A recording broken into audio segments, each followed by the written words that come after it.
Israel, which came into Egypt, every man and his household came with Jacob. Reuben, Simeon, Levi, and Judah. Issachar, Zebulun, and Benjamin. Dan and Naphtali, Gad, and Asher. And all the souls that came out of the loins of Jacob were 70 souls, for Joseph was in Egypt already. And Joseph died, and all his brethren, and all that generation. And the children of Israel were fruitful, and increased abundantly, and multiplied, and waxed, exceeding mighty, and the land was filled with them. Now there arose up a new king over Egypt, which knew not Joseph. And he said unto his people, Behold, the people of the children of Israel are more and mightier than we. Come on, let us deal wisely with them, lest they multiply, and it come to pass, that, when there falleth out any war, they join also unto our enemies, and fight against us, and so get them out of the land. Therefore they did set over them taskmasters to afflict them with their burdens. And they built for Pharaoh treasure cities, Pithom and Ramses. But the more they afflicted them, the more they multiplied and grew. And they were grieved because of the children of Israel. And the Egyptians made the children of Israel to serve with rigor. And they made their lives bitter with hard bondage, in mortar and in brick, and in all manner of service in the field. All their service wherein they made them serve was with rigor. And the king of Egypt spake to the Hebrew midwives, of which the name of the one was Shiphrah, and the name of the other Puah. And he said, When ye do the office of a midwife to the Hebrew women, and see them upon the stools, if it be a son, then ye shall kill him.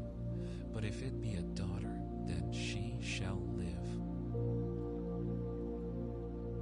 But the midwives feared God, and did not as the king of Egypt commanded them, but saved the men-children alive. And the king of Egypt called for the midwives, and said unto them, Why have ye done this thing, and have saved the men-children alive? And the midwives said unto Pharaoh, Because the Hebrew women are not as the Egyptian women, for they are lively, and are delivered ere the midwives come in unto them. Therefore God dealt well with the midwives, and the people multiplied, and waxed very mighty.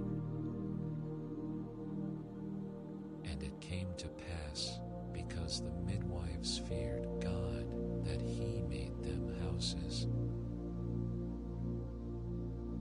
And Pharaoh charged all his people, saying, Every son that is born ye shall cast into the river, and every daughter ye shall save alive.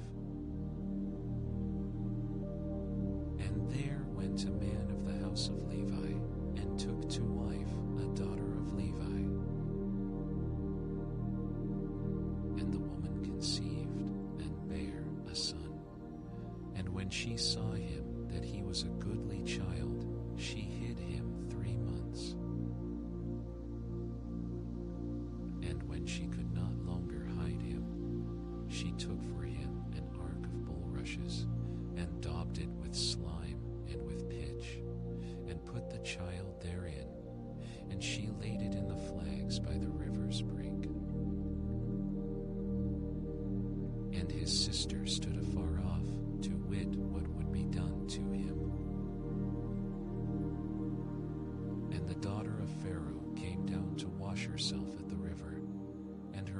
shepherds walked along by the river's side, and when she saw the ark among the flags, she sent her maid to fetch it. And when she had opened it, she saw the child, and behold, the babe wept.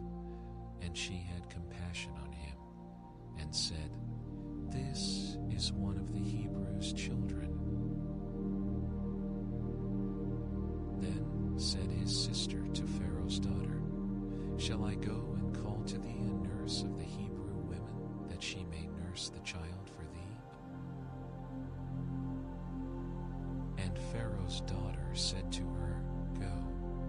And the maid went and called the child's mother. And Pharaoh's daughter said unto her, "Take this child away, and nurse it for me, and I will give thee thy wages." And the woman took the child, and nursed it. And the child grew, and she brought him unto Pharaoh's daughter, and he became her son. And she called his name Moses.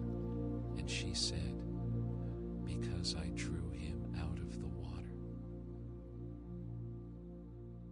And it came to pass in those days, when Moses was grown, that he went out unto his brethren, and looked on their burdens, and he spied an Egyptian smiting an Hebrew, one of his brethren. And he looked this way and that way, and when he saw that there was no man, he slew the Egyptian, and hid him in the sand. And when he went out the second day, behold, 2 men of the Hebrews strove together. And he said to him that did the wrong, "Wherefore smitest thou thy fellow?" And he said, "Who made thee a prince and a judge over us? Intendest thou to kill me, as thou killedst the Egyptian?" And Moses feared, and said, "Surely this thing is known." Now, when Pharaoh heard this thing, he sought to slay Moses. But Moses fled from the face of Pharaoh, and dwelt in the land of Midian, and he sat down by a well. Now the priest of Midian had 7 daughters, and they came and drew water, and filled the troughs to water their father's flock. And the shepherds came and drove them away, but Moses stood up and helped them, and watered their flock. And when they came to rule their father, he said, "How is it that ye are come so soon today?" And they said, "An Egyptian delivered us out of the hand of the shepherds, and also drew water enough for us, and watered the flock." And he said unto his daughters, "And where is he? Why is it that ye have left the man? Call him, that he may eat bread." And Moses was content to dwell with the man, and he gave Moses Zipporah his daughter. And she bare him a son, and he called his name Gershom, for he said, "I have been a stranger in a strange land." And it came to pass in process of time, that the king of Egypt died, and the children of Israel sighed by reason of the bondage. And they cried, and their cry came up unto God by reason of the bondage. And God heard their groaning, and God remembered his covenant with Abraham, with Isaac, and with Jacob. And God looked upon the children of Israel, and God had respect unto them. Now Moses kept the flock of Jethro his father-in-law, the priest of Midian, and he led the flock to the backside of the desert, and came to the mountain of God, even to Horeb.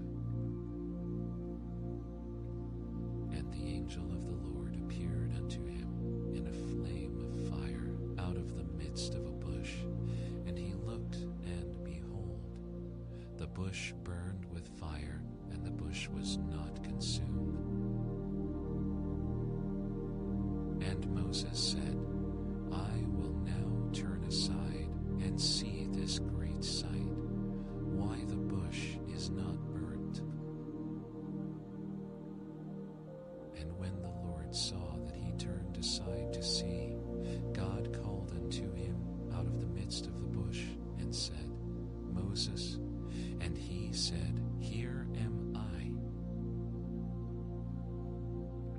And he said, Draw not nigh hither. Put off thy shoes from off thy feet, for the place whereon thou standest is holy ground. Moreover, he said, I am the God of thy father, the God of Abraham, the God of Isaac, and the God of Jacob. And Moses hid his face. And the Lord said, I have surely seen the affliction of my people which are in Egypt, and have heard their cry by reason of their taskmasters, for I know their sorrows.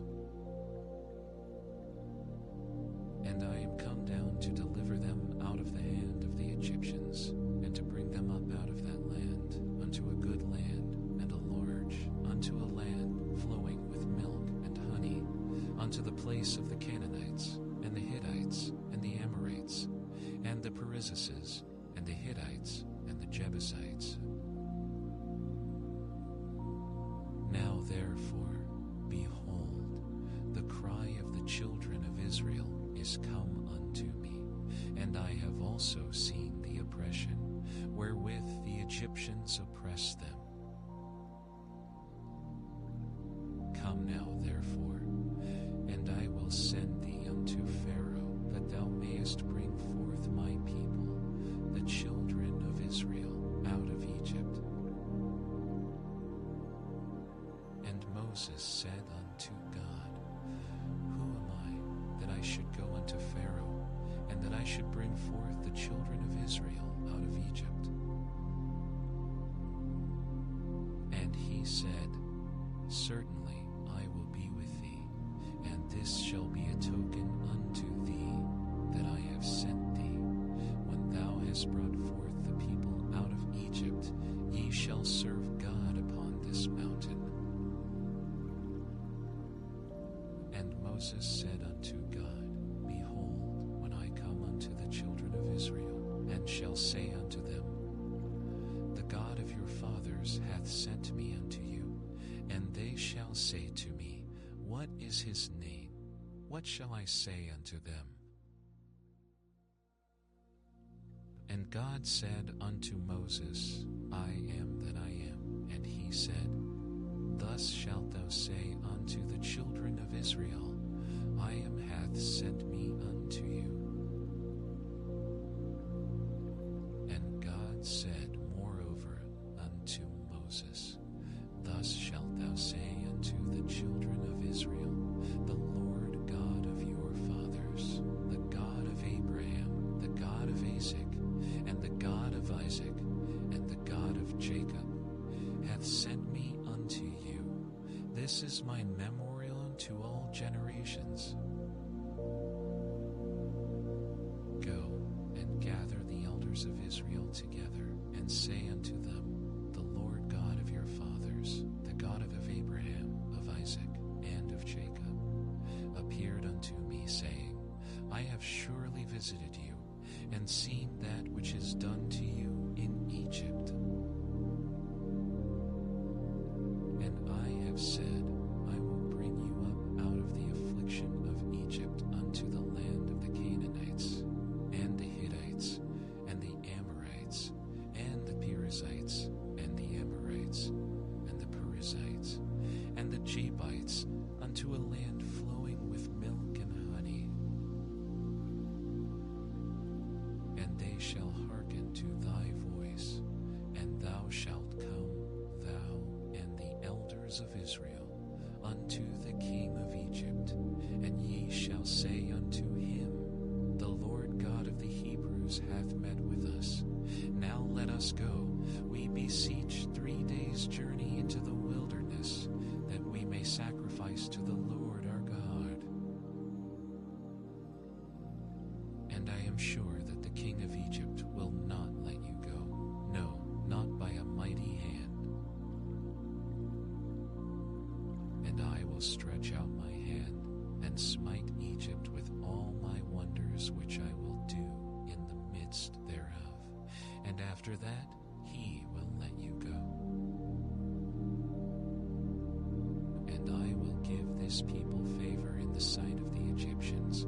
And it shall come to pass that, when ye go, ye shall not go empty. But every woman shall borrow of her neighbor, and of her that sojourneth in her house, jewels of silver, and jewels of gold, and raiment. And Moses answered and said, But behold, they will not believe me, nor hearken unto my voice, for they will say, The Lord hath not appeared unto thee. And the Lord said unto him, What is that in thine hand? And he said, A rod. And he said, Cast it on the ground. And he cast it on the ground, and it became a serpent. And Moses fled from before it. And the Lord said unto Moses, Put forth thine hand, and take it by the tail. And he put forth his hand, and caught it, and it became a rod in his hand. That they may believe that the Lord God of their fathers, the God of Abraham, the God of Isaac, and the God of Jacob, hath appeared unto thee. And the Lord said furthermore unto him, Put now thine hand into thy bosom. And he put his hand into his bosom. And when he took it out, behold, his hand was leprous as snow. And he said, Put thine hand into thy bosom again. And he put his hand into his bosom again, and plucked it out of his bosom, and behold, it was turned again as his other flesh. And it shall come to pass, if they will not believe thee, neither hearken to the voice of the first sign, that they will believe the voice of the latter sign.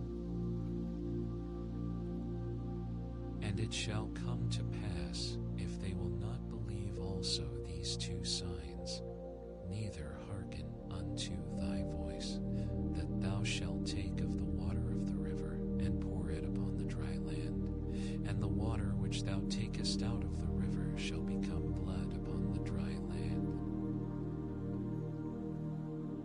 And Moses said unto the Lord, O my Lord, I am not eloquent, neither heretofore nor since thou hast spoken unto thy servant, but I am slow of speech, and of a slow tongue. And the Lord said unto him, Who hath made man's mouth, or who maketh the dumb, or deaf, or the seeing, or the blind? Have not I the Lord? Now therefore go, and I will be with thy mouth, and teach thee what thou shalt say. And he said, O my Lord, send, I pray thee, by the hand of him whom thou wilt send. And the anger of the Lord was kindled against Moses, and he said, Is not Aaron the Levite thy brother? I know that he can speak well, and also, behold, he cometh forth to meet thee, and when he seeth thee, he will be glad.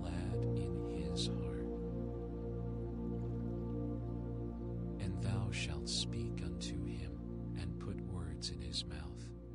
And I will be with thy mouth, and with his mouth, and will teach you what ye shall do. And he shall be thy spokesman unto the people, and he shall be, even he shall be to thee instead of a mouth, and thou shalt be to him instead of God. And thou shalt take this rod in thine hand, wherewith thou shalt do signs. And Moses went and returned to Jethro his father-in-law, and said unto him, Let me go, I pray thee, and return unto my brethren which are in Egypt, and see whether they be yet alive. And Jethro said to Moses, Go in peace. And the Lord said unto Moses in Midian, Go, return into Egypt, for all the men are dead which sought thy life. And Moses took his wife and his sons, and set them upon an ass, and he returned to the land of Egypt. And Moses took the rod of God in his hand. And the Lord said unto Moses, When thou goest to return into Egypt, see that thou do all those wonders before Pharaoh, which I have put in thine hand. But I will harden his heart, that he shall not let the people go. And thou shalt say unto Pharaoh, Thus saith the Lord, Israel, Israel is my son, even my firstborn. And I say unto thee, Let my son go, that he may serve me. And if thou refuse to let him go, behold, I will slay thy son, even thy firstborn. And it came to pass by the way in the inn, that the Lord met him, and sought to kill him. Then Zipporah took a sharp stone, and cut off the foreskin of her son, and cast it at his feet, and said, Surely a bloody husband art thou to me. So he let him go. Then she said, A bloody husband thou art because of the circumcision. And the Lord said to Aaron, Go into the wilderness to meet Moses. And he went and met him in the mount of God, and kissed him. And Moses told Aaron all the words of the Lord who had sent him, and all the signs which he had commanded him. And Moses and Aaron went and gathered together all the elders of the children of Israel. And Aaron spake all the words which the Lord had spoken unto Moses, and did the signs in the sight of the people. And the people believed. And when they heard that the Lord had visited the children of Israel, and that he had looked upon their affliction, then they bowed their heads and worshipped. And afterward Moses and Aaron went in, and told Pharaoh, Thus saith the Lord God of Israel, Let my people go, that they may hold a feast unto me in the wilderness. And Pharaoh said, Who is the Lord, that I should obey his voice to let Israel go? I know not the Lord, neither will I let Israel go. And they said, The God of the Hebrews hath met with us. Let us go, we pray thee, 3 days' journey into the desert, and sacrifice unto the Lord our God, lest he fall upon us with pestilence, or with the sword. And the king of Egypt said unto them, Wherefore do ye, Moses and Aaron, let the people from their works,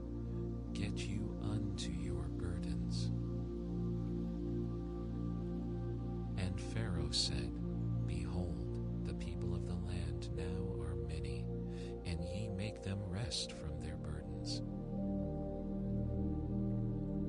And Pharaoh commanded the same day the taskmasters of the people and their officers, saying,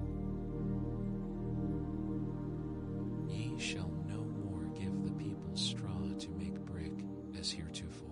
Let them go and gather straw for themselves. And the tale of the bricks which they did make heretofore, ye shall lay upon them. Ye shall not diminish aught thereof, for they be idle. Therefore they cry, saying, Let us go and sacrifice to our God. Let their more work be laid upon the men, that they may labor therein, and let them not regard vain words. And the taskmasters of the people went out, and their officers, and they spake to the people, saying, Thus saith Pharaoh, I will not give you straw. Go ye, get you straw, where ye can find it, yet not aught of your work shall be diminished. So the people were scattered abroad throughout all the land of Egypt to gather stubble instead of straw. And the taskmasters hasted them, saying, Fulfill your works, your daily tasks, as when there was straw. And the officers of the children of Israel, which Pharaoh's taskmasters had set over them, were beaten and demanded, Wherefore have ye not fulfilled your task in making brick both yesterday and today, as heretofore? Then the officers of the children of Israel came and cried unto Pharaoh, saying, Wherefore dealest thou thus with thy servants? There is no straw given unto thy servants, and they say to us, Make brick, and behold, thy servants are beaten, but the fault is in thine own people. But he said, Ye are idle, ye are idle. Therefore ye say, Let us go and do sacrifice to the Lord. Go therefore now and work, for there shall no straw be given you, yet shall ye deliver the tale of bricks. And the officers of the children of Israel did see that they were in evil case, after it was said, Ye shall not minish aught from your bricks of your daily task. And they met Moses and Aaron, who stood in the way as they came forth from Pharaoh. And they said unto them, The Lord look upon you, and judge, because ye have made our savor to be abhorred in the eyes of Pharaoh, and in the eyes of his servants, to put a sword in their hand to slay us. And Moses returned unto the Lord, and said, Lord, wherefore hast thou so evil entreated this people? Why is it that thou hast sent me? For since I came to Pharaoh to speak in thy name, he hath done evil to this people, neither hast thou delivered thy people at all. Then the Lord said unto Moses, Now shalt thou see what I will do to Pharaoh, for with a strong hand shall he let them go, and with a strong hand shall he drive them out of his land. And God spake unto Moses, and said unto him, I am the Lord. And I appeared unto Abraham, unto Isaac, and unto Jacob, by the name of God Almighty, but by my name Jehovah was I not known to them. also established my covenant with them, to give them the land of Canaan, the land of their pilgrimage, wherein they were strangers. And I have also heard the groaning of the children of Israel, whom the Egyptians keep in bondage, and I have remembered my covenant. Wherefore say unto the children of Israel, I am the Lord, and I will bring you out from under the burdens of the Egyptians, and I will rid you out of their bondage, and I will redeem you with a stretched out arm, and with great judgments. And I will take you to me for a people, and I will be to you a God, and ye shall know that I am the Lord your God, which bringeth you out from under the burdens of the Egyptians. And I will bring you in unto the land, concerning the which I did swear to give it to Abraham, to Isaac, and to Jacob, and I will give it you for an heritage. I am the Lord. And Moses spake so unto the children of Israel, but they hearkened not unto Moses for anguish of spirit and for cruel bondage. And the Lord spake unto Moses, saying, Go in, speak unto Pharaoh king of Egypt, that he let the children of Israel go out of his land. And Moses spake before the Lord, saying, Behold, the children of Israel have not hearkened unto me. How then shall Pharaoh hear me, who am of uncircumcised lips? And the Lord spake unto Moses and unto Aaron, and gave them a charge unto the children of Israel, and unto Pharaoh king of Egypt, to bring the children of Israel out of the land of Egypt. These be the heads of their fathers' houses, the sons of Reuben, the firstborn of Israel, Hanok and Palu, Hezron and Carmi. These be the families of Reuben. And the sons of Simeon, Jemuel and Jamin and Ohad and Jachin and Zohar and Shaul, the son of a Canaanitish woman. These are the families of Simeon. And these are the names of the sons of Levi according to their generations, Gershon and Kohath and Merari. And the years of the life of Levi were 137 years.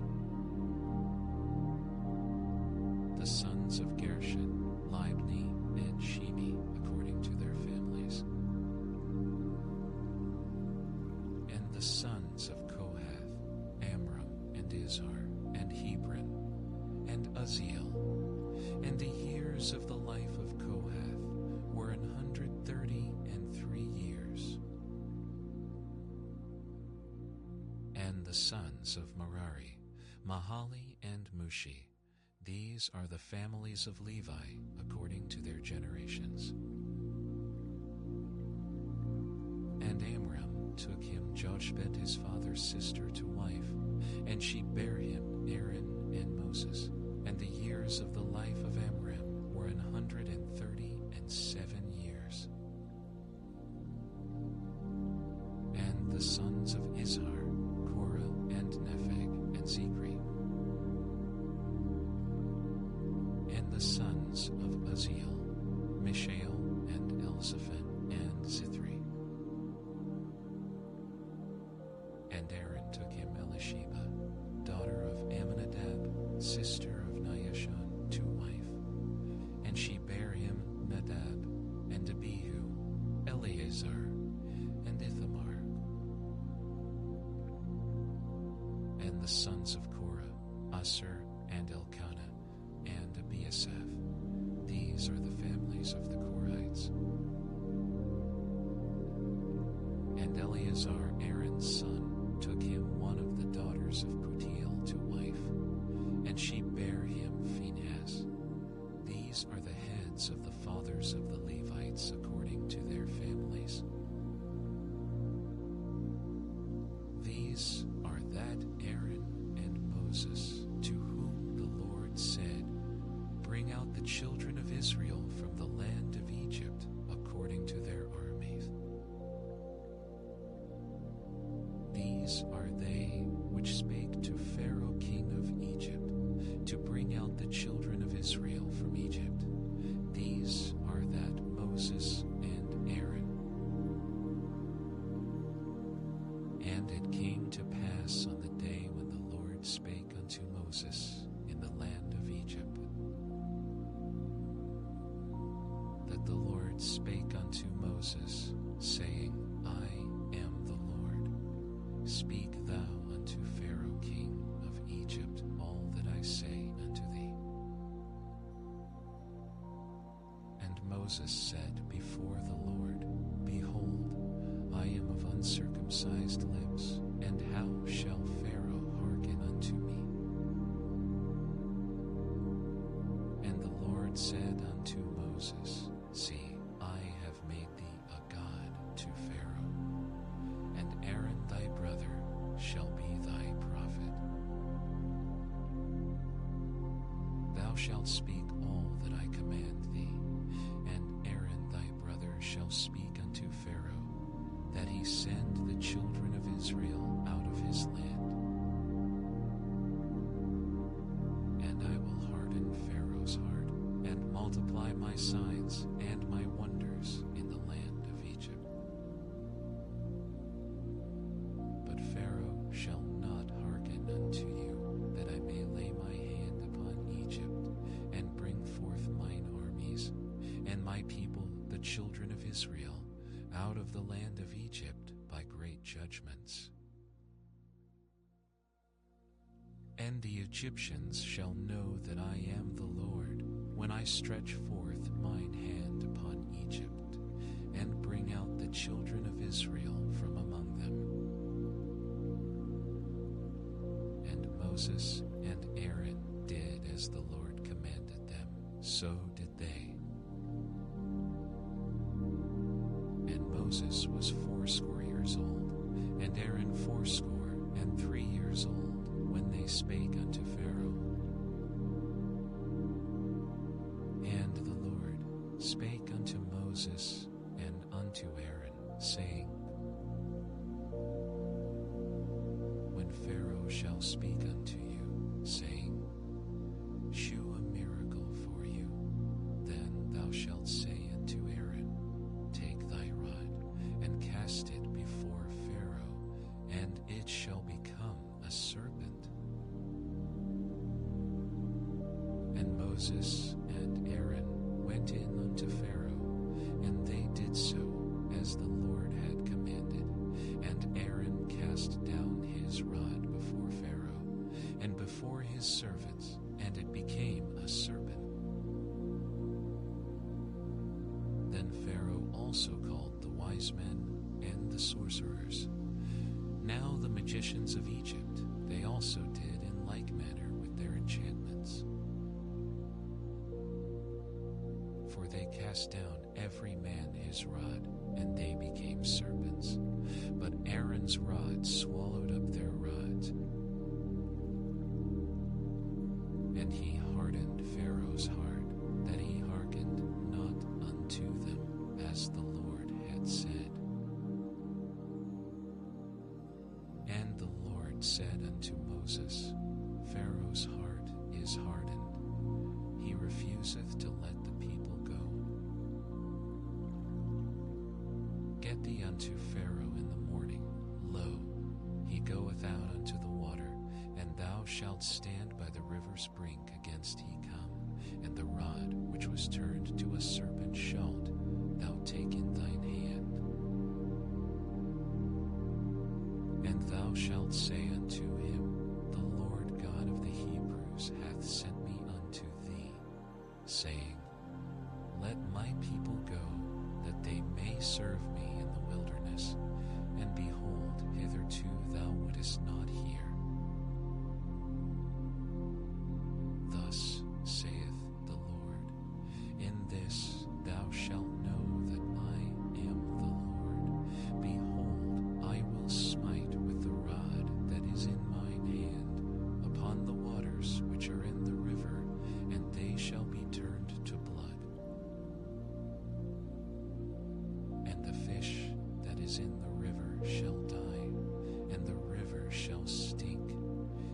Egyptians shall loathe to drink of the water of the river. And the Lord spake unto Moses, Say unto Aaron, Take thy rod, and stretch out thine hand upon the waters of Egypt, upon their rivers, and upon their rivers, and upon their ponds, and upon their pools of water, that they may become blood, and there may be blood throughout all the land of Egypt, both in vessels of stone. And Moses and Aaron did so, as the Lord commanded, and he lifted up the rod, and smote the waters that were in the river in the sight of Pharaoh, and in the sight of Pharaoh, and in the sight of his servants, and all the waters that were in the river were turned to blood. And the fish that was in the river died, and the river stank, and the Egyptians could not drink of the water of the river, and there was blood throughout all the land of Egypt. And the magicians of Egypt did so with their enchantments, and Pharaoh's heart was hardened, neither did he hearken unto them, as the Lord had said. And Pharaoh turned and went into his house, neither did he set his heart to this also. And all the Egyptians digged round about the river for water to drink, for they could not drink of the water of the river. And 7 days were fulfilled after that the Lord had smitten the river. And the Lord spake unto Moses, Go unto Pharaoh, and say unto him, Thus saith the Lord, Let my people go, that they may serve me. And if thou refuse to let them go, behold, I will smite all thy borders with frogs. And the river shall bring forth frogs abundantly, which shall go up and come into thine house, and into thy bedchamber, and upon thy bed, and into the house of thy servants, and upon thy people, and into thy kneading troughs. And the frogs shall come up both on thee, and upon thy people, and upon all thy servants. And the Lord spake unto Moses, Say unto Aaron, Stretch forth thine hand with thy rod over the streams, over the rivers, and over the ponds, and over the ponds, and over the land of Egypt. And Aaron stretched out his hand over the waters of Egypt, and the frogs came up and covered the land of Egypt. And the magicians did so with their enchantments, and brought up frogs upon the land of Egypt. Then Pharaoh called for Moses and Aaron, and said, Entreat the Lord that he may take away the frogs from me and from my people, and I will let the people go, that they may do sacrifice unto the Lord. And Moses said unto Pharaoh, Glory over me. When shall I entreat for thee, and for thy servants, and for thy people, to destroy the frogs from thee in thy houses, that they may remain in the river only? And he said, Tomorrow. And he said, Be it according to thy word, that thou mayest know that there is none like unto the Lord our God. And the frogs shall depart from thee, and from thy houses, and from thy servants, and from thy people. They shall remain in the river only. And Moses and Aaron went out from Pharaoh, and Moses cried unto the Lord because of the frogs which he had brought against Pharaoh.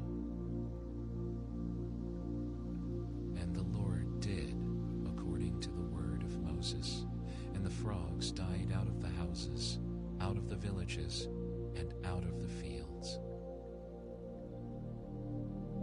And they gathered them together upon heaps, and the land stank.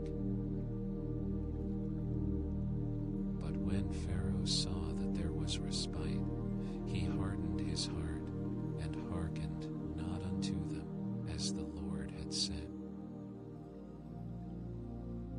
And the Lord said unto Moses, Say unto Aaron, Stretch out thy rod, and smite the dust of the land, that it may become lice throughout all the land of Egypt.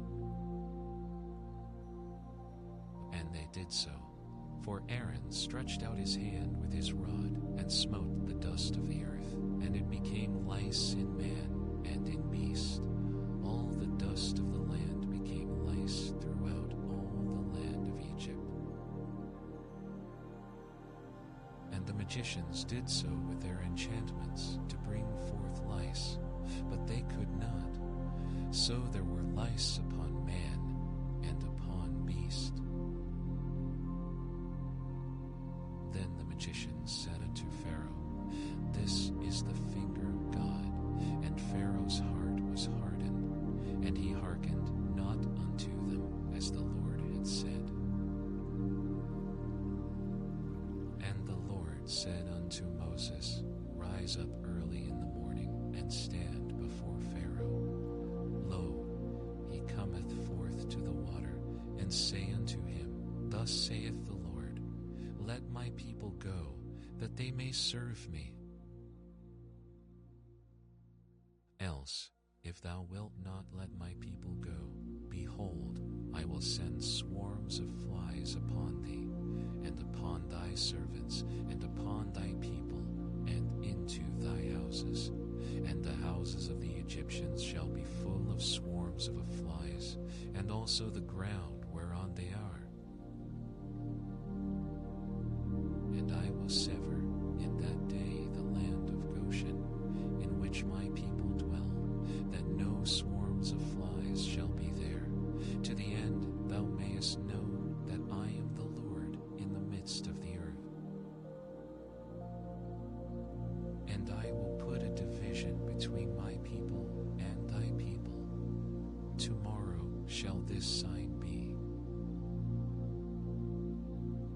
And the Lord did so, and there came a grievous swarm of flies into the house of Pharaoh, and into his servants' houses, and into all the land of Egypt. The land was corrupted by reason of the swarm of flies. And Pharaoh called for Moses and for Aaron, and said, Go ye, sacrifice to your God in the land. And Moses said, It is not meet so to do, for we shall sacrifice the abomination of the Egyptians to the Lord our God. Lo, shall we sacrifice the abomination of the Egyptians before their eyes? And will they not stone us? We will go 3 days' journey into the wilderness, and sacrifice to the Lord our God, as he shall command us. And Pharaoh said, I will let you go, that ye may sacrifice to the Lord your God in the wilderness. Only ye shall not go very far away.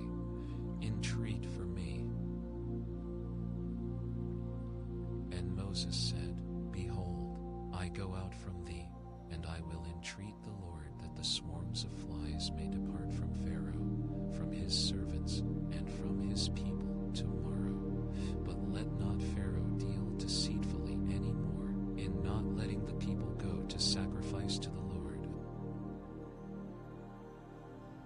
And Moses went out from Pharaoh, and entreated the Lord. And the Lord did according to the word of Moses, and he removed the swarms of flies from Pharaoh, from his servants, and from his people. There remained not one. And Pharaoh hardened his heart at this time also, neither would he let the people go.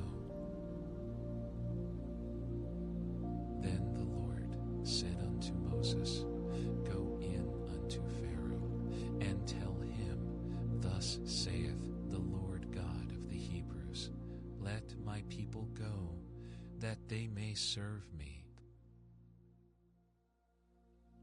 For if thou refuse to let them go, and wilt hold them still, behold, the hand of the Lord is upon thy cattle, which is in the field, upon the horses, upon the asses, upon the oxen, and upon the sheep. There shall be a very grievous murrain. And the Lord shall sever between the cattle of Israel and the cattle of Egypt, and there shall nothing die of all that is the children's of Israel. And the Lord appointed a set time, saying, Tomorrow the Lord shall do this thing in the land. And the Lord did that thing on the morrow, and all the cattle of Egypt died. But of the cattle of the children of Israel died not one. And Pharaoh sent, and, behold, there was not one of the cattle of the Israelites dead. And the heart of Pharaoh was hardened, and he did not let the people go. And the Lord said unto Moses and unto Aaron, Take to you handfuls of ashes of the furnace, and let Moses sprinkle it toward the heaven in the sight of Pharaoh. And it shall become small dust in all the land of Egypt, and shall be a boil breaking forth with plains upon man and upon beast throughout all the land of Egypt. And they took ashes of the furnace and stood before Pharaoh, and Moses sprinkled it up toward heaven, and it became a boil breaking forth with plains upon man and upon beast. And the magicians could not stand before Moses because of the boils, for the boil was upon the magicians and upon all the Egyptians. And the Lord hardened the heart of Pharaoh, and he hearkened not unto them, as the Lord had spoken unto Moses. And the Lord said unto Moses, Rise up early in the morning, and stand before Pharaoh, and say unto him, Thus saith the Lord God of the Hebrews, Let my people go, that they may serve me. For I will at this time send all my plagues upon thine heart, and upon thy servants, and upon thy people, that thou mayest know that there is none like me in all the earth. For now I will stretch out my hand, that I may smite thee and thy people with pestilence, and thou shalt be cut off from the earth. And in very deed for this cause have I raised thee up, for to show in thee my power, and that my name may be declared throughout all the earth. As yet exaltest thou thyself against my people, that thou wilt not let them go? Behold, tomorrow about this time I will cause it to rain a very grievous hail, such as hath not been in Egypt since the foundation thereof, even until now. Send therefore now, and gather thy cattle, and all that thou hast in the field, for upon every man and beast which shall be found in the field, and shall not be brought home, the hail shall come down upon them, and they shall die. He that feared the word of the Lord among the servants of Pharaoh made his servants and his cattle flee into the houses. And he that regarded not the word of the Lord left his servants and his cattle in the field. said unto Moses, Stretch forth thine hand toward heaven, that there may be hail in all the land of Egypt, upon man, and upon beast, and upon every herb of the field, throughout the land of Egypt. And Moses stretched forth his rod toward heaven, and the Lord sent thunder and hail, and the fire ran along upon the ground, and the Lord rained hail upon the land of Egypt. So there was hail, and fire mingled with the hail, very grievous, such as there was none like it in all the land of Egypt since it became a nation. And the hail smote throughout all the land of Egypt, all that was in the field, both man and beast. And the hail smote every herb of the field, and brake every tree of the field. Only in the land of Goshen, where the children of Israel were, was there no hail. And Pharaoh sent, and called for Moses and Aaron, and said unto them, I have sinned this time. The Lord is righteous, and I and my people are wicked. Entreat the Lord, for it is enough that there be no more mighty thunderings and hail, and I will let you go, and ye shall stay no longer. And Moses said unto him, As soon as I am gone out of the city, I will spread abroad my hands unto the Lord, and the thunder shall cease, neither shall there be any more hail, that thou mayest know how that the earth is the Lord's. But as for thee and thy servants, I know that ye will not yet fear the Lord God. And the flax and the barley was smitten, for the barley was in the ear, and the flax was bold. But the wheat and the rye were not smitten, for they were not grown up. And Moses went out of the city from Pharaoh, and spread abroad his hands unto the Lord.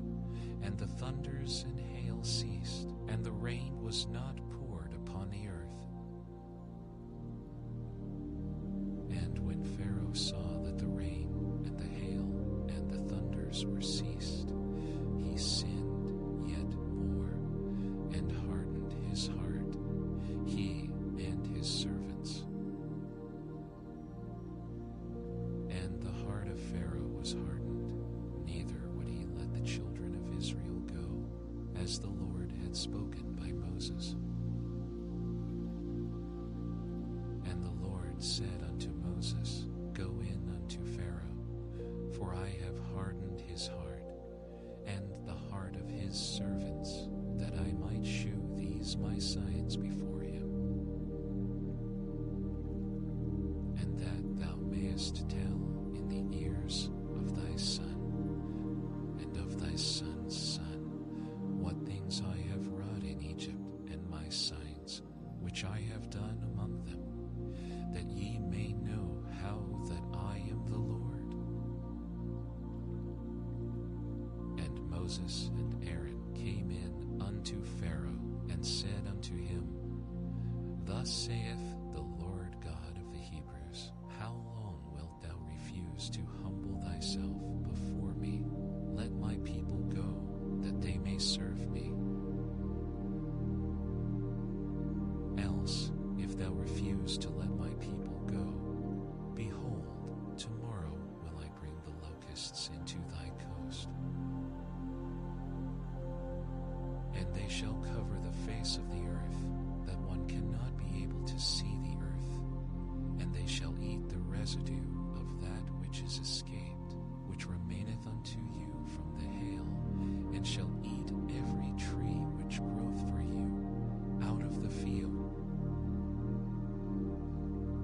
And they shall fill thy houses, and the houses of all thy servants, and the houses of all the Egyptians,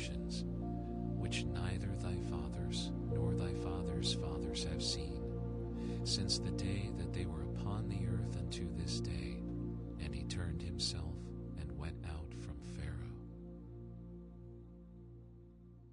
And Pharaoh's servants said unto him, How long shall this man be a snare unto us? Let the men go, that they may serve the Lord their God. Knowest thou not yet that Egypt is destroyed? And Moses and Aaron were brought again unto Pharaoh, and he said unto them, Go, serve the Lord your God, but who are they that shall go? And Moses said, We will go with our young and with our old, with our sons and with our daughters, with our flocks and with our herds will we go, for we must hold a feast unto the Lord. And he said unto them, Let the Lord be so with you, as I will let you go, and your little ones look to it, for evil is before you. Not so. Go now, ye that are men, and serve the Lord, for that ye did desire, and they were driven out from Pharaoh's presence. And the Lord said unto Moses, Stretch out thine hand over the land of Egypt for the locusts, that they may come up upon the land of Egypt, and eat every herb of the land, even all that the hail hath left. And Moses stretched forth his rod over the land of Egypt, and the Lord brought an east wind upon the land all that day, and all that night. And when it was morning, the east wind brought the locusts. And the locusts went up over all the land of Egypt, and rested in all the coasts of Egypt. Very grievous were they. Before them there were no such locusts as they, neither after them shall be such. For they covered the face of the whole earth, so that the land was darkened. And they did eat every herb of the land, and all the fruit of the trees which the hail had left. And there remained not any green thing in the trees, or in the herbs of the field, through all the land of Egypt. Then Pharaoh called for Moses and Aaron in haste, and he said, I have sinned against the Lord your God, and against you. Now therefore forgive, I pray thee, my sin only this once, and entreat the Lord your God, that he may take away from me this death only. And he went out from Pharaoh and entreated the Lord. And the Lord turned a mighty strong west wind, which took away the locusts and cast them into the Red Sea. But the Lord hardened Pharaoh's heart, so that he would not let the children of Israel go. And the Lord said unto Moses, Stretch out thine hand toward heaven, that there may be darkness over the land of Egypt, even darkness which may be felled. And Moses stretched forth his hand toward heaven, and there was a thick darkness in all the land of Egypt 3 days. They saw not one another, neither rose any from his place for 3 days, but all the children of Israel had light in their dwellings. And Pharaoh called unto Moses and said, Go ye, serve the Lord, only let your flocks and your herds be stayed. Let your little ones also go with you. And Moses said, Thou must give us also sacrifices and burnt offerings, that we may sacrifice unto the Lord our God.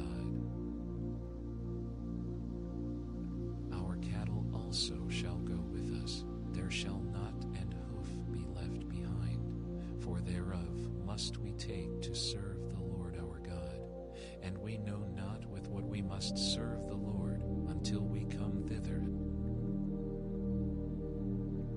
But the Lord hardened Pharaoh's heart, and he would not let them go. And Pharaoh said unto him, Get thee from me, take heed to thyself, see my face no more, for in that day thou seest my face, thou shalt die.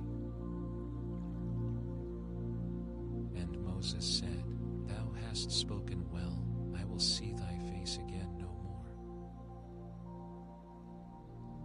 And the Lord said unto Moses, Yet will I bring one plague more upon Pharaoh and upon Egypt. Afterwards he will let you go hence. When he shall let you go, he shall surely thrust you out hence altogether.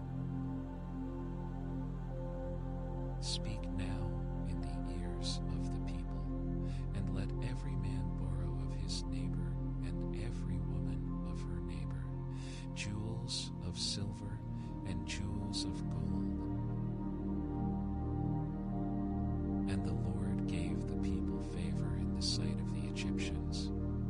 Moreover, the man Moses was very great in the land of Egypt, in the sight of Pharaoh's servants, and in the sight of the people.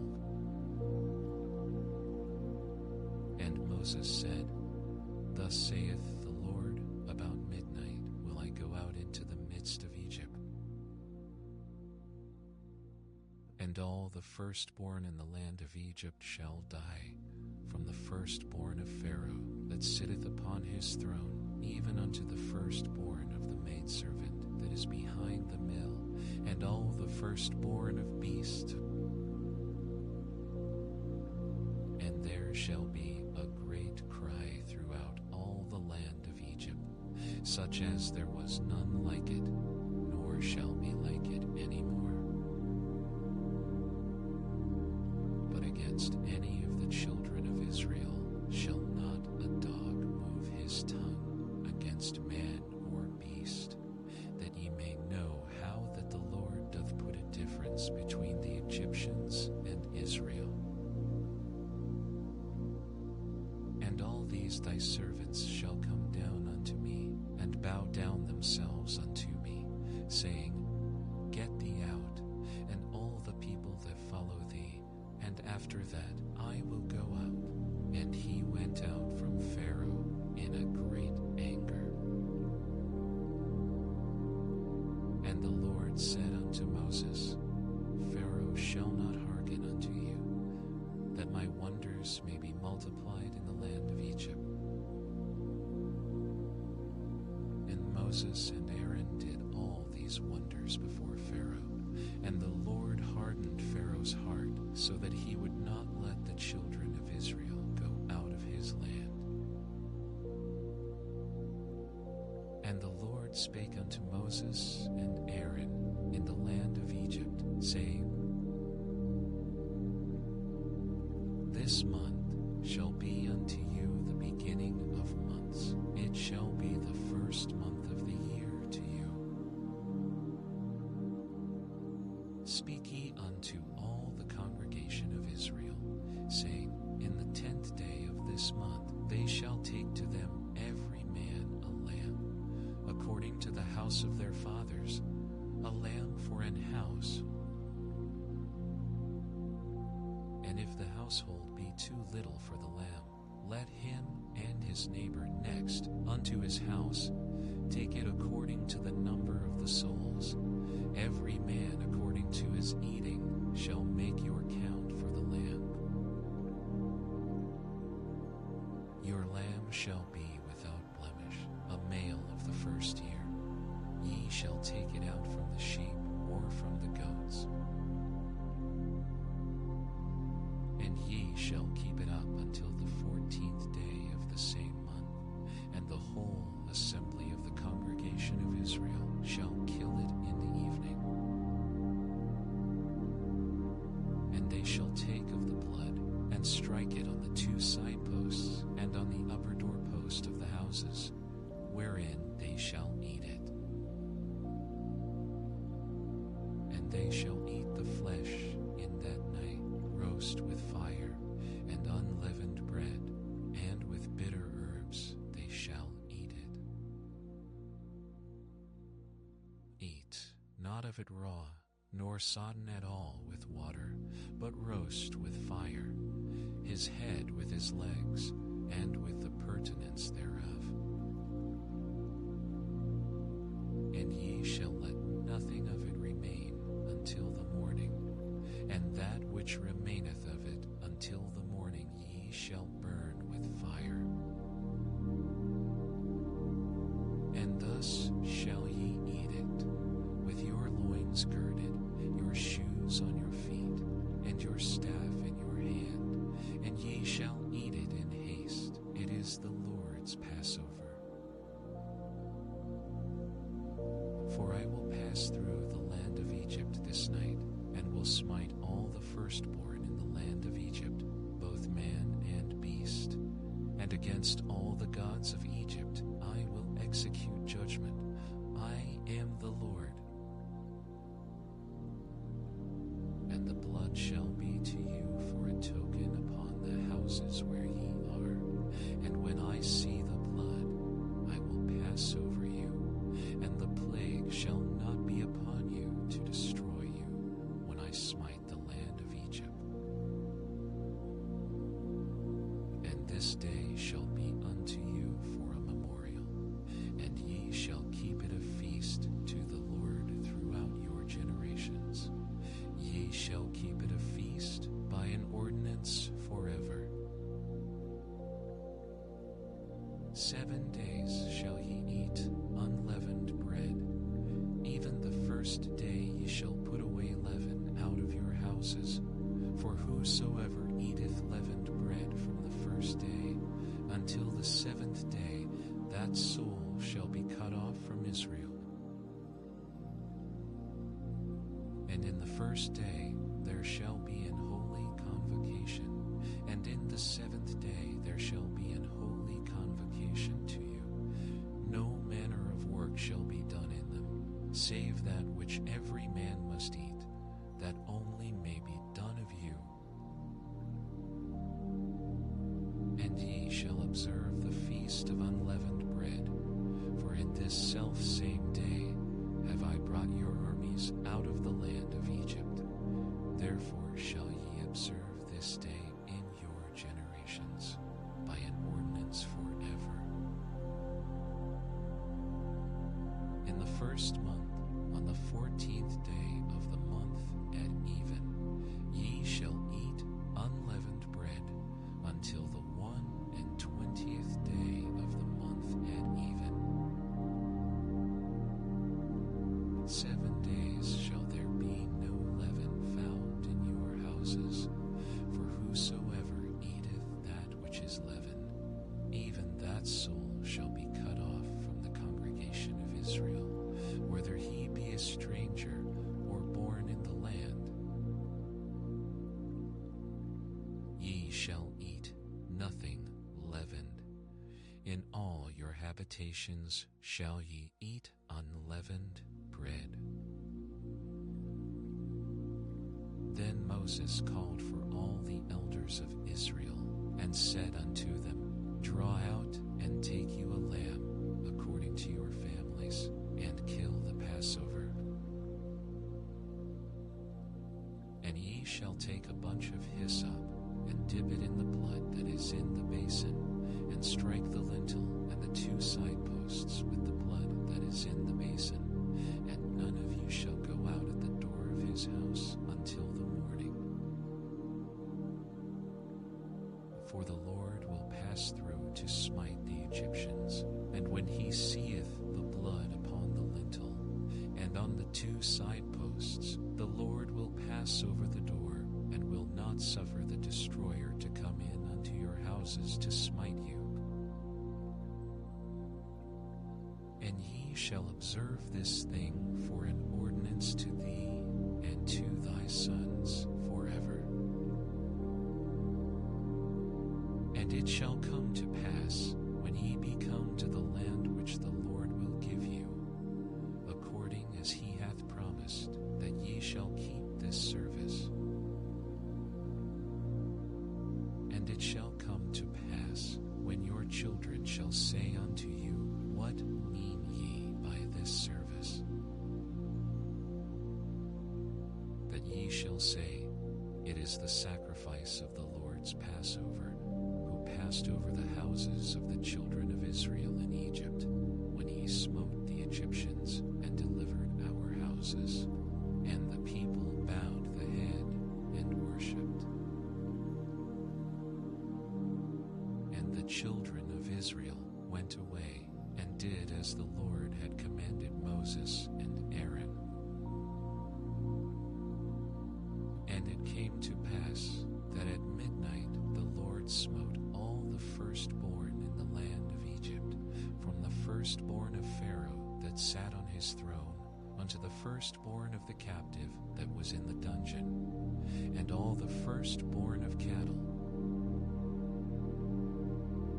And Pharaoh rose up in the night, he and all his servants, and all the Egyptians, and there was a great cry in Egypt, for there was not a house where there was not one dead. And he called for Moses and Aaron by night, and said, Rise up, and get you forth from among my people, both ye and the children of Israel, and go serve the Lord as he hath said. Also take your flocks and your herds, as ye have said, and be gone, and bless me also. And the Egyptians were urgent upon the people, that they might send them out of the land in haste, for they said, We be all dead men. And the people took their dough before it was leavened. And the children of Israel did according to the word of Moses, and they borrowed of the Egyptians jewels of silver, and jewels of gold, and raiment. And the Lord gave the people favor in the sight of the Egyptians, so that they lent unto them such things as they required, and they spoiled the Egyptians. And the children of Israel journeyed from Ramesses to Succoth, about 600,000 on foot, that were men beside children. And a mixed multitude went up also with them, and flocks and herds, even very much cattle.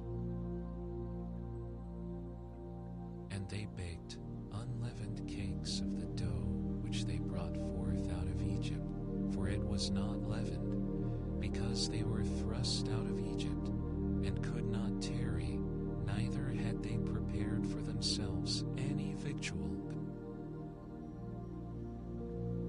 Now the sojourning of the children of Israel, who dwelt in Egypt, was 430 years. And it came to pass at the end of the 430 years, even the selfsame day it came to pass, that all the hosts of the Lord went out from the land of Egypt. It is a night to be much observed unto the Lord for bringing them out from the land of Egypt. This is that night of the Lord to be observed of all the children of Israel in their generations. And the Lord said unto Moses and Aaron, This is the ordinance of the Passover. There shall no stranger eat thereof. But every man's servant that is bought for money, when thou hast circumcised him, then shall he eat thereof. A foreigner and an hired servant shall not eat thereof. In one house shall it be eaten. Thou shalt not carry forth aught of the flesh abroad out of the shall ye break a bone thereof. All the congregation of Israel shall keep it. And when a stranger shall sojourn with thee, and will keep the Passover to the Lord, let all his males be circumcised, and then let him come near and keep it, and he shall be as one that is born in the land, for no uncircumcised person shall eat thereof. One law shall be to him that is homeborn, and unto the stranger that sojourneth among you.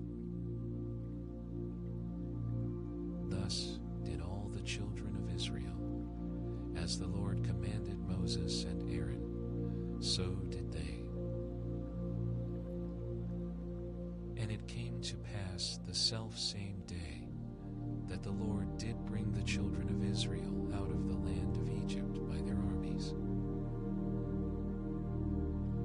And the Lord spake unto Moses, saying,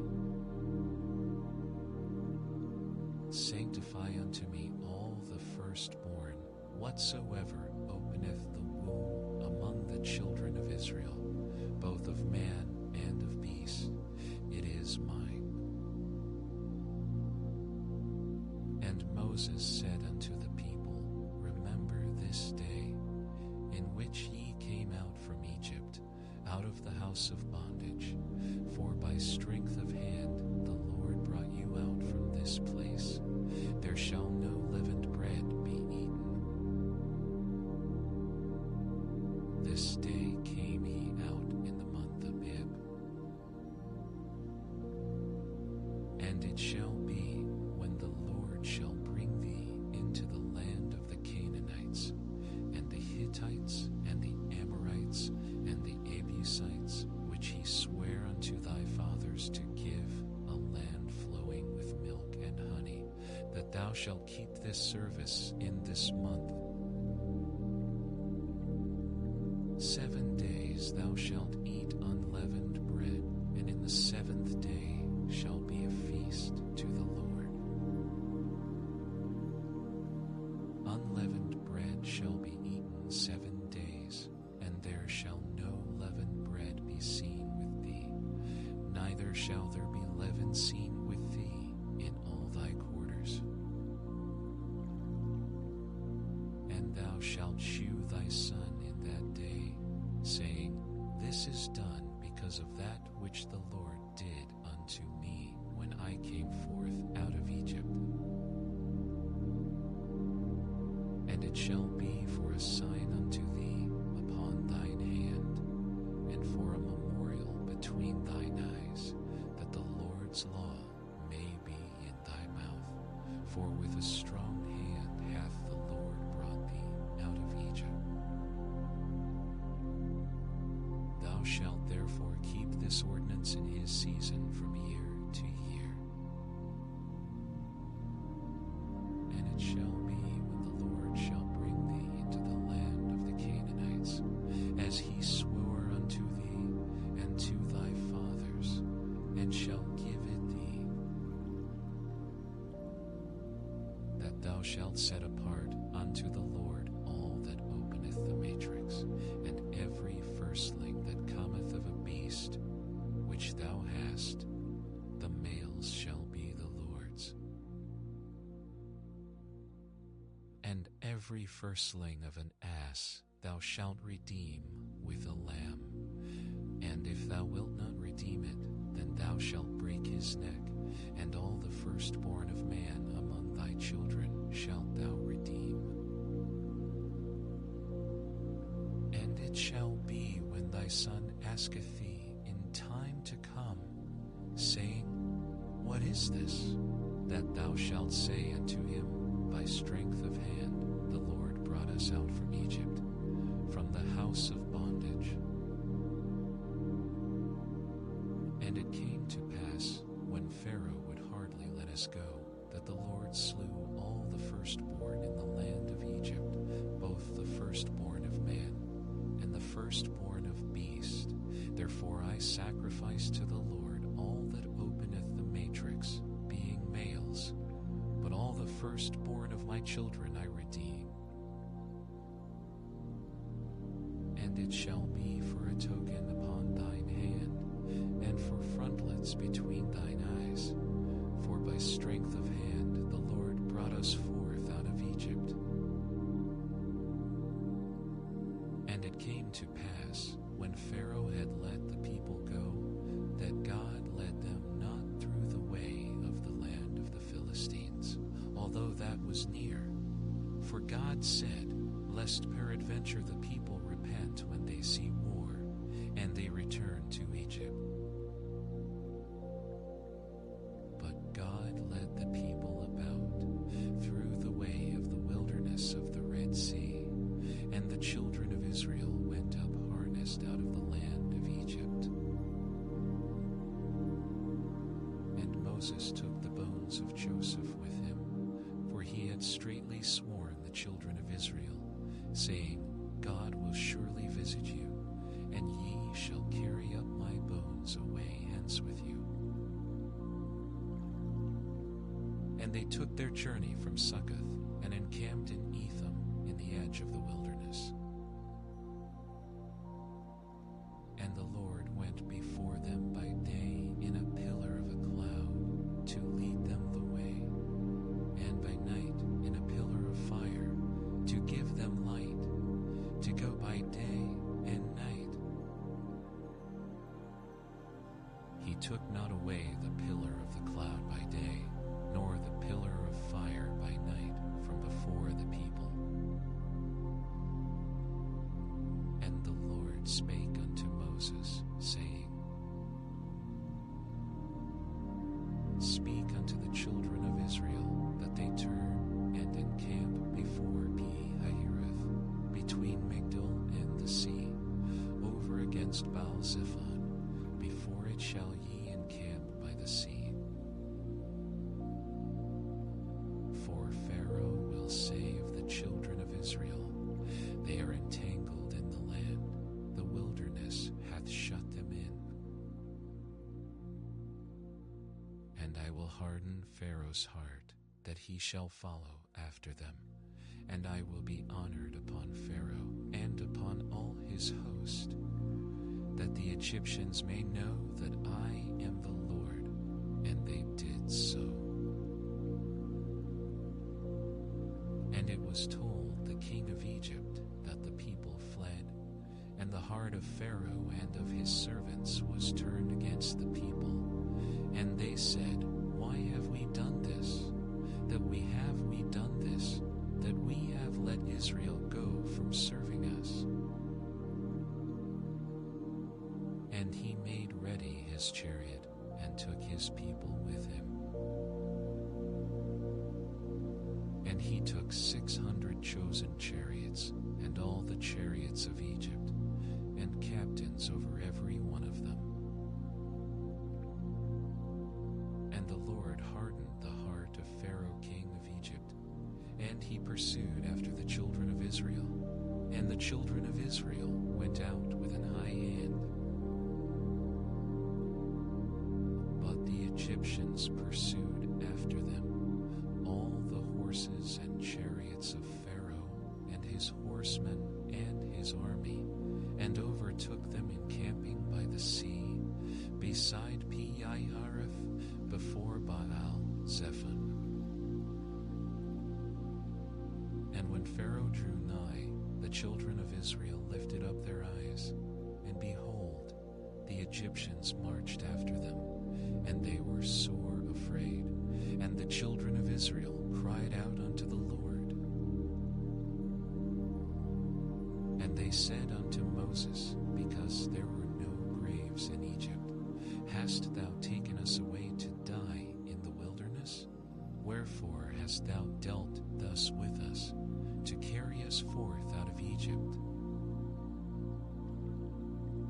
Is not this the word that we did tell thee in Egypt, saying, Let us alone, that we may serve the Egyptians? For it had been better for us to serve the Egyptians than that we should die in the wilderness. And Moses said unto the people, Fear ye not, stand still and see the salvation of the Lord, which he will show to you today. For the Egyptians whom ye have seen today, ye shall see them again no more forever.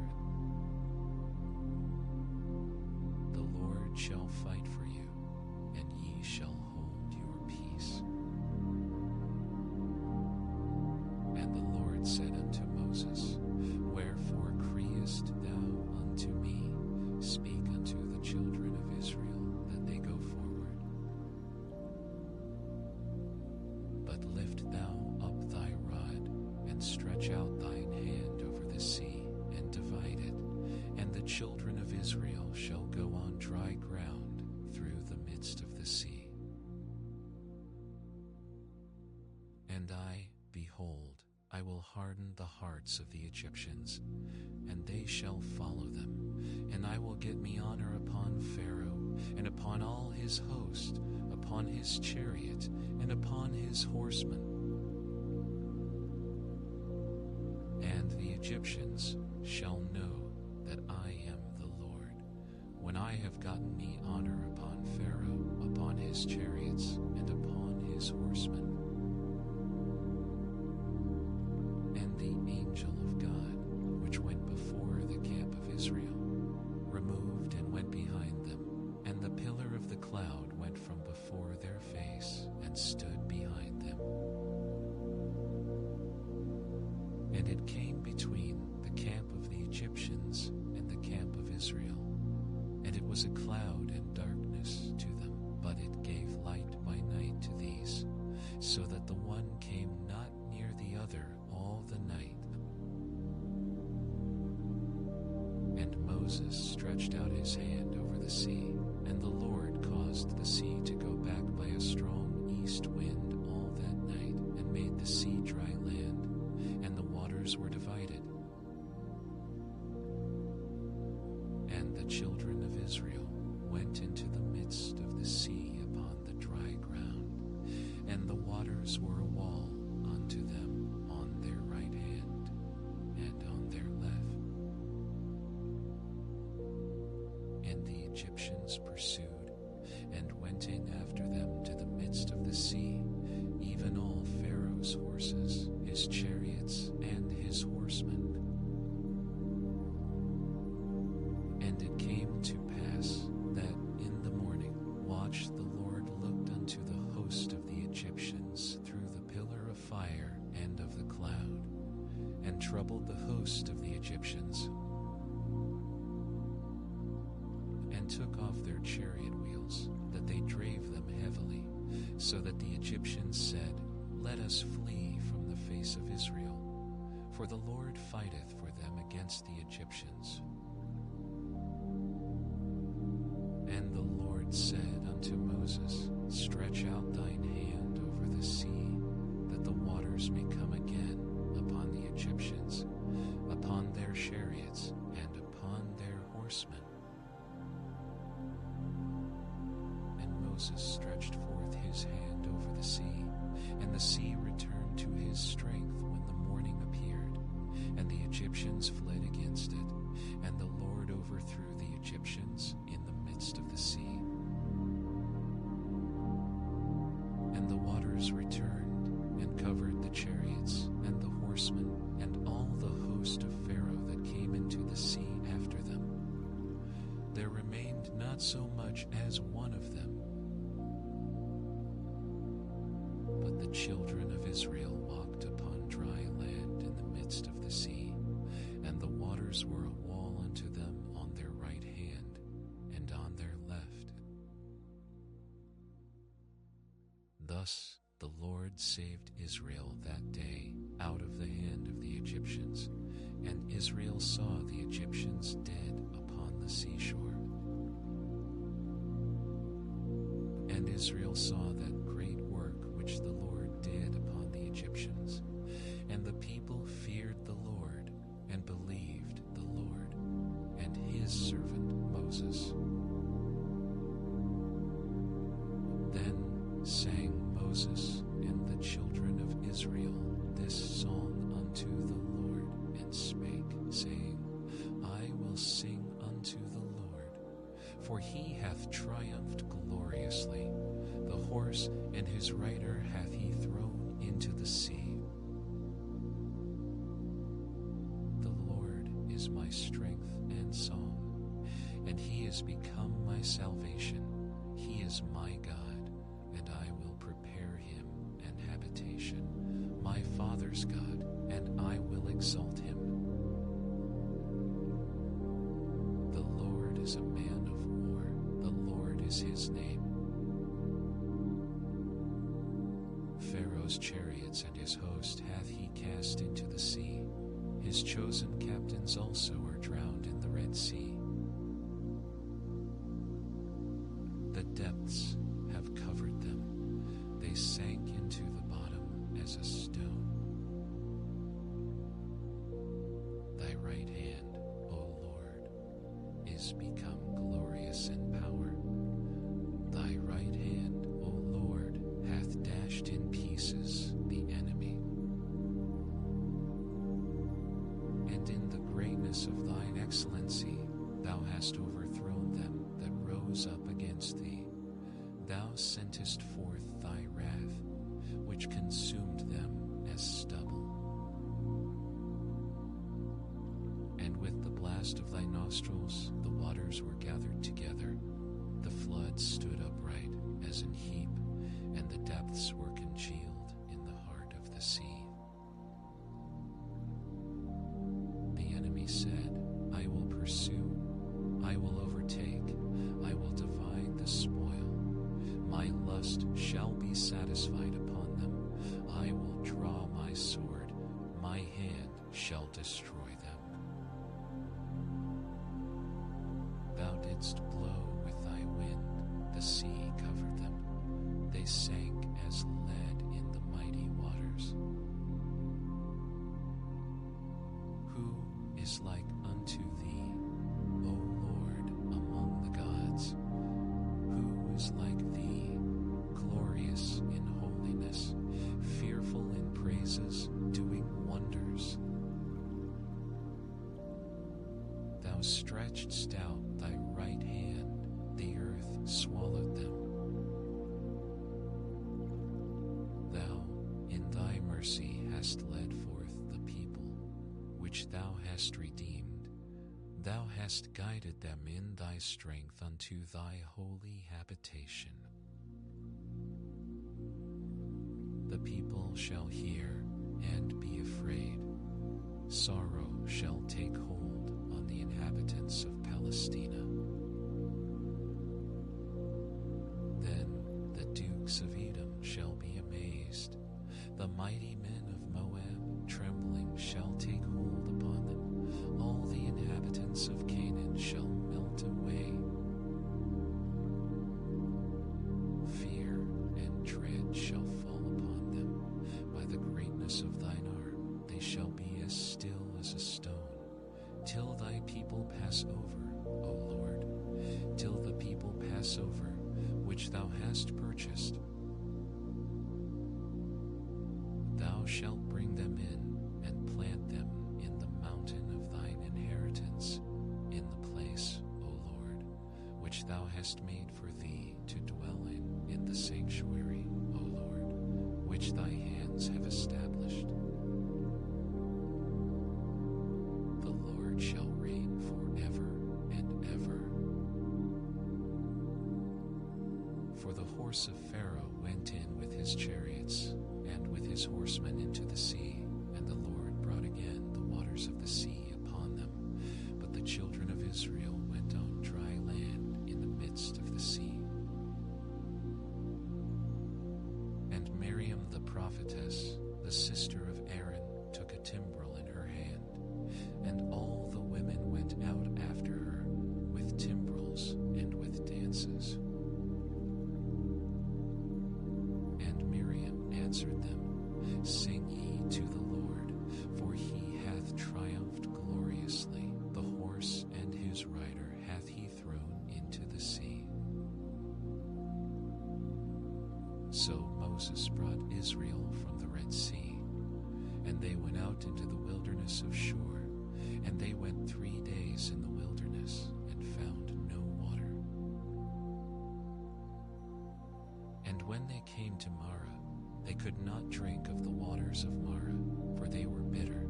Therefore the name of it was called Mara.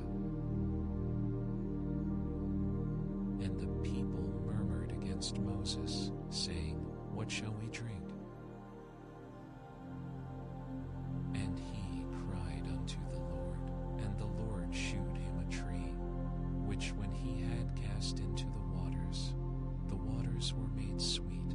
There he made for them a statute and an ordinance, and there he proved them, and said, "If thou wilt diligently hearken to the voice of the Lord thy God, and wilt do that which is right in his sight, and wilt give ear to his commandments, and keep all his statutes, I will put none of these diseases upon thee, which I have brought upon the Egyptians, for I am the Lord that healtheth." And they came to Elim, where were 12 wells of water, and 70 palm trees, and they encamped there by the waters.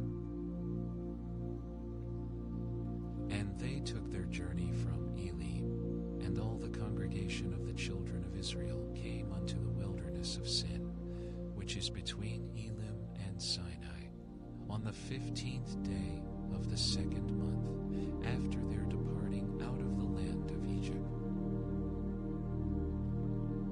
And the whole congregation of the children of Israel murmured against Moses and Aaron in the wilderness. And the children of Israel said unto them, "Would to God we had died by the hand of the Lord in the land of Egypt, when we sat by the flesh pots, and when we did eat bread to the full. For ye have brought us forth into this wilderness, to kill this whole assembly with hunger." Then said the Lord unto Moses, "Behold, I will rain bread from heaven for you, and the people shall go out and gather a certain rate every day, that I may prove them, whether they will walk in my law or no. And it shall come to pass, that on the 6th day they shall prepare that which they bring in, and it shall be twice as much as they gather daily."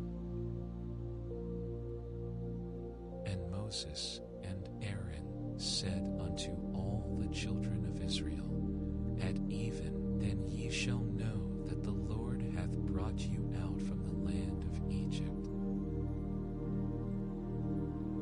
And in the morning then ye shall see the glory of the Lord, for that he heareth your murmurings against the Lord. And what are we that ye murmur against us?" And Moses said, "This shall be when the Lord shall give you in the evening flesh to eat, and in the morning bread to the full. For that the Lord heareth your murmurings which ye murmur against him. And what are we? Your murmurings are not against us, but against the Lord." And Moses spake unto Aaron, "Say unto all the congregation of the children of Israel, Come near before the Lord, for he hath heard your murmurings."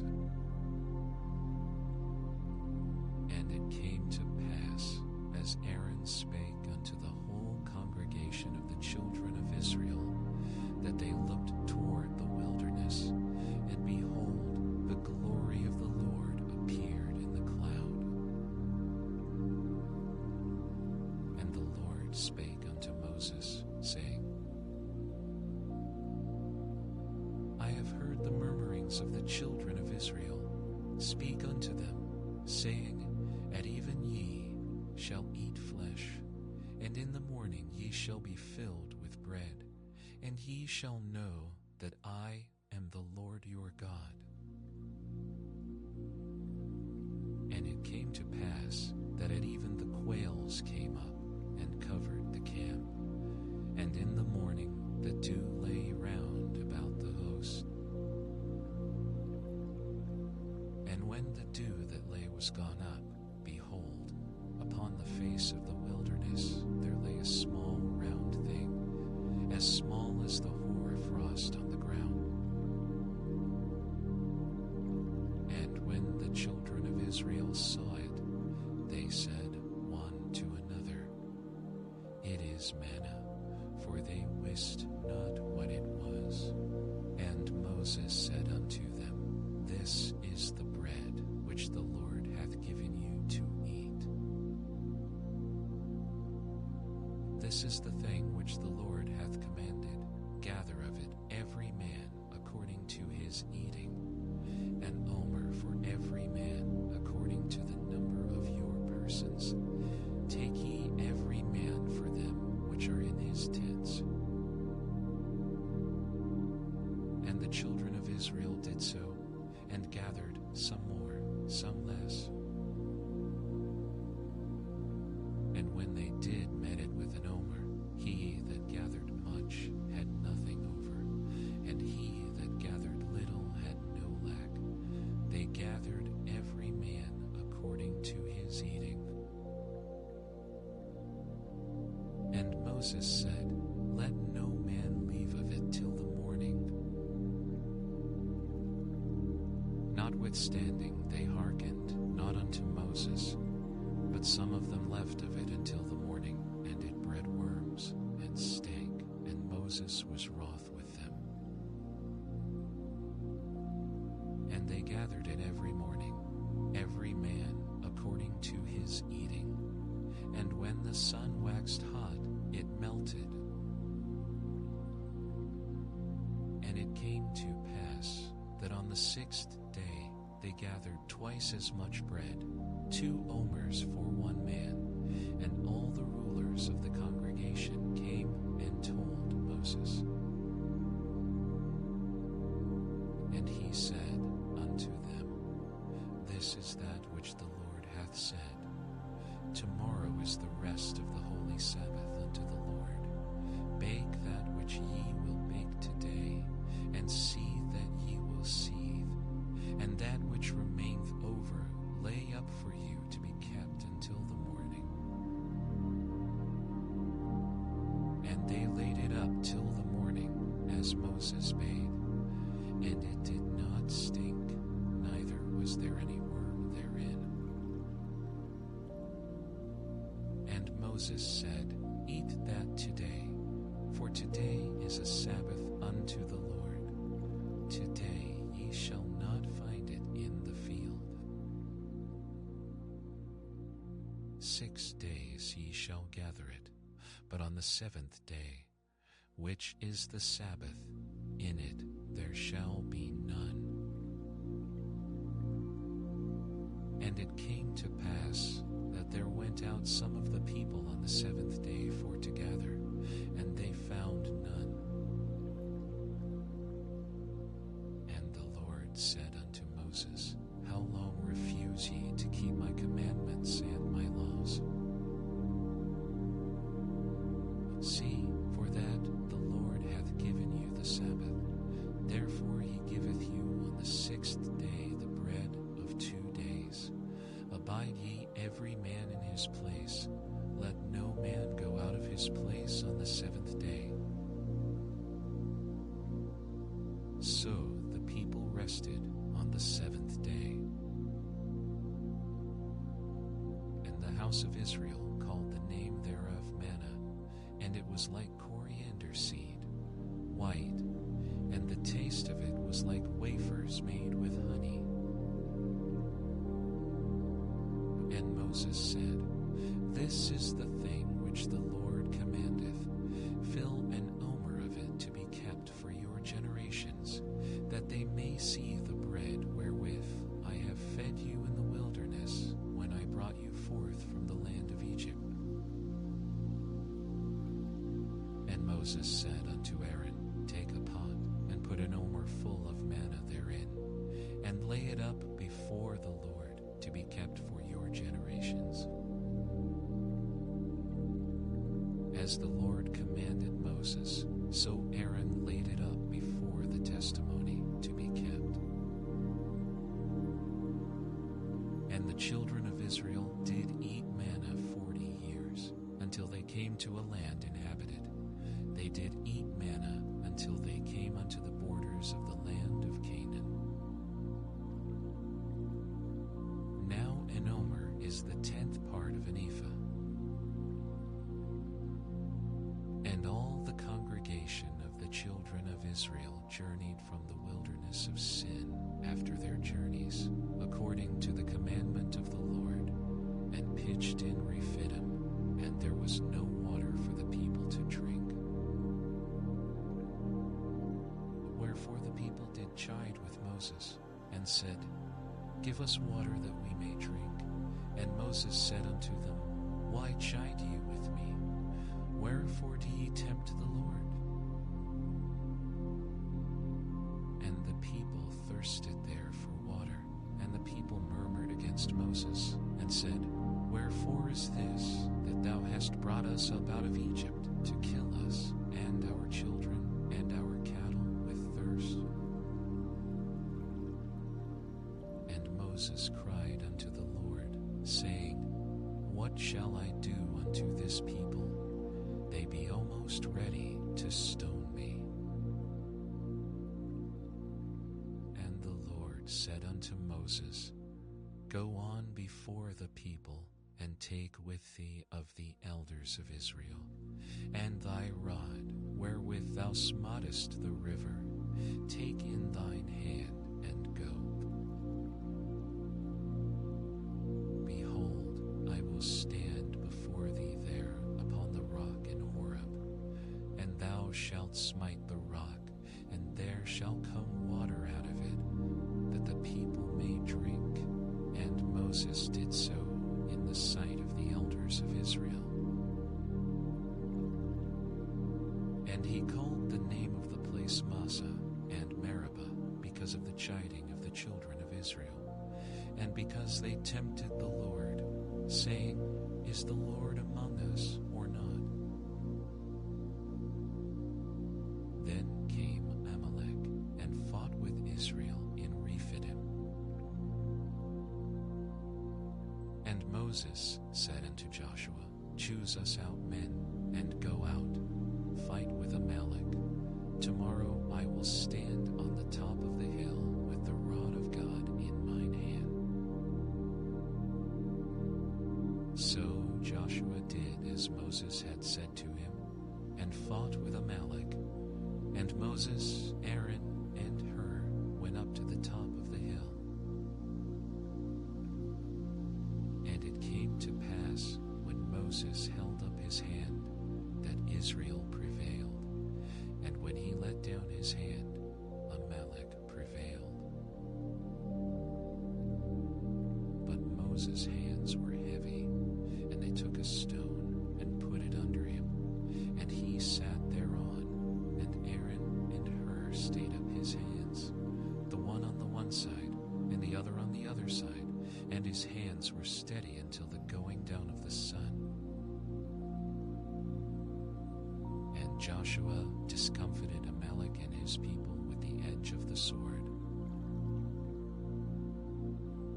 And the Lord said unto Moses, Write this for a memorial in a book, and rehearse it in the ears of Joshua, for I will utterly put out the remembrance of Amalek from under heaven. And Moses built an altar, and called the name of it Jehovah Nissi. For he said, Because the Lord hath sworn that the Lord will have war with Amalek from generation to generation. When Jethro, the priest of Midian, Moses' father-in-law, heard of all that God had done for Moses and for Israel his people, and that the Lord had brought Israel out of Egypt, then Jethro, Moses' father-in-law, took Zipporah, Moses' wife, after he had sent her back, and her 2 sons, of which the name of the one was Gershom, for he said, I have been an alien in a strange land. And the name of the other was Eleazar, for the God of my father, said he, was mine help and delivered me from the sword of Pharaoh. And Jethro, Moses' father-in-law, came with his sons and his wife unto Moses into the wilderness, where he encamped at the mount of God. And he said unto Moses, I, thy father-in-law Jethro, am come unto thee, and thy wife, and her 2 sons with her. And Moses went out to meet his father-in-law, and did obeisance, and kissed him, and they asked each other of their welfare, and they came into the tent. And Moses told his father-in-law all that the Lord had done unto Pharaoh and to the Egyptians for Israel's sake, and all the travail that had come upon them by the way, and how the Lord delivered them. And Jethro rejoiced for all the goodness which the Lord had done to Israel, whom he had delivered out of the hand of the Egyptians. And Jethro said, Blessed be the Lord, who hath delivered you out of the hand of the Egyptians, and out of the hand of Pharaoh, who hath delivered the people from under the hand of the Egyptians. Now I know that the Lord is greater than all gods, for in the thing wherein they dealt proudly he was above them. And Jethro, Moses' father-in-law, took a burnt offering and sacrifices for God, and Aaron came, and all the elders of Israel, to eat bread with Moses' father-in-law before God. And it came to pass on the morrow that Moses sat to judge the people, and the people stood by Moses from the morning unto the evening.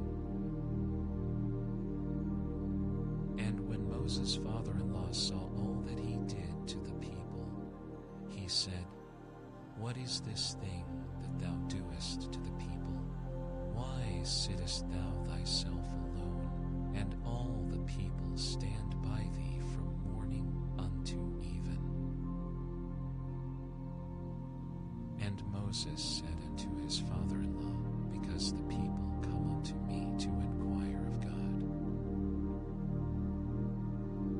When they have a matter, they come unto me, and I judge between one and another, and I do make them know the statutes of God and his laws. And Moses' father-in-law said unto him, The thing that thou doest is not good. Thou wilt surely wear away, both thou and this people that is with thee, for this thing is too heavy for thee. Thou art not able to perform it thyself alone. Hearken now unto my voice. I will give thee counsel, and God shall be with thee. Be thou for the people to God ward, that thou mayest bring the causes unto God. And thou shalt teach them ordinances and laws, and shalt shew them the way wherein they must walk, and the work that they must do. Moreover, thou shalt provide out of all the people able men, such as fear God, men of truth, hating covetousness, and place such over them to be rulers of thousands, and rulers of 50s, and rulers of 10s. And let them judge the people at all seasons, and it shall be that every great matter they shall bring unto thee, but every small matter they shall judge. So shall it be easier for thyself, and they shall bear the burden with thee. If thou shalt do this thing, and God command thee so, then thou shalt be able to endure, and all this people shall also go to their place in peace.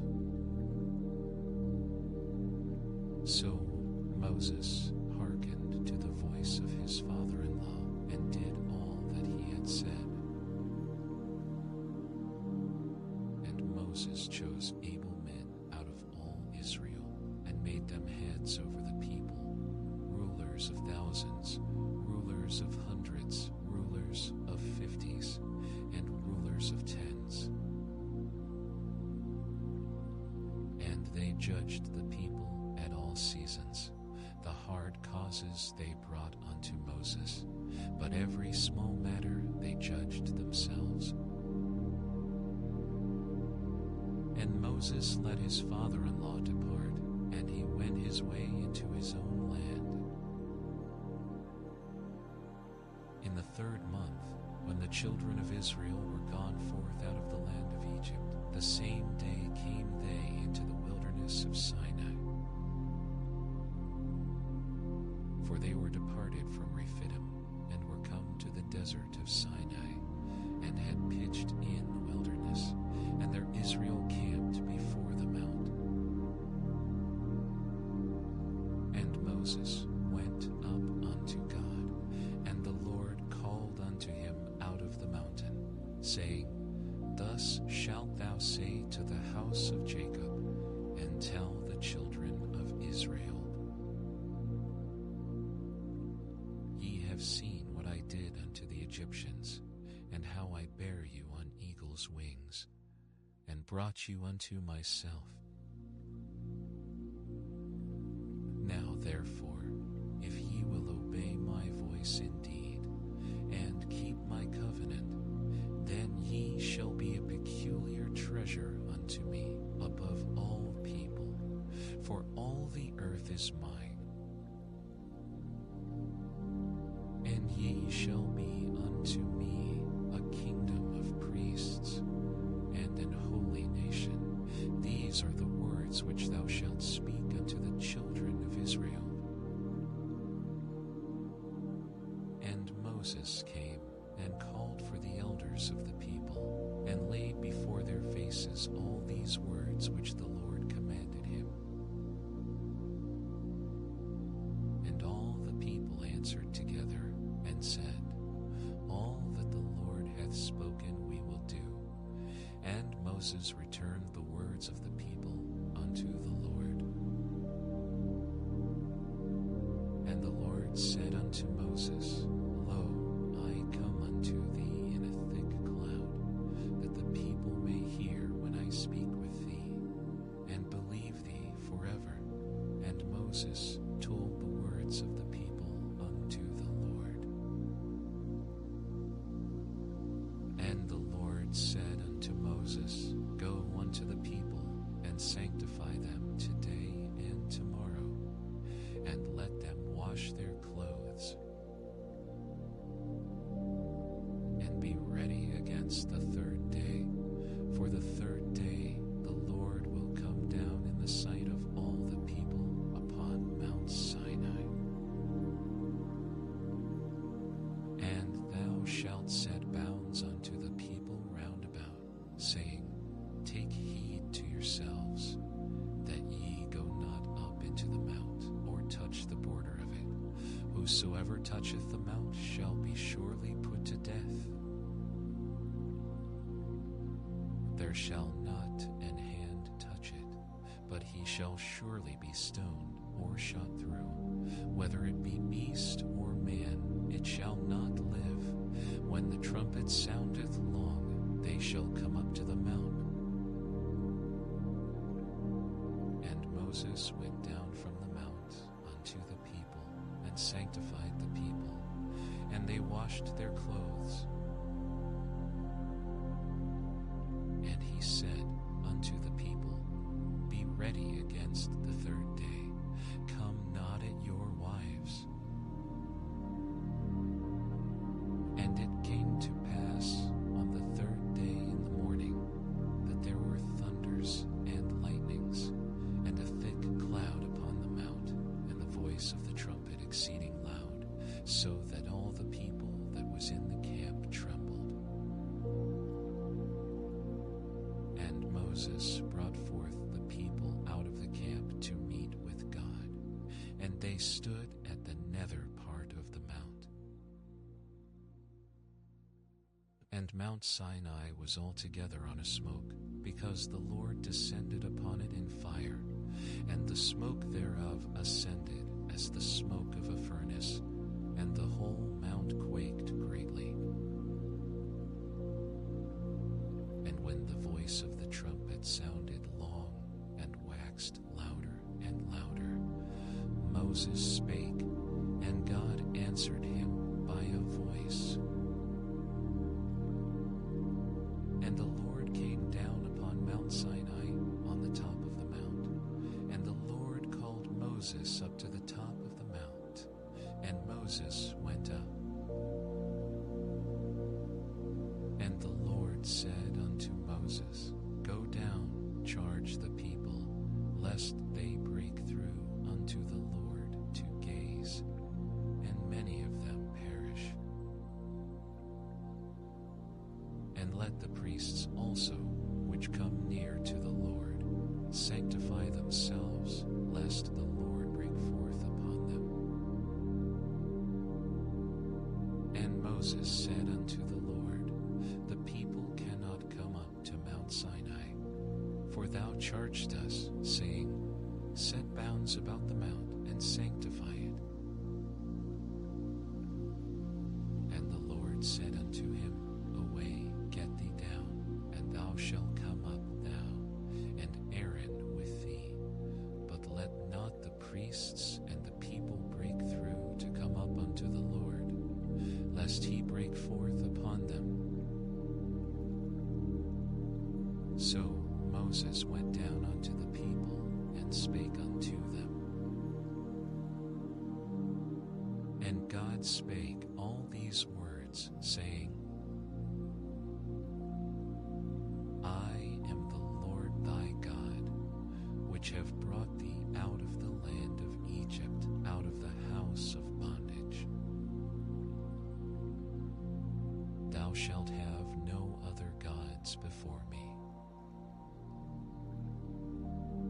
Thou shalt not make unto thee any graven image, or any likeness of anything that is in heaven above, or that is in the earth beneath, or that is in the water under the earth. Thou shalt not bow down thyself to them, nor serve them. For I, the Lord thy God, am a jealous God, visiting the iniquity of the fathers upon the children unto the third and fourth generation of them that hate me, and shewing mercy unto thousands of them that love me and keep my commandments.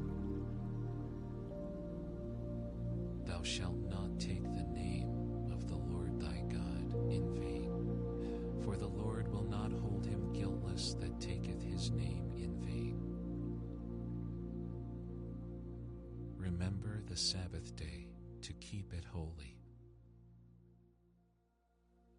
6 days shalt thou labor, and do all thy work.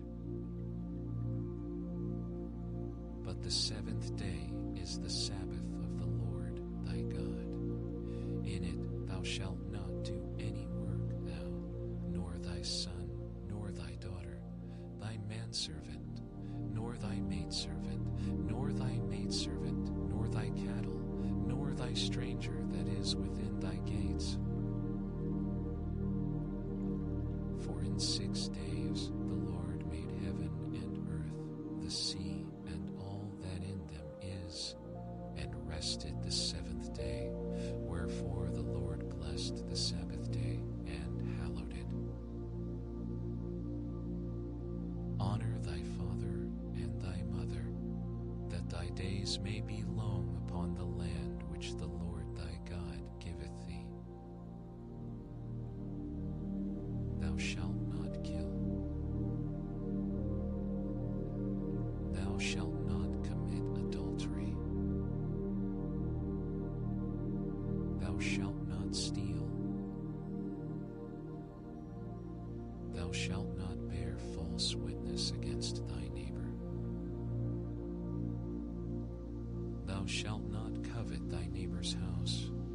Thou shalt not covet thy neighbor's wife, nor his manservant, nor his maidservant, nor his ox, nor his ass, nor his ass, nor anything that is thy neighbor's. And all the people saw the thunderings, and the lightnings, and the noise of the trumpet, and the mountain smoking. And when the people saw it, they removed, and stood afar off. And they said unto Moses, Speak thou with us, and we will hear, but let not God speak with us, lest we die. And Moses said unto the people, Fear not, for God is come to prove you, and that his fear may be before your faces, that ye sin not. And the people stood afar off, and Moses drew near unto the thick darkness where God was. And the Lord said unto Moses, Thus thou shalt say unto the children of Israel, Ye have seen that I have talked with you from heaven. Ye shall not make with me gods of silver, neither shall ye make unto you gods of gold. An altar of earth thou shalt make unto me, and shalt sacrifice thereon thy burnt offerings, and thy peace offerings, thy sheep, and thine oxen. In all places where I record my name, I will come unto thee, and I will bless thee. And if thou wilt make me an altar of stone, thou shalt not build it of hewn stone. For if thou lift up thy tool upon it, thou hast polluted it. Neither shalt thou go up by steps unto mine altar, that thy nakedness be not discovered thereon. Now these are the judgments which thou shalt set before them. If thou buy an Hebrew servant, 6 years he shall serve, and in the 7th he shall go out free for nothing. If he came in by himself, he shall go out by himself. If he were married, then his wife shall go out with him. If his master have given him a wife, and she have borne him sons or daughters, the wife and her children shall be her master's, and he shall go out by himself. And if the servant shall plainly say, I love my master, my wife, and my children, I will not go out free, then his master shall bring him unto the judges. He shall also bring him to the door, or unto the doorpost, and his master shall bore his ear through with an awl. And if a man sell his daughter to be a maidservant, she shall not go out as the menservants do. If she please not her master, who hath betrothed her to himself, then shall he let her be redeemed. To sell her unto a strange nation he shall have no power, seeing he hath dealt deceitfully with her. And if he have betrothed her unto his son, he shall deal with her after the manner of daughters. If he take him another wife, her food, her raiment, and her duty of marriage, shall he not diminish? And if he do not these 3 unto her, then shall she go out free without money. He that smiteth a man so that he die shall be surely put to death. And if a man lie not in wait, but God into his hand, then I will appoint thee a place whither he shall flee. But if a man come presumptuously upon his neighbor to slay him with guile, thou shalt take him from mine altar, that he may die. And he that smiteth his father or his mother shall be surely put to death. And he that stealeth a man and selleth him, or if he be found in his hand, he shall surely be put to death. And he that curseth his father or his mother shall surely be put to death. And if men strive together, and one smite another with a stone, or with his fist, and he die not, but keepeth his bed,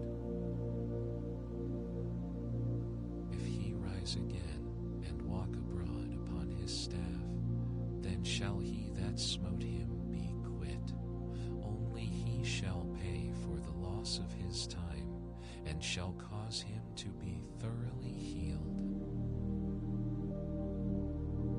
And if a man smite his servant or his maid with a rod, and he die under his hand, he shall be surely punished. Notwithstanding, if he continue a day or two, he shall not be punished, for he is his money.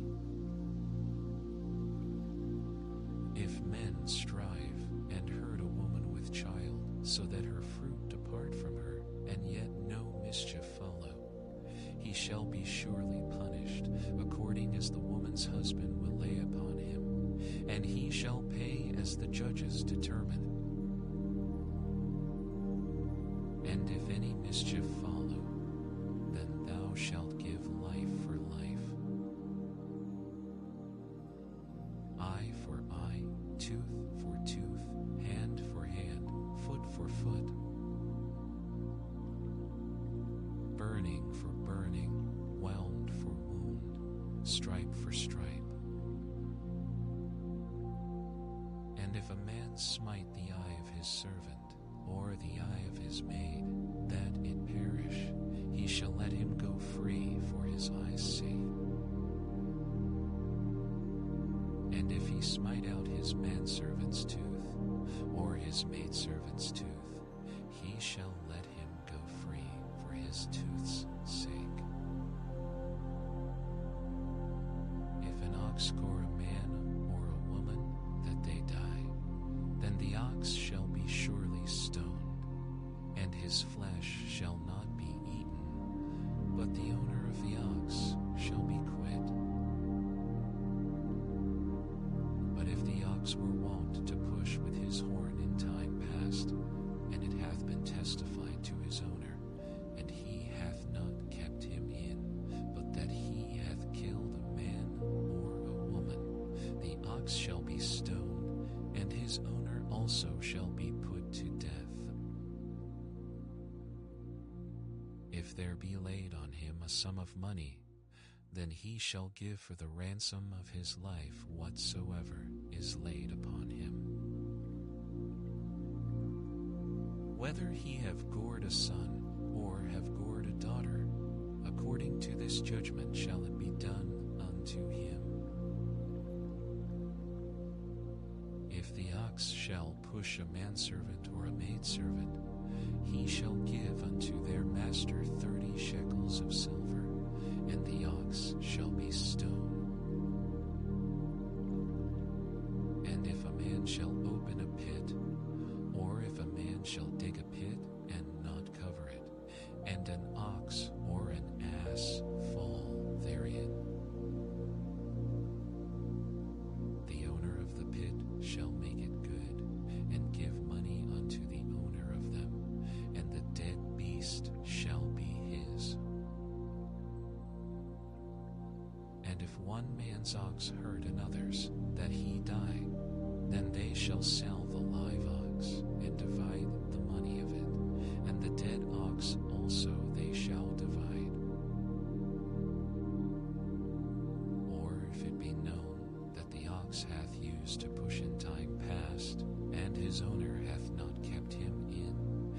shall surely pay ox for ox.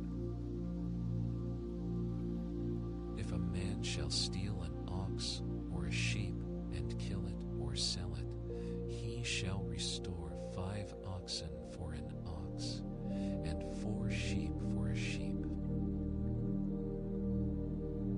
If a thief be found breaking up, and be smitten that he die, there shall no blood be shed for him.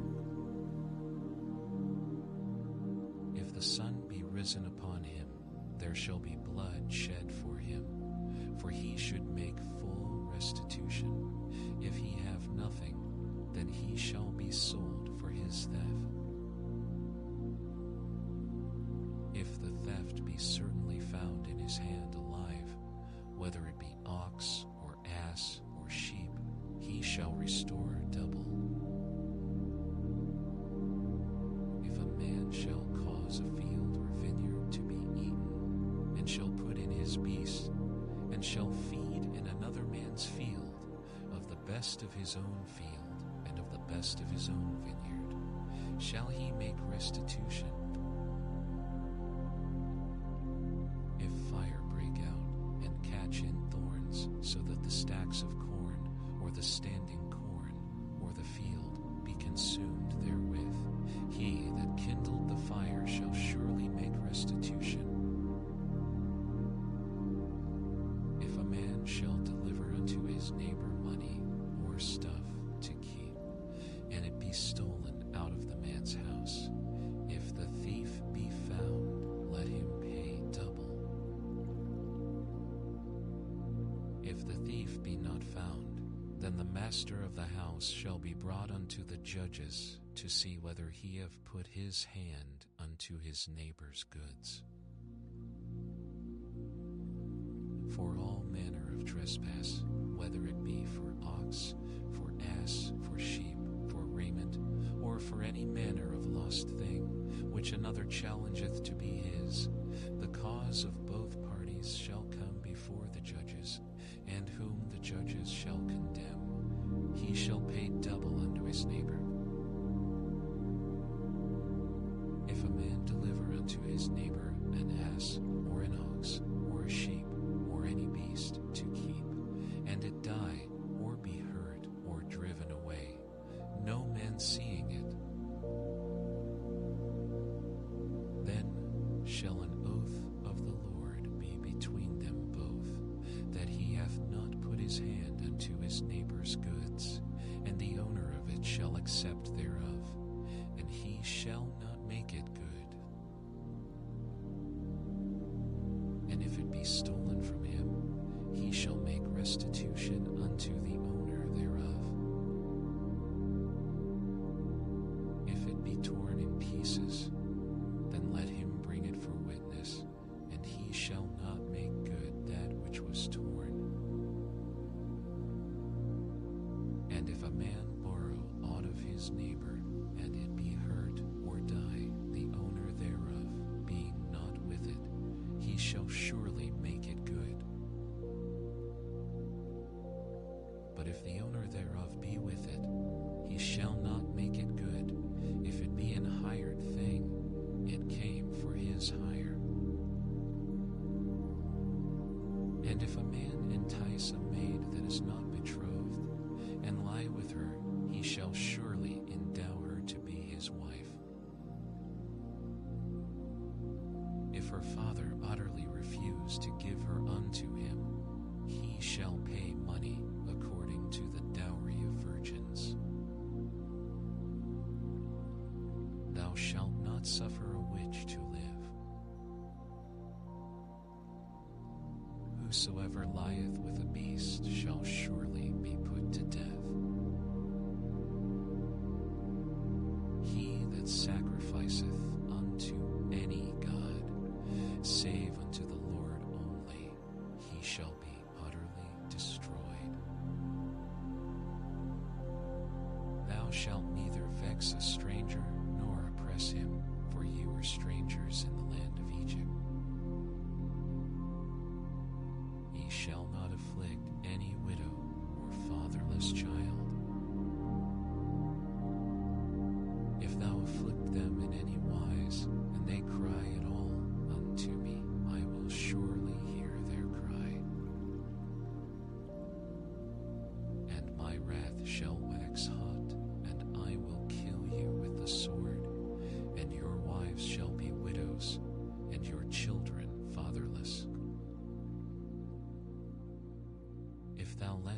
to any of my people that is poor by thee, thou shalt not be to him as an usurer, neither shalt thou lay upon him usury.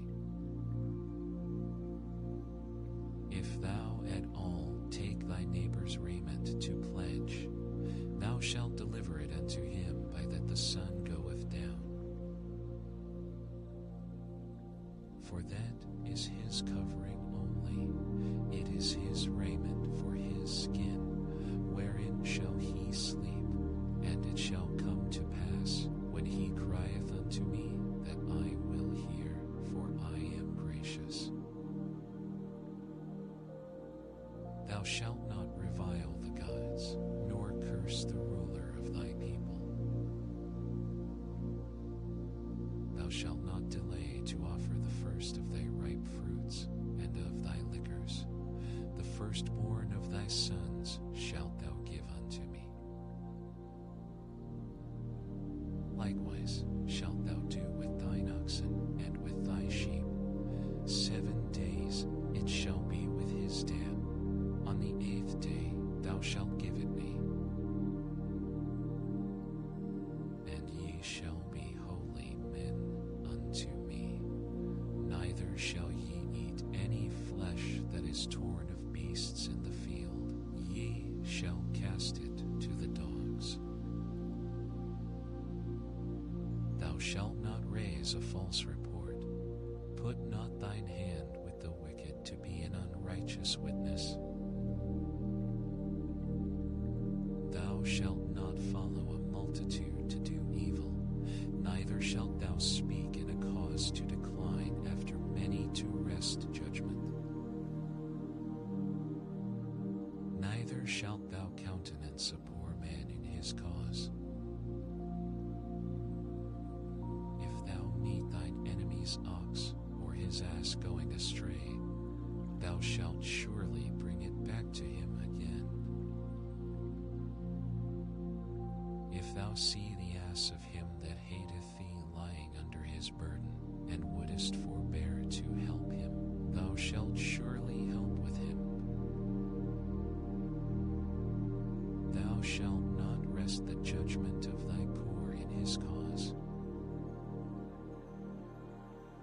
Keep thee far from a false matter, and the innocent and righteous slay thou not, for I will not justify the wicked. And thou shalt take no gift, for the gift blindeth the wise, and perverteth the words of the righteous. Also thou shalt not oppress a stranger, for ye know the heart of a stranger, seeing ye were strangers in the land of Egypt. And 6 years thou shalt sow thy land, and shalt gather in the fruits thereof.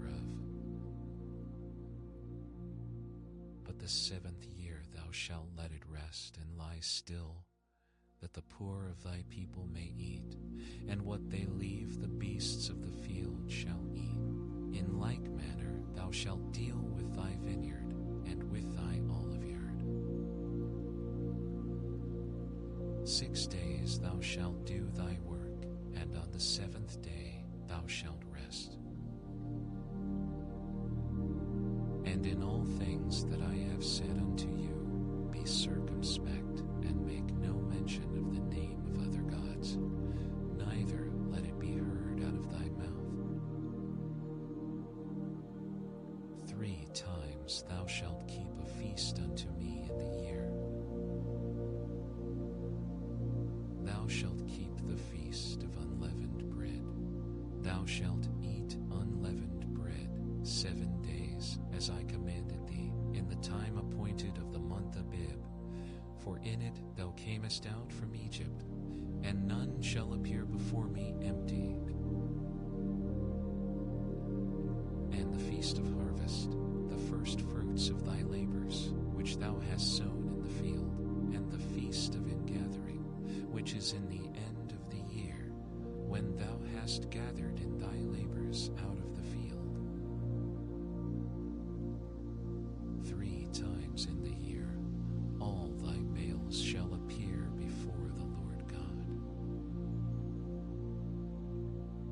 shalt not offer the blood of my sacrifice with leavened bread, neither shall the fat of my sacrifice remain until the morning.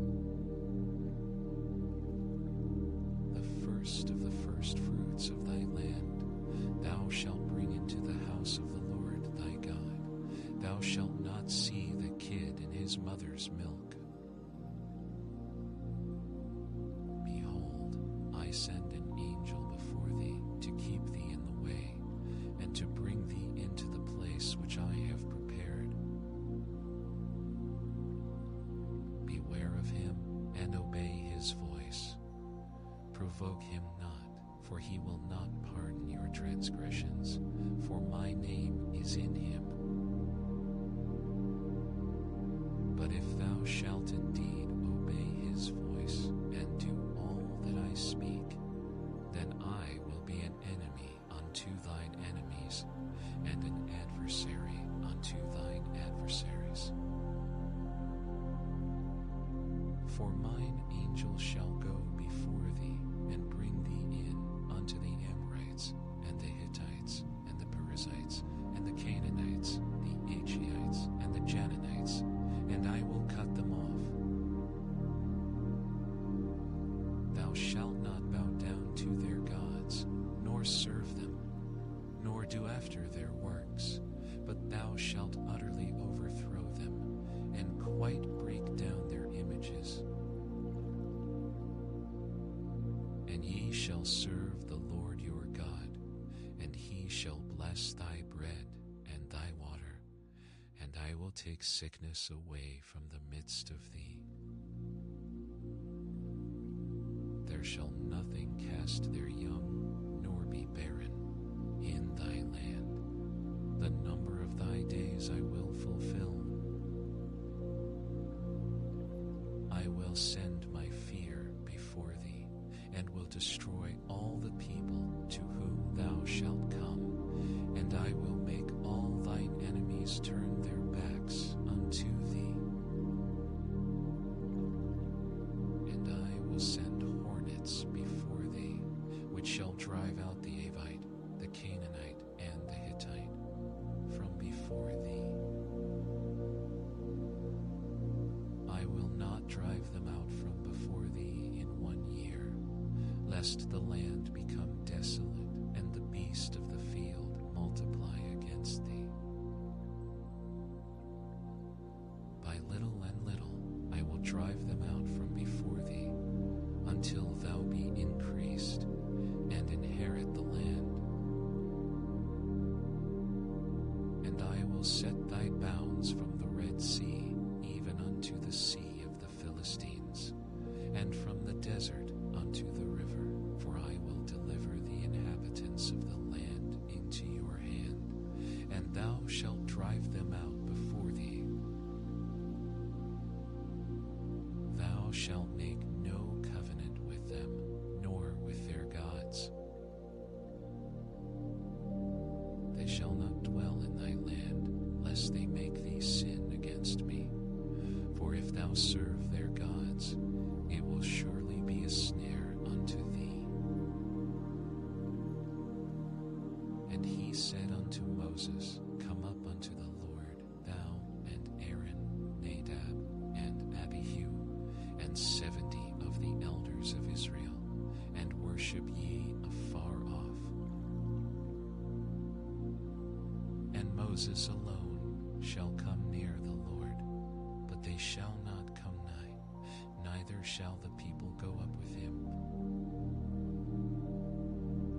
And Moses came and told the people all the words of the Lord, and all the judgments, and all the people answered with one voice, and said, All the words which the Lord hath said will we do.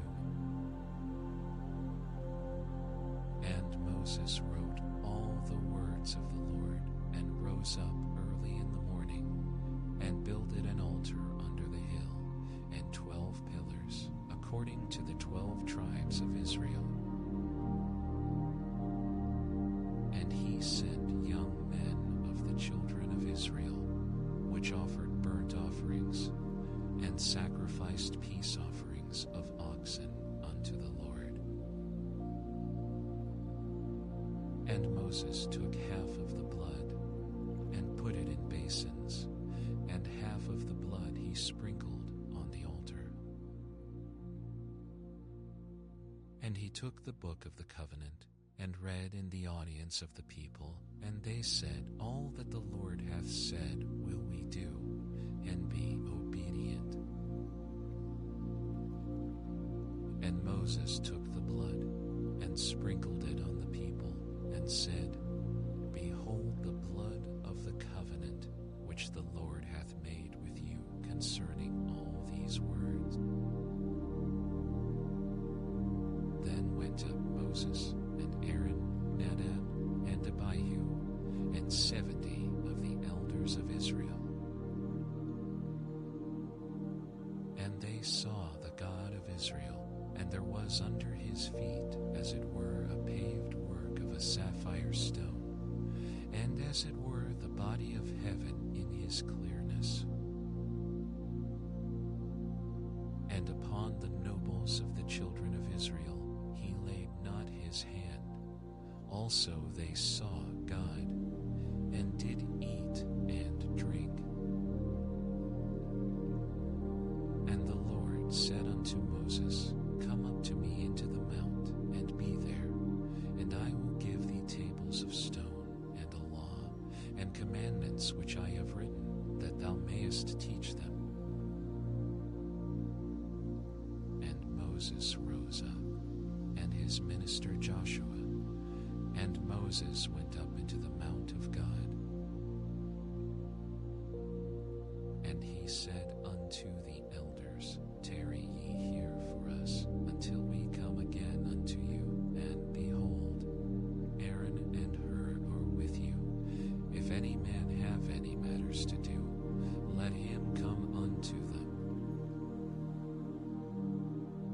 And Moses went up into the mount, and a cloud covered the mount. And the glory of the Lord abode upon Mount Sinai, and the cloud covered it 6 days. And the 7th day he called unto Moses out of the midst of the cloud. And the sight of the glory of the Lord was like devouring fire on the top of the mount in the eyes of the children of Israel. And Moses went into the midst of the cloud, and gat him up into the mount. And Moses was in the mount 40 days and 40 nights. And the Lord spake unto Moses, saying, Speak unto the children of Israel, that they bring me an offering of every man that giveth it willingly with his heart. Ye shall take my offering. And this is the offering which ye shall take of them, gold and silver and brass, and blue and purple, and scarlet and fine linen, and goat's hair, and ram's skins dyed red, and badger skins, and shittim wood, oil for the light, spices for anointing oil, and for sweet incense, onyx stones, and stones to be set in the ephod and in the breastplate. And let them make me a sanctuary, that I may dwell among them, according to all that I shew thee, after the pattern of the tabernacle, and the pattern of all the instruments thereof, even so shall ye make it. And they shall make an ark of shittim wood, 2 cubits and a half shall be the length thereof, and 1 cubit and a half the breadth thereof, and 1 cubit and a half the height thereof. And thou shalt overlay it with pure gold, within and without shalt thou overlay it, and shalt make upon it a crown of gold round about. And thou shalt cast 4 rings of gold for it, and put them in the 4 corners thereof. And 2 rings shall be in the one side of it, and 2 rings in the other side of it. And thou shalt make staves of shittim wood, and overlay them with gold. And thou shalt put the staves into the rings by the sides of the ark, that the ark may be borne with them. The staves shall be in the rings of the ark, they shall not be taken from it. And thou shalt put into the ark the testimony which I shall give thee.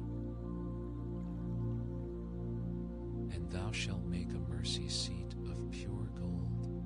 2 cubits and a half shall be the length thereof, and 1 cubit and a half the breadth thereof.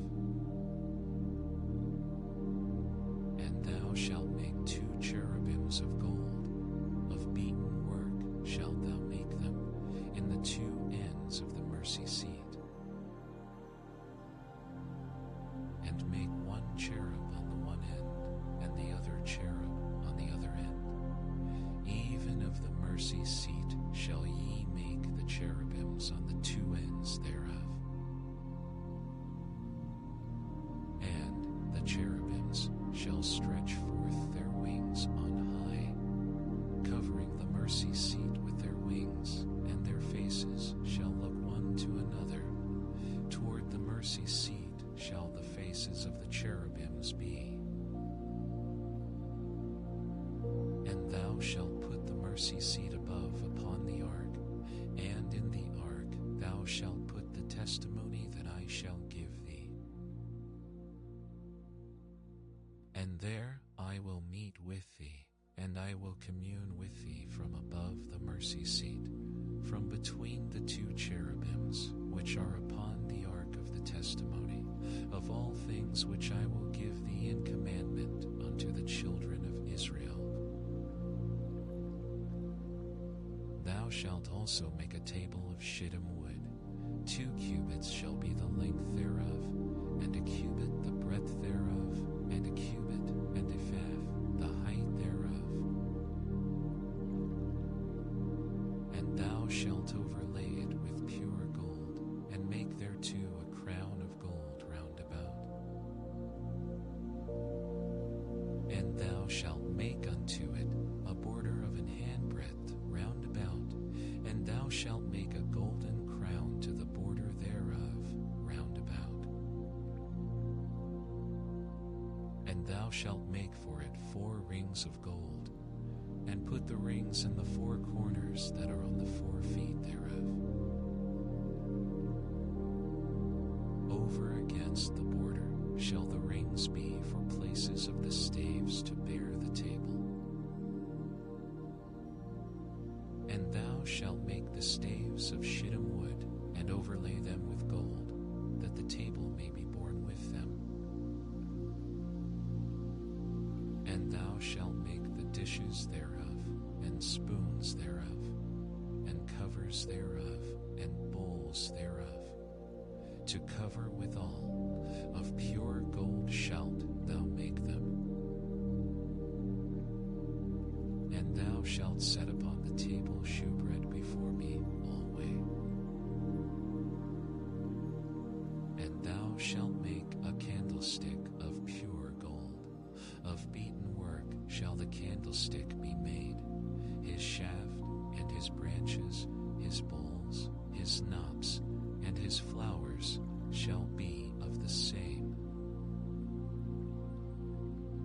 And 6 branches shall come out of the sides of it, 3 branches of the candlestick out of the one side, and 3 branches of the candlestick out of the other side. 3 bowls made like unto almonds, with a knot and a flower in one branch, and 3 bowls made like almonds in the other branch, with a knot and a flower. So in the 6 branches that come out of the candlestick. And And in the candlestick shall be 4 bowls made like unto almonds, with their knops and their flowers. And there shall be a knob under 2 branches of the same, and a knob under 2 branches of the same, and a knob under 2 branches of the same, according to the 6 branches that proceed out of the candlestick. Their knops and their branches shall be of the same. All it shall be one beaten work of pure gold. And thou shalt make the 7 lamps thereof, and they shall light the lamps thereof, that they may give light over against it.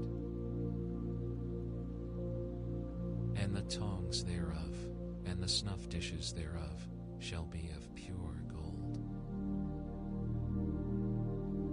Of a talent of pure gold shall he make it with all these vessels. And look that thou make them after their pattern, which was shewed thee in the mount.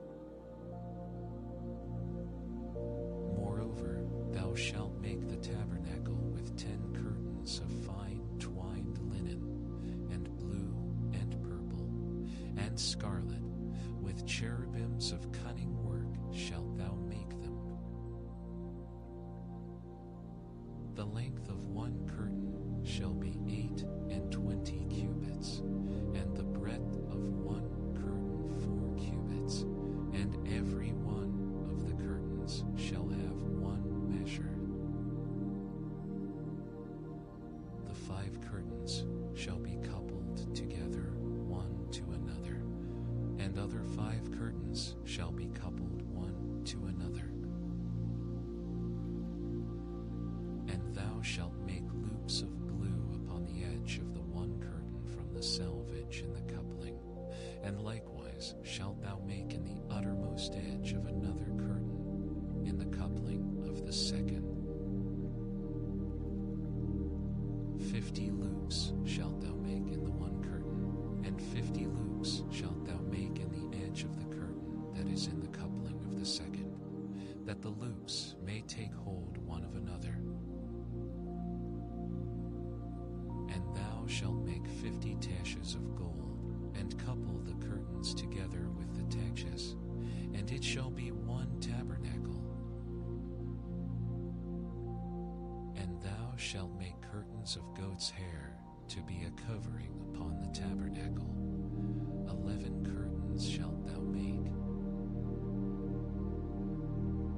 The length of one curtain shall be 30 cubits, and the breadth of one curtain 4 cubits, and the 11 curtains shall be all of one measure. And thou shalt couple 5 curtains by themselves, and 6 curtains by themselves, and shalt double the 6th curtain in the forefront of the tabernacle. And thou shalt make 50 loops on the edge of the one curtain that is outmost in the coupling, and 50 loops in the edge of the curtain which coupleth the second. And thou shalt make 50 taches of brass, and put the taches into the loops, and couple the tent together, that it may be one. And the remnant that remaineth of the curtains of the tent, the half curtain that remaineth, shall hang over the backside of the tabernacle. And a cubit on the one side, and a cubit on the other side of that which remaineth in the length of the curtains of the tent, it shall hang over the sides of the tabernacle on this side, and on that side, to cover it. And thou shalt make a covering for the tent of ram's skins dyed red, and a covering above of badger skins. And thou shalt make boards for the tabernacle of shittim wood standing up. 10 cubits shall be the length of a board, and a cubit and a half shall be the breadth of one board. 2 tenons shall there be in one board, set in order one against another. Thus shalt thou make for all the boards of the tabernacle. And thou shalt make the boards for the tabernacle, 20 boards on the south side southward. And thou shalt make 40 sockets of silver under the 20 boards, 2 sockets under one board for his 2 tenons, and 2 sockets under another board for his 2 tenons. And for the second side of the tabernacle on the north side there shall be 20 boards, and there 40 sockets of silver, 2 sockets under one board, and 2 sockets under another board. And for the sides of the tabernacle westward thou shalt make 6 boards. And 2 boards shalt thou make for the corners of the tabernacle in the 2 sides. And they shall be coupled together beneath, and they shall be coupled together above the head of it unto one ring. Thus shall it be for them both. They shall be for the 2 corners. And they shall be 8 boards, and their sockets of silver, 16 sockets, 2 sockets under one board, and 2 sockets under another board. And thou shalt make bars of shittim wood, 5 for the boards of the one side of the tabernacle, and 5 bars for the boards of the other side of the tabernacle, and 5 bars for the boards of the side of the tabernacle, for the 2 sides westward. And the middle bar in the midst of the boards shall reach from end to end. And thou shalt overlay the boards with gold, and make their rings of gold for places for the bars.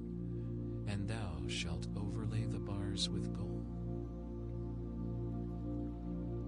And thou shalt rear up the tabernacle according to the fashion thereof, which was shewed thee in the mount. And thou shalt make a veil of blue and purple, and scarlet, and fine twined linen of cunning work, with cherubims shall it be made. And thou shalt hang it upon 4 pillars of shittim wood, overlaid with gold. Their hooks shall be of gold, upon the 4 sockets of silver. And thou shalt hang up the veil under the taches, that thou mayest bring in thither within the veil the ark of the testimony. And the veil shall divide unto you between the holy place and the most holy. And thou shalt put the mercy seat upon the ark of the testimony in the most holy place. And thou shalt set the table without the veil, and the candlestick over against the table on the side of the tabernacle toward the south. And thou shalt put the table on the north side. And thou shalt make an hanging for the door of the tent of blue and purple and scarlet and fine twined linen, wrought with needlework. And thou shalt make for the hanging 5 pillars of shittim wood, and overlay them with gold, and their hooks shall be of gold. And thou shalt cast 5 sockets of brass for them. And thou shalt make an altar of shittim wood, 5 cubits long, and 5 cubits broad. The altar shall be 4 square, and the height thereof shall be 3 cubits. And thou shalt make the horns of it upon the 4 corners thereof. His horns shall be of the same, and thou shalt overlay it with brass.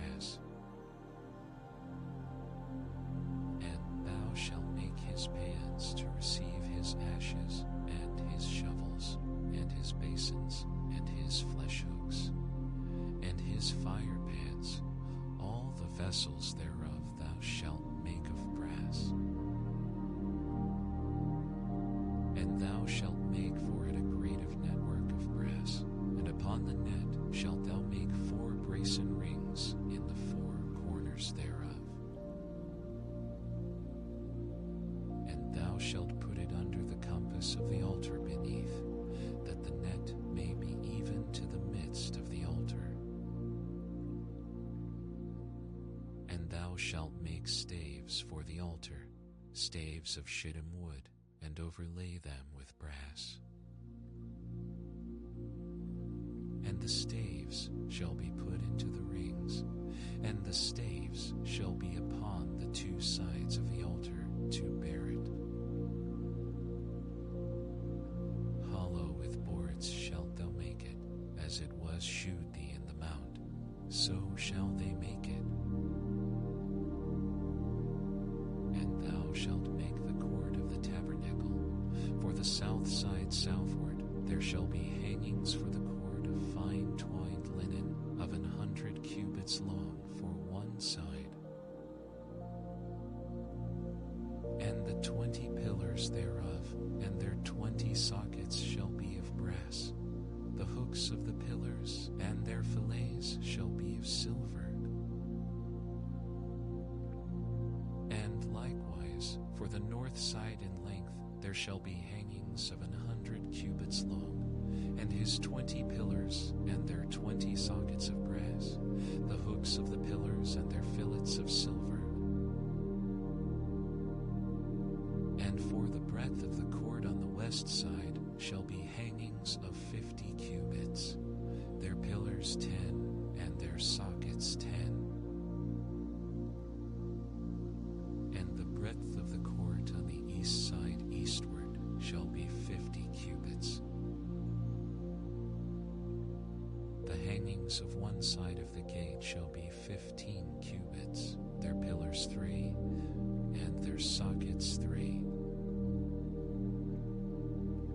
And on the other side shall be hangings 15 cubits, their pillars 3, and their sockets 3. And for the gate of the court shall be an hanging of 20 cubits of blue and purple, and scarlet, and fine twined linen, wrought with needlework, and their pillars shall be 4, and their sockets 4. All the pillars round about the court shall be filleted with silver, their hooks shall be of silver, and their sockets of brass. The length of the court shall be 100 cubits, and the breadth 50 everywhere, and the height 5 cubits of fine twined linen, and their sockets of brass.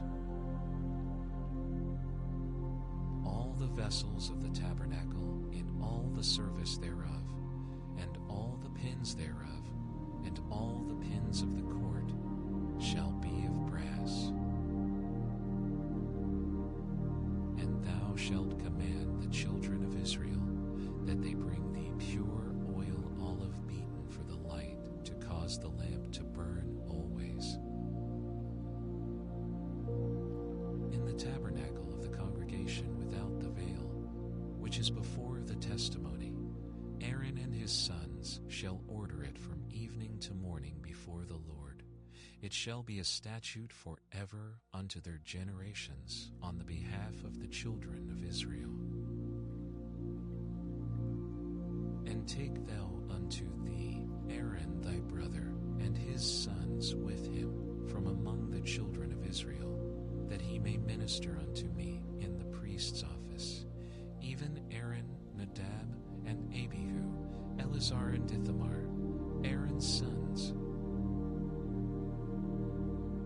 And thou shalt make holy garments for Aaron thy brother, for glory and for beauty. And thou shalt speak unto all that are wise-hearted, whom I have filled with the spirit of wisdom, that they may make Aaron's garments to consecrate him, that he may minister unto me in the priest's office. And these are the garments which they shall make: a breastplate, and an ephod, and a robe, and a broidered coat, a mitre, and a girdle. And they shall make holy garments for Aaron thy brother, and his sons, that he may minister unto me in the priest's office. And they shall take gold, and blue, and purple, and scarlet, and fine linen. And they shall make the ephod of gold, of blue, and of purple, of scarlet, and fine twined linen, with cunning work. It shall have the two shoulder pieces thereof joined at the two edges thereof, and so it shall be joined together. And the curious girdle of the ephod, which is upon it, shall be of the same, according to the work thereof, even of gold, of blue, and purple, and scarlet, and fine twined linen. And thou shalt take 2 onyx stones, and grave on them the names of the children of Israel, 6 of their names on one stone, and the other 6 names of the rest on the other stone, according to their birth. With the work of an engraver in stone, like the engravings of a signet, shalt thou engrave the 2 stones with the names of the children of Israel. Thou shalt make them to be set in ouches of gold. And thou shalt put the 2 stones upon the shoulders of the ephod for stones of memorial unto the children of Israel. And Aaron shall bear their names before the Lord upon his 2 shoulders for a memorial. And thou shalt make ouches of gold. And 2 chains of pure gold at the ends. Of wreathen work shalt thou make them, and fasten the wreathen chains to the ouches. And thou shalt make the breastplate of judgment with cunning work. After the work of the ephod thou shalt make it, of gold, of blue, and of purple, and of scarlet, and of fine twined linen shalt thou make it. 4 square it shall be being doubled. A span shall be the length thereof, and a span shall be the breadth thereof.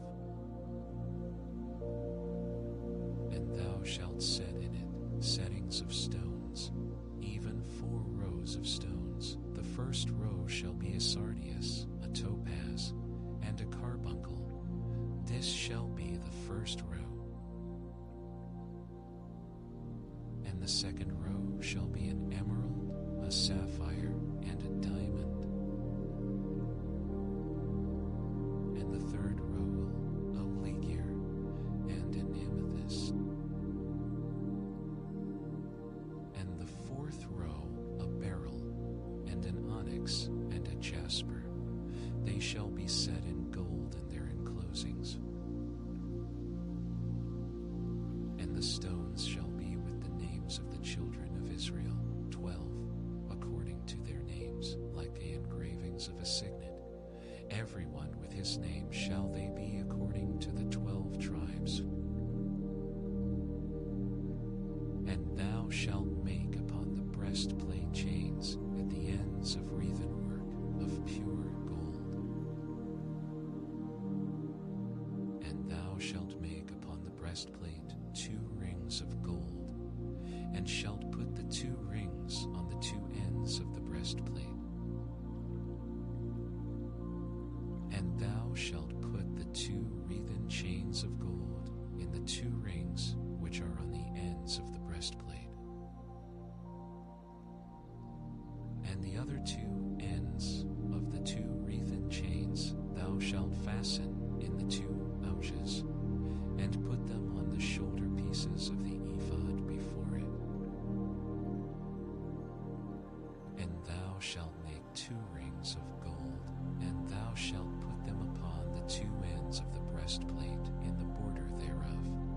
which is in the side of the ephod inward. And 2 other rings of gold thou shalt make, and shalt put them on the 2 sides of the ephod underneath, toward the forepart thereof, over against the other coupling thereof, above the curious girdle of the ephod.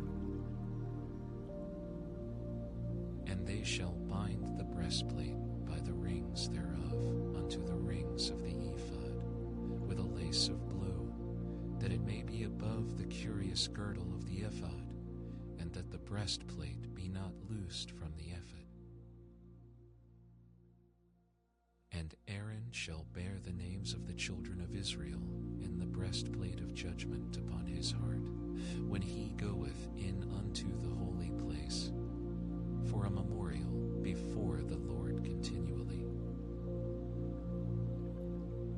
And thou shalt put in the breastplate of judgment, the Urim and the Thummim, and they shall be upon Aaron's heart, when he goeth in before the Lord. And Aaron shall bear the judgment of the children of Israel upon his heart before the Lord continually. And thou shalt make the robe of the ephod all of blue. And there shall be an hole in the top of it, in the midst thereof. It shall have a binding of woven work round about the whole of it, as it were the whole of an habergeon, that it be not rent.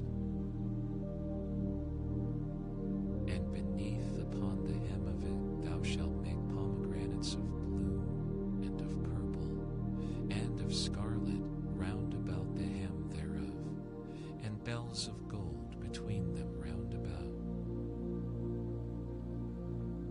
A golden bell and a pomegranate, a golden bell and a pomegranate upon the hem of the robe round about. And it shall be upon Aaron to minister, and his sound shall be heard when he goeth in unto the holy place before the Lord, and when he cometh out, that he die not. And thou shalt make a plate of pure gold, and grave upon it, like the engravings of a signet, holiness to the Lord. And thou shalt put it on a blue lace, that it may be upon the mitre, upon the forefront of the mitre it shall be. And it shall be upon Aaron's forehead, that Aaron may bear the iniquity of the holy things, which the children of Israel shall hallow in all their holy gifts. And it shall be always upon his forehead, that they may be accepted before the Lord. And thou shalt embroider the coat of fine linen, and thou shalt make the mitre of fine linen, and thou shalt make the girdle of needlework. And for Aaron's sons thou shalt make coats, and thou shalt make for them girdles, and bonnets shalt thou make for them, for glory and for beauty. And thou shalt put them upon Aaron thy brother, and his sons with him, and shalt anoint them, and consecrate them, and sanctify them, that they may minister unto me in the priest's office. And thou shalt make them linen breeches to cover their nakedness, from the loins even unto the thighs they shall reach. And they shall be upon Aaron and upon his sons when they come in unto the tabernacle of the congregation, or when they come near unto the altar to minister in the holy place.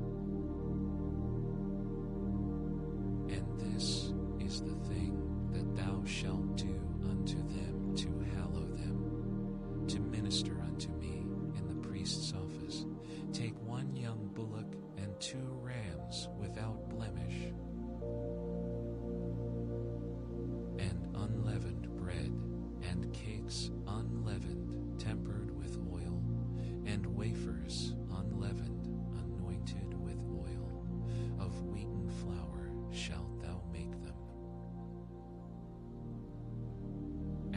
shalt put them into one basket, and bring them in the basket with the bullock and the 2 rams.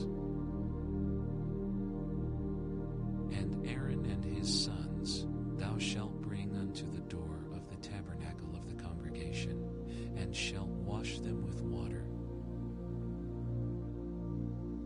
And thou shalt take the garments, and put upon Aaron the coat, and the robe of the ephod, and the breastplate, and gird him with the curious girdle of the ephod. And thou shalt put the mitre upon his head, and put the holy crown upon the mitre. Then shalt thou take the anointing oil, and pour it upon his head, and anoint him. And thou shalt bring his sons, and put coats upon them.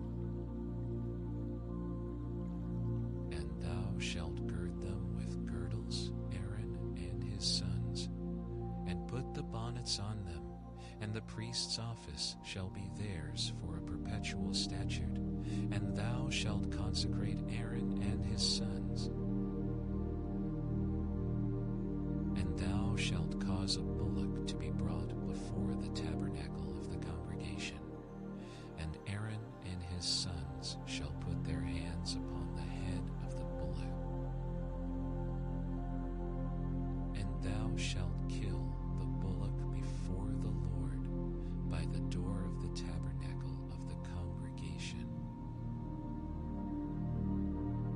And thou shalt take of the blood of the bullock, and put it upon the horns of the altar with thy finger, and pour all the blood beside the bottom of the altar.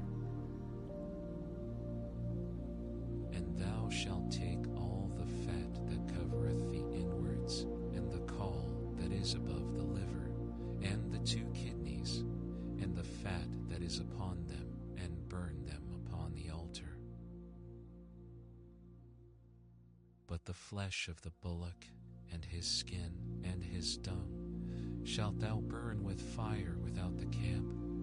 It is a sin offering. Thou shalt also take 1 ram, and Aaron and his sons shall put their hands upon the head of the ram. And thou shalt slay the ram, and thou shalt take his blood, and sprinkle it round about upon the altar. And thou shalt cut the ram in pieces, and wash the inwards of him and his legs, and put them unto his pieces, and unto his head. And thou shalt burn the whole ram upon the altar. It is a burnt offering unto the Lord. It is a sweet savor, an offering made by fire unto the Lord. And thou shalt take the other ram, and Aaron and his sons shall put their hands upon the head of the ram.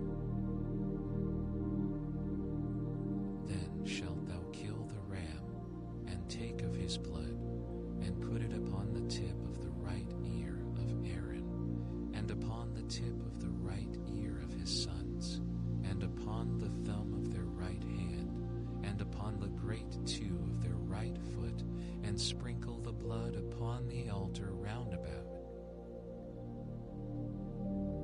And thou shalt take of the blood that is upon the altar, and of the anointing oil, and sprinkle it upon Aaron, and upon his garments, and upon his sons, and upon his sons with him. And he shall be howled, and his garments, and his sons, and his sons, and his sons' garments with him.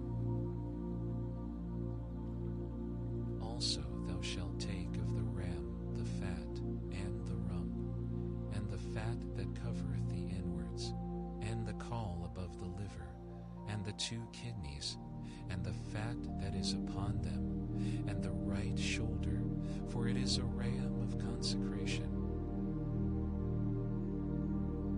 And 1 loaf of bread, and 1 cake of oiled bread, and 1 wafer out of the basket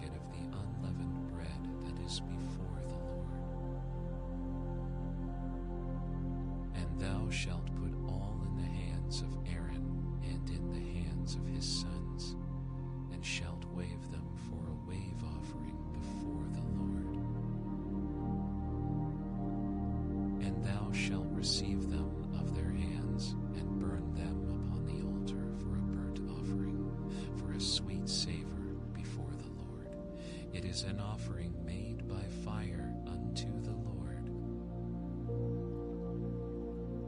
And thou shalt take the breast of the ram of Aaron's consecration, and wave it for a wave offering before the Lord, and it shall be thy part. And thou shalt sanctify the breast of the wave offering, and the shoulder of the heave offering, which is waved and which is heaved up, of the ram of the consecration, even of that which is for Aaron, and of that which is for his sons. And it shall be Aaron's and his sons by a statute forever from the children of Israel, for it is an heave offering. And it shall be an heave offering from the children of Israel of the sacrifice of their peace offerings, even their heave offering unto the Lord. And the holy garments of Aaron shall be his sons after him, to be anointed therein, and to be consecrated in them.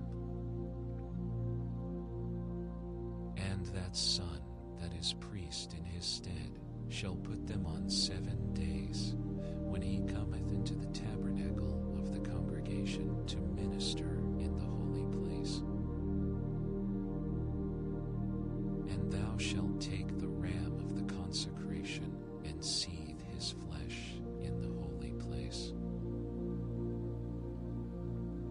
And Aaron and his sons shall eat the flesh of the ram, and the bread that is in the basket, by the door of the tabernacle of the congregation. And they shall eat those things wherewith the atonement was made, to consecrate and to sanctify them. But a stranger shall not eat thereof, because they are holy. And if aught of the flesh of the consecrations, or of the bread, remain unto the morning, then thou shalt burn the remainder with fire. It shall not be eaten, because it is holy. And thus shalt thou do unto Aaron and to his sons, according to all things which I have commanded thee. 7 days shalt thou consecrate them. And thou shalt offer every day a bullock for a sin offering for atonement, and thou shalt cleanse the altar when thou hast made an atonement for it, and thou shalt anoint it to sanctify it. 7 days thou shalt make an atonement for the altar, and sanctify it, and it shall be an altar most holy. Whatsoever toucheth the altar shall be holy. Now this is that which thou shalt offer upon the altar: 2 lambs of the first year, day by day, continually. The one lamb thou shalt offer in the morning, and the other lamb thou shalt offer at even. And with the one lamb 1/10 deal of flour mingled with the 4th part of an hin of beaten oil, and the 4th part of an hin of wine for drink offering. And the other lamb thou shalt offer at even, and shalt do thereto according to the meat offering of the morning, and according to the drink offering thereof, for a sweet savor, an offering made by fire unto the Lord. This shall be a continual burnt offering throughout your generations at the door of the tabernacle of the congregation before the Lord, where I will meet you to speak there unto thee. And there I will meet the children of Israel and the tabernacle shall be sanctified by my glory. And I will sanctify the tabernacle of the congregation and the altar. I will sanctify also both Aaron and his sons to minister to me in the priest's office. And I will dwell among the children of Israel and will be their God. And they shall know that I am the Lord their God, that brought them forth out of the land of Egypt, that I may dwell among them. I am the Lord their God. And thou shalt make an altar to burn incense upon. Of shittim wood shalt thou make it. A cubit shall be the length thereof, and a cubit the breadth thereof. 40 shall it be, and 2 cubits shall be the height thereof. The horns thereof shall be of the same. And thou shalt overlay it with pure gold, the top thereof, and the sides thereof round about, and the horns thereof. And thou shalt make unto it a crown of gold round about. And 2 golden rings shalt thou make to it under the crown of it. By the 2 corners thereof, upon the 2 sides of it, shalt thou make it. And they shall be for places for the staves to bear it withal. And thou shalt make the staves of shittim wood, and overlay them with gold. And thou shalt put it before the veil that is by the ark of the testimony, before the mercy seat that is over the testimony, where I will meet with thee. And Aaron shall burn thereon sweet incense every morning. When he dresseth the lamps, he shall burn incense upon it. And when Aaron lighteth the lamps at even, he shall burn incense upon it, a perpetual incense before the Lord throughout your generations. Ye shall offer no strange incense thereon, nor burnt sacrifice, nor meat offering, neither shall ye pour drink offering thereon. And Aaron shall make an atonement upon the horns of it once in a year with the blood of the sin offering of atonements. Once in the year shall he make atonement upon it throughout your generations. It is most holy unto the Lord. And the Lord spake unto Moses, saying, When thou takest the sum of the children of Israel after their number, then shall they give every man a ransom for his soul unto the Lord, when thou numberest them, that there be no plague among them when thou numberest them. This they shall give every one that passeth among them that are numbered, half a shekel after the shekel of the sanctuary. A shekel is 20 gerahs, and half shekel shall be the offering of the Lord. Every one that passeth among them that are numbered from 20 years old and above shall give an offering unto the Lord. The rich shall not give more, and the poor shall not give less than half a shekel, when they give an offering unto the Lord to make an atonement for your souls. And thou shalt take the atonement money of the children of Israel, and shalt appoint it for the service of the tabernacle of the congregation, that it may be a memorial unto the children of Israel before the Lord, to make an atonement for your souls. And the Lord spake unto Moses, Moses, saying, Thou shalt also make a laver of brass, and his foot also of brass, to wash withal, and thou shalt put it between the tabernacle of the congregation and the altar, and thou shalt put water therein. For Aaron and his sons shall wash their hands and their feet thereat.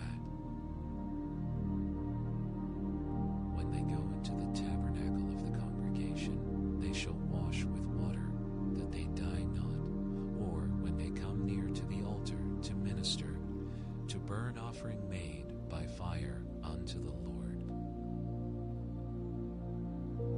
So they shall wash their hands and their feet, that they die not. Moreover, the Lord spake unto Moses, saying, Take thou also unto thee principal spices of pure myrrh 500 shekels, and of sweet cinnamon half so much, even 250 shekels, and of sweet calamus 250 shekels, and of cassia 500 shekels, after the shekel of the sanctuary, and of oil, olive and hin. And thou shalt make it an oil of holy ointment, an ointment compound after the art of the apothecary. It shall be an holy anointing oil. And thou shalt anoint the tabernacle of the congregation therewith, and the ark of the testimony, and the table and all his vessels, and the candlestick and his vessels, and the altar of incense, and the altar of burnt offering with all his vessels, and the laver and his foot. And thou shalt sanctify them, that they may be most holy. Whatsoever toucheth them shall be holy. And thou shalt anoint Aaron and his sons, and consecrate them, that they may minister unto me in the priest's office. And thou shalt speak unto the children of Israel, saying, This shall be an holy anointing oil unto me throughout your generations. Upon man's flesh shall it not be poured, neither shall ye make any other like it after the composition of it. It is holy, and it shall be holy unto you. Whosoever compoundeth any like it, or whosoever putteth any of it upon a stranger, shall even be cut off from his people. And the Lord said unto Moses, Take unto thee sweet spices, stacked, and onycha, and galbanum, these sweet spices with pure frankincense. Of each shall there be a like weight. And thou shalt make it a perfume, a confection after the art of the apothecary, tempered together, pure and holy. And thou shalt beat some of it very small, and put of it before the testimony in the tabernacle of the congregation, where I will meet with thee. It shall be unto you most holy. And as for the perfume which thou shalt make, ye shall not make to yourselves according to the composition thereof. It shall be unto thee holy for the Lord. Whosoever shall make like unto that, to smell thereto, shall even be cut off from his people. And the Lord spake unto Moses, saying, See, I have called by name Bezaleel, the son of Uri, the son of Hur, of the tribe of Judah. And I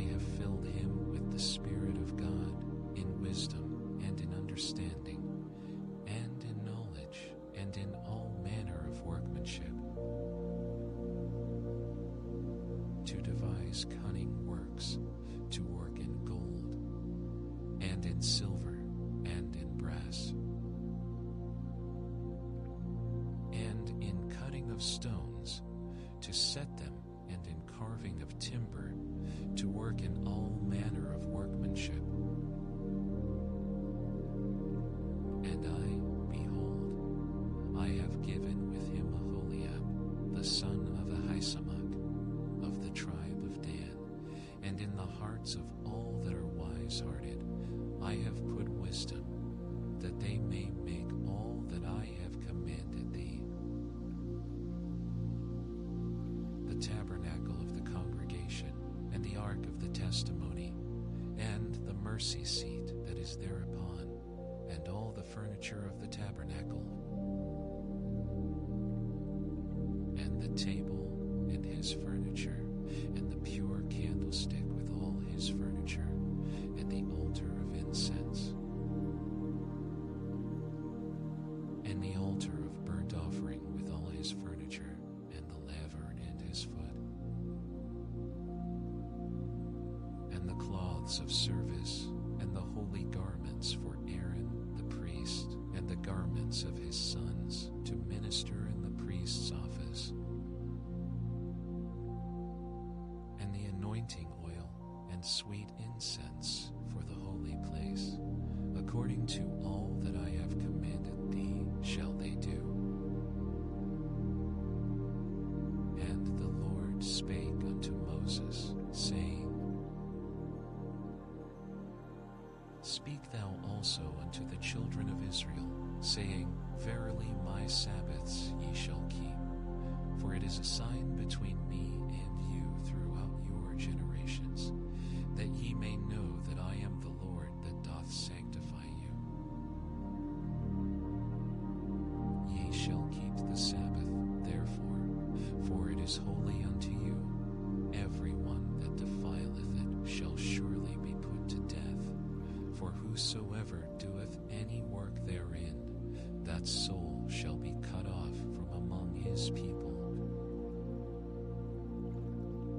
6 days may work be done, but in the 7th is the Sabbath of rest, holy to the Lord. Whosoever doeth any work in the Sabbath day, he shall surely be put to death. Wherefore the children of Israel shall keep the Sabbath, to observe the Sabbath throughout their generations, for a perpetual covenant.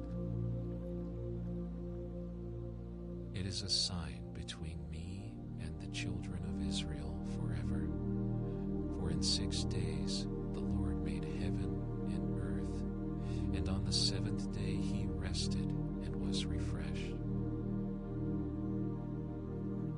And he gave unto Moses, when he had made an end of communing with him upon Mount Sinai, 2 tables of testimony, tables of stone, written with the finger of God. And when the people saw that Moses delayed to come down out of the mount, the people gathered themselves together unto Aaron, and said unto him, Up, make us gods, which shall go before us. For as for this Moses, the man that brought us up out of the land of Egypt, we wot not what is become of him. And Aaron said unto them, Break off the golden earrings, which are in the ears of your wives, of your sons, and of your daughters, and bring them unto me. And all the people brake off the golden earrings which were in their ears, and brought them unto Aaron. And he received them at their hand, and fashioned it with a graving tool, after he had made it a molten calf. And they said, These be thy gods, O Israel, which brought thee up out of the land of Egypt.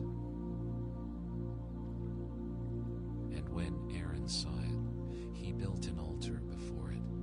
And Aaron made proclamation, and said, Tomorrow is a feast to the Lord. rose up early on the morrow, and offered burnt offerings, and brought peace offerings. And the people sat down to eat and to drink, and rose up to play. And the Lord said unto Moses, Go, get thee down, for thy people, which thou broughtest out of the land of Egypt, have corrupted themselves. They have turned aside quickly out of the way which I commanded them. They have made them a molten calf, and have worshipped it, and have sacrificed thereunto, and said, These be thy gods, O Israel, which have brought thee up out of the land of Egypt. And the Lord said unto Moses, I have seen this people, and behold, it is a stiff-necked people. Now therefore let me alone, that my wrath may wax hot against them, and that I may consume them, and I will make of thee a great nation. And Moses besought the Lord his God, and said, Lord, why doth thy wrath wax hot against thy people, which thou hast brought forth out of the land of Egypt with great power, and with a mighty hand? Wherefore should the Egyptians speak, and say, For mischief did he bring them out, to slay them in the mountains, and to consume them from the face of the earth? Turn from thy fierce wrath, and repent of this evil against thy people. Remember Abraham, Isaac, and Israel, thy servants, to whom thou sworest by thine own self, and saidst unto them, I will multiply your seed as the stars of heaven, and all this land that I have spoken of will I give unto your seed, and they shall inherit it forever. And the Lord repented of the evil which he thought to do unto his people. And Moses turned and went down from the mount, and the 2 tables of the testimony were in his hand. The tables were written on both their sides, on the one side, and on the other were they written. And the tables were the work of God, and the writing was the writing of God, graven upon the tables.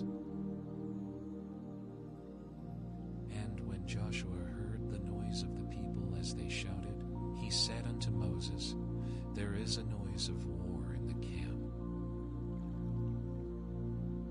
And he said, It is not the voice of them that shout for mastery, neither is it the voice of them that cry for being overcome, but the noise of them that sing do I hear. And it came to pass, as soon as he came nigh unto the camp, that he saw the calf and the dancing, and Moses' anger waxed hot, and he cast the tables out of his hands, and brake them beneath the mount. And he took the calf which they had made, and burnt it in the fire, and ground it to powder, and strawed it upon the water, and made the children of Israel drink of it. And Moses said unto Aaron, What did this people unto thee, that thou hast brought so great a sin upon them? And Aaron said, Let not the anger of my Lord wax hot. Thou knowest the people, that they are set on mischief. For they said unto me, Make us gods, which shall go before us.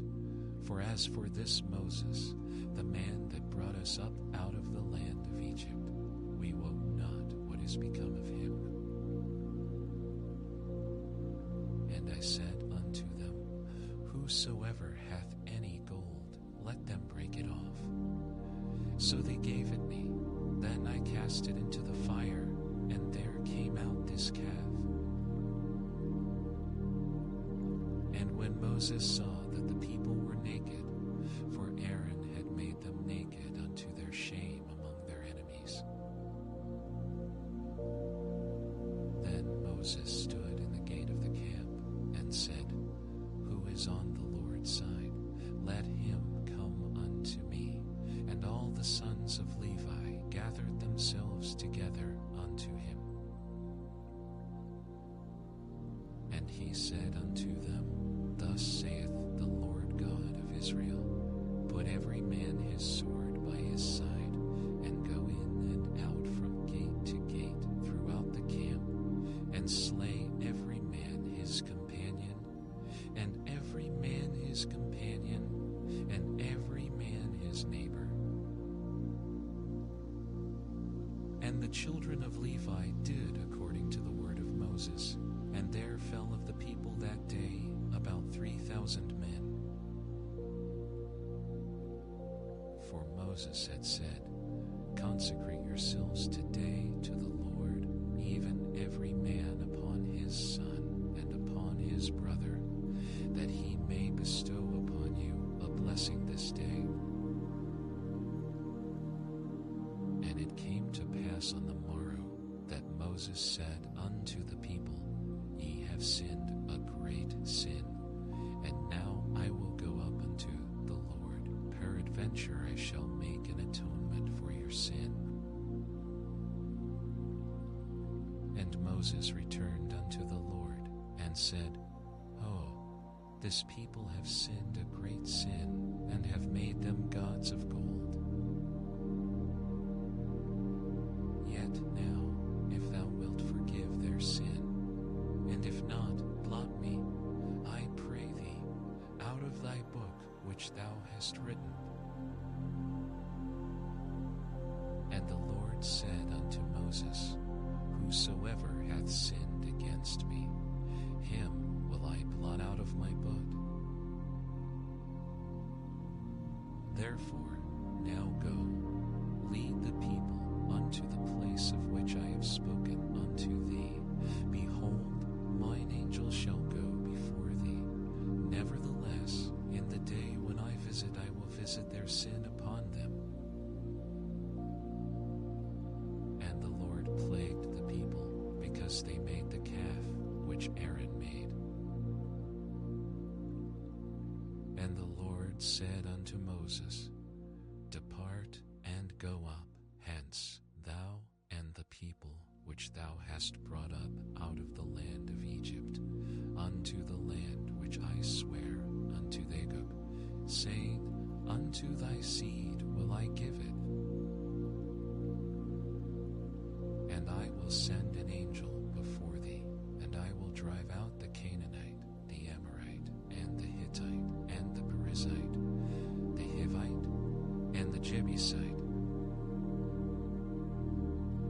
unto a land flowing with milk and honey, for I will not go up in the midst of thee. For thou art a stiff-necked people, lest I consume thee in the way. And when the people heard these evil tidings, they mourned, and no man did put on him his ornaments. For the Lord had said unto Moses, Say unto the children of Israel, Ye are a stiff-necked people. I will come up into the midst of thee in a moment, and consume thee. Therefore now put off thy ornaments from thee, that I may know what to do unto thee.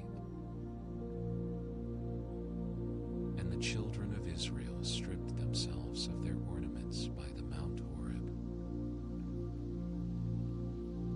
And Moses took the tabernacle and pitched it without the camp, afar off from the camp, and called it the tabernacle of the congregation. And it came to pass that everyone which sought the Lord went out unto the tabernacle of the congregation, which was without the camp. And it came to pass, when Moses went out unto the tabernacle, that all the people rose up and stood every man at his tent door. And the looked after Moses until he was gone into the tabernacle. And it came to pass, as Moses entered into the tabernacle, the cloudy pillar descended and stood at the door of the tabernacle, and the Lord talked with Moses. And all the people saw the cloudy pillar stand at the tabernacle door, and all the people rose up and worshipped, every man in his tent door. And the Lord spake unto Moses face to face, as a man speaketh unto his friend, and he turned again into the camp. But his servant Joshua, the son of Nun, a young man, departed not out of the tabernacle. And Moses said unto the Lord, See, thou sayest unto me, Bring up this people, and thou hast not let me know whom thou wilt send with me. Yet thou hast said, I know thee by name, and thou hast also found grace in my sight. Now therefore, I pray thee, if I have found grace in thy sight, shew me now thy way, that I may know thee, that I may know thee, that I may find grace in thy sight, and consider that this nation is thy people. And he said, My presence shall go with thee, and I will give thee rest. And he said unto him, If thy presence go not with me, carry us not up hence. For wherein shall it be known here that I and thy people have found grace in thy sight? Is it not in that thou goest with us? So shall we be separated, I and thy people, from all the people that are upon the face of the earth. And the Lord said unto Moses, I will do this thing also that thou hast spoken, for thou hast found grace in my sight, and I know thee by name. And he said, I beseech thee, shew me thy glory. And he said, I will make all my goodness pass before thee, and I will proclaim the name of the Lord before thee, and will be gracious to whom I will be gracious, and will shew mercy on whom I will shew mercy. And he said, Thou canst not see my face, for there shall no man see me and live. And the Lord said, Behold, there is a place by me, and thou shalt stand upon a rock. And it shall come to pass, while my glory passeth by, that I will put thee in a cleft of the rock, and will cover thee with my hand while I pass by. And I will take away mine hand, and thou shalt see my backparts, but my face shall not be seen. And the Lord said unto Moses, Hew thee 2 tables of stone like unto the first, and I will write upon these tables the words that were in the first tables. And be ready in the morning, and come up in the morning unto Mount Sinai, and present thyself there to me in the top of the mount. And no man shall come up with thee, neither let any man be seen throughout all the mount, neither let the flocks nor herds feed before that mount.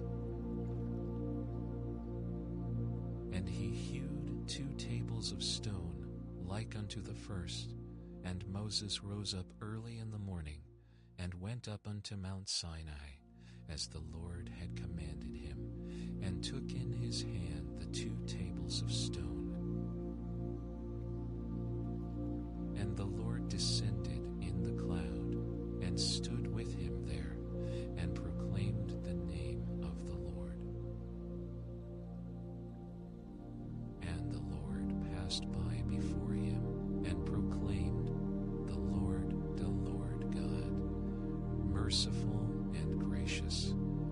long-suffering, and abundant in goodness and truth, keeping mercy for thousands, forgiving iniquity and transgression and sin, and that will by no means clear the guilty, visiting the iniquity of the fathers upon the children, and upon the children's children, unto the third and to the fourth generation. And Moses made haste, and bowed his head toward the earth, and worshipped. And he said, If now I have found grace in thy sight, O Lord, let my Lord, I pray thee, go among us. For it is a stiff-necked people, and pardon our iniquity and our sin, and take us for thine inheritance. And he said, Behold, I make a covenant before all thy people. I will do marvels, such as have not been done in all the earth, nor in any nation. And all the people among which thou art shall see the work of the Lord, for it is a terrible thing that I will do with thee. Observe thou that which I command thee this day. Behold, I drive out before thee the Amorite, and the Canaanite, and the Hittite, and the Perizzite, and the Perizzite, and the Hivesite. Take heed to thyself, lest thou make a covenant with the inhabitants of the land whither thou goest, lest it be for a snare in the midst of thee. But ye shall destroy their altars, break their images, and cut down their groves. For thou shalt worship no other God, for the Lord, whose name is jealous, is a jealous God. Lest thou make a covenant with the inhabitants of the land, and they go a-warring after their gods, and do sacrifice unto their gods, and one call thee, and thou eat of his sacrifice. And thou take of their daughters unto thy sons, and their daughters go a-warring after their gods, and make thy sons go a-warring after their gods. Thou shalt make thee no molten gods. The feast of unleavened bread shalt thou keep.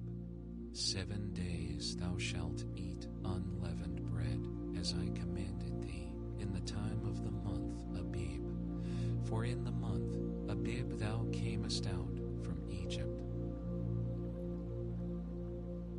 All that openeth the matrix is mine, and every firstling among thy cattle, whether ox or sheep, that is male. But the firstling of an ass thou shalt redeem with a lamb, and if thou redeem him not, then shalt thou break his neck. All the firstborn of thy sons thou shalt redeem, and none shall appear before me empty. 6 days thou shalt work, but on the 7th day thou shalt rest. In earing time and in harvest thou shalt rest. And thou shalt observe the feast of weeks, of the first fruits of wheat harvest, and the feast of ingathering at the year's end.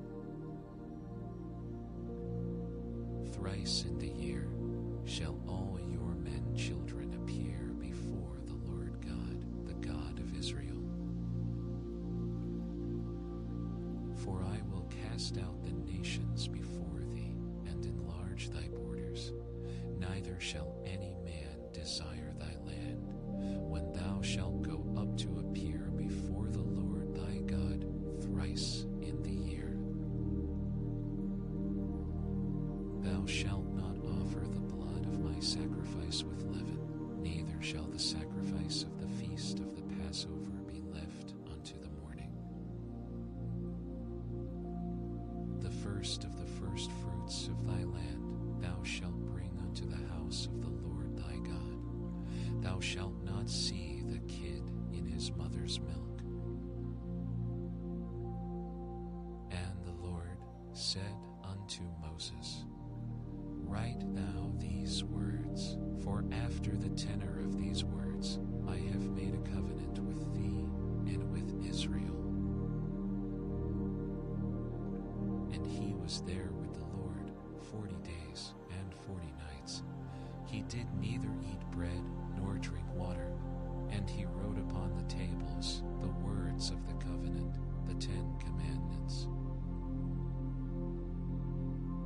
And it came to pass, when Moses came down from Mount Sinai with the 2 tables of testimony in Moses' hand, when he came down from the mount, that Moses wist not that the skin of his face shone while he talked with him. And when Aaron and all the children of Israel saw Moses, behold, the skin of his face shone, and they were afraid to come nigh him. And Moses called unto them, and Aaron and all the rulers of the congregation returned unto him, and Moses talked with them. And afterward all the children of Israel came nigh, and he gave them in commandment all that the Lord had spoken with him in Mount Sinai. And till Moses had done speaking with them, he put a veil on his face. But when Moses went in before the Lord to speak with him, he took the veil off until he came out, and he came out and spake unto the children of Israel that which he was commanded. And the children of Israel saw the face of Moses, that the skin of Moses' face shone. And Moses put the veil upon his face again, until he went in to speak with him. And Moses gathered all the congregation of the children of Israel together, and said unto them, These are the words which the Lord hath commanded, that ye should do them. 6 days shall work be done, but on the 7th day there shall be to you an holy day, a Sabbath of rest to the Lord. Whosoever doeth work therein shall be put to death. Ye shall kindle no fire throughout your habitations upon the Sabbath day. And Moses spake unto all the congregation of the children of Israel, saying, This is the thing which the Lord commanded, saying, Take ye from among you an offering unto the Lord. Whosoever is of a willing heart, let him bring it, an offering of the Lord, gold and silver and brass, and blue and purple, and scarlet and fine linen and goat's hair, and ram skins dyed red, and badger skins, and shittim wood, and oil for the light, and spices for anointing oil, and for the sweet incense, and onyx stones, and stones to be set for the ephod, and for the breastplate. And every wise-hearted among you shall come, and make all that the Lord hath commanded. The tabernacle, his tent, and his covering, his tacks, and his boards, his bars, his pillars, and his sockets, the ark and the staves thereof, with the mercy seat and the veil of the covering,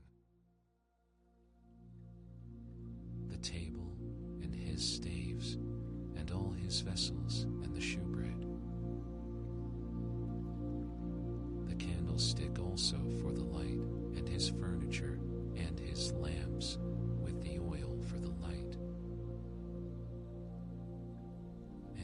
incense altar, and his staves, and the anointing oil, and the sweet incense, and the hanging for the door at the entering in of the tabernacle, the altar of burnt offering with his brazen grate, his staves, and all his vessels, the laver and his foot, the hangings of the court, his pillars and their sockets, and the hanging for the door of the court, the pins of the tabernacle, and the pins of the court, and their cords, the cloths of service to do service in the holy place, the holy garments for Aaron the priest, and the garments of his sons to minister in the priest's office. And all the congregation of the children of Israel departed from the presence of Moses. And they came, everyone whose heart stirred him up, and everyone whom his spirit made willing, and they brought the Lord's offering to the work of the tabernacle of the congregation, and for all his service, and for the holy garment. And they came, both men and women, as many as were willing-hearted, and brought bracelets, and earrings, and rings, and tablets, all jewels of gold. And every man that offered an offering of gold. And every man with whom was found blue and purple, and scarlet, and fine linen, and goat's hair, and red skins of rams, and badger skins, brought them.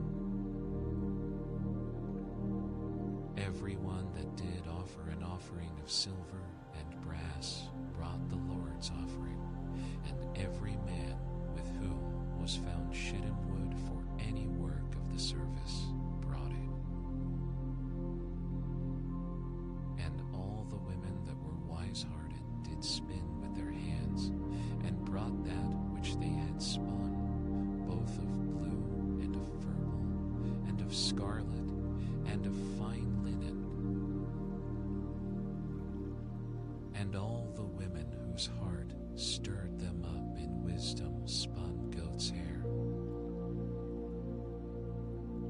And the rulers brought onyx stones and stones to be set for the ephod and for the breastplate, and spice and oil for the light, and for the anointing oil, and for the sweet incense. The children of Israel brought a willing offering unto the Lord, every man and woman, whose heart made them willing to bring for all manner of work, which the Lord had commanded to be made by the hand of Moses.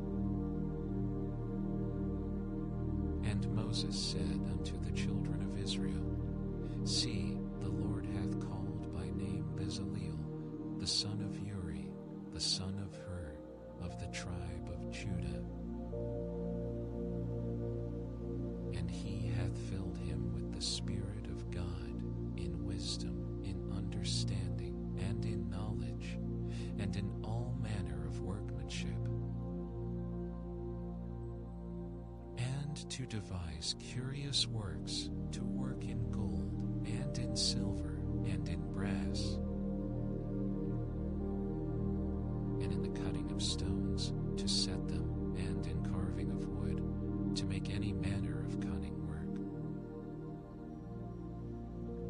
And he hath put in his heart that he may teach, both he and Aholiab, the son of Ahisamach of the tribe of Dan.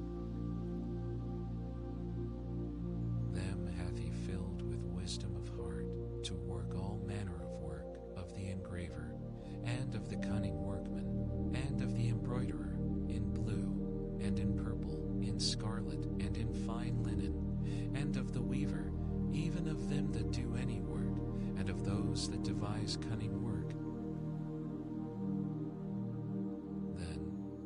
Bezaleel and Aholiab, and every wise-hearted man, in whom the Lord put wisdom and understanding to know how to work all manner of work for the service of the sanctuary, according to all that the Lord had commanded.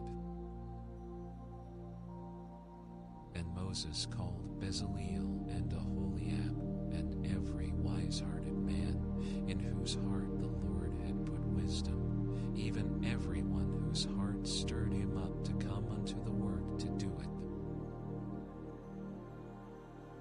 And they received of Moses all the offering which the children of Israel had brought for the work of the service of the sanctuary, to make it withal.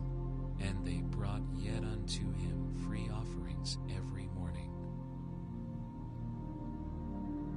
And all the wise men that wrought all the work of the sanctuary came every man from his work which they made.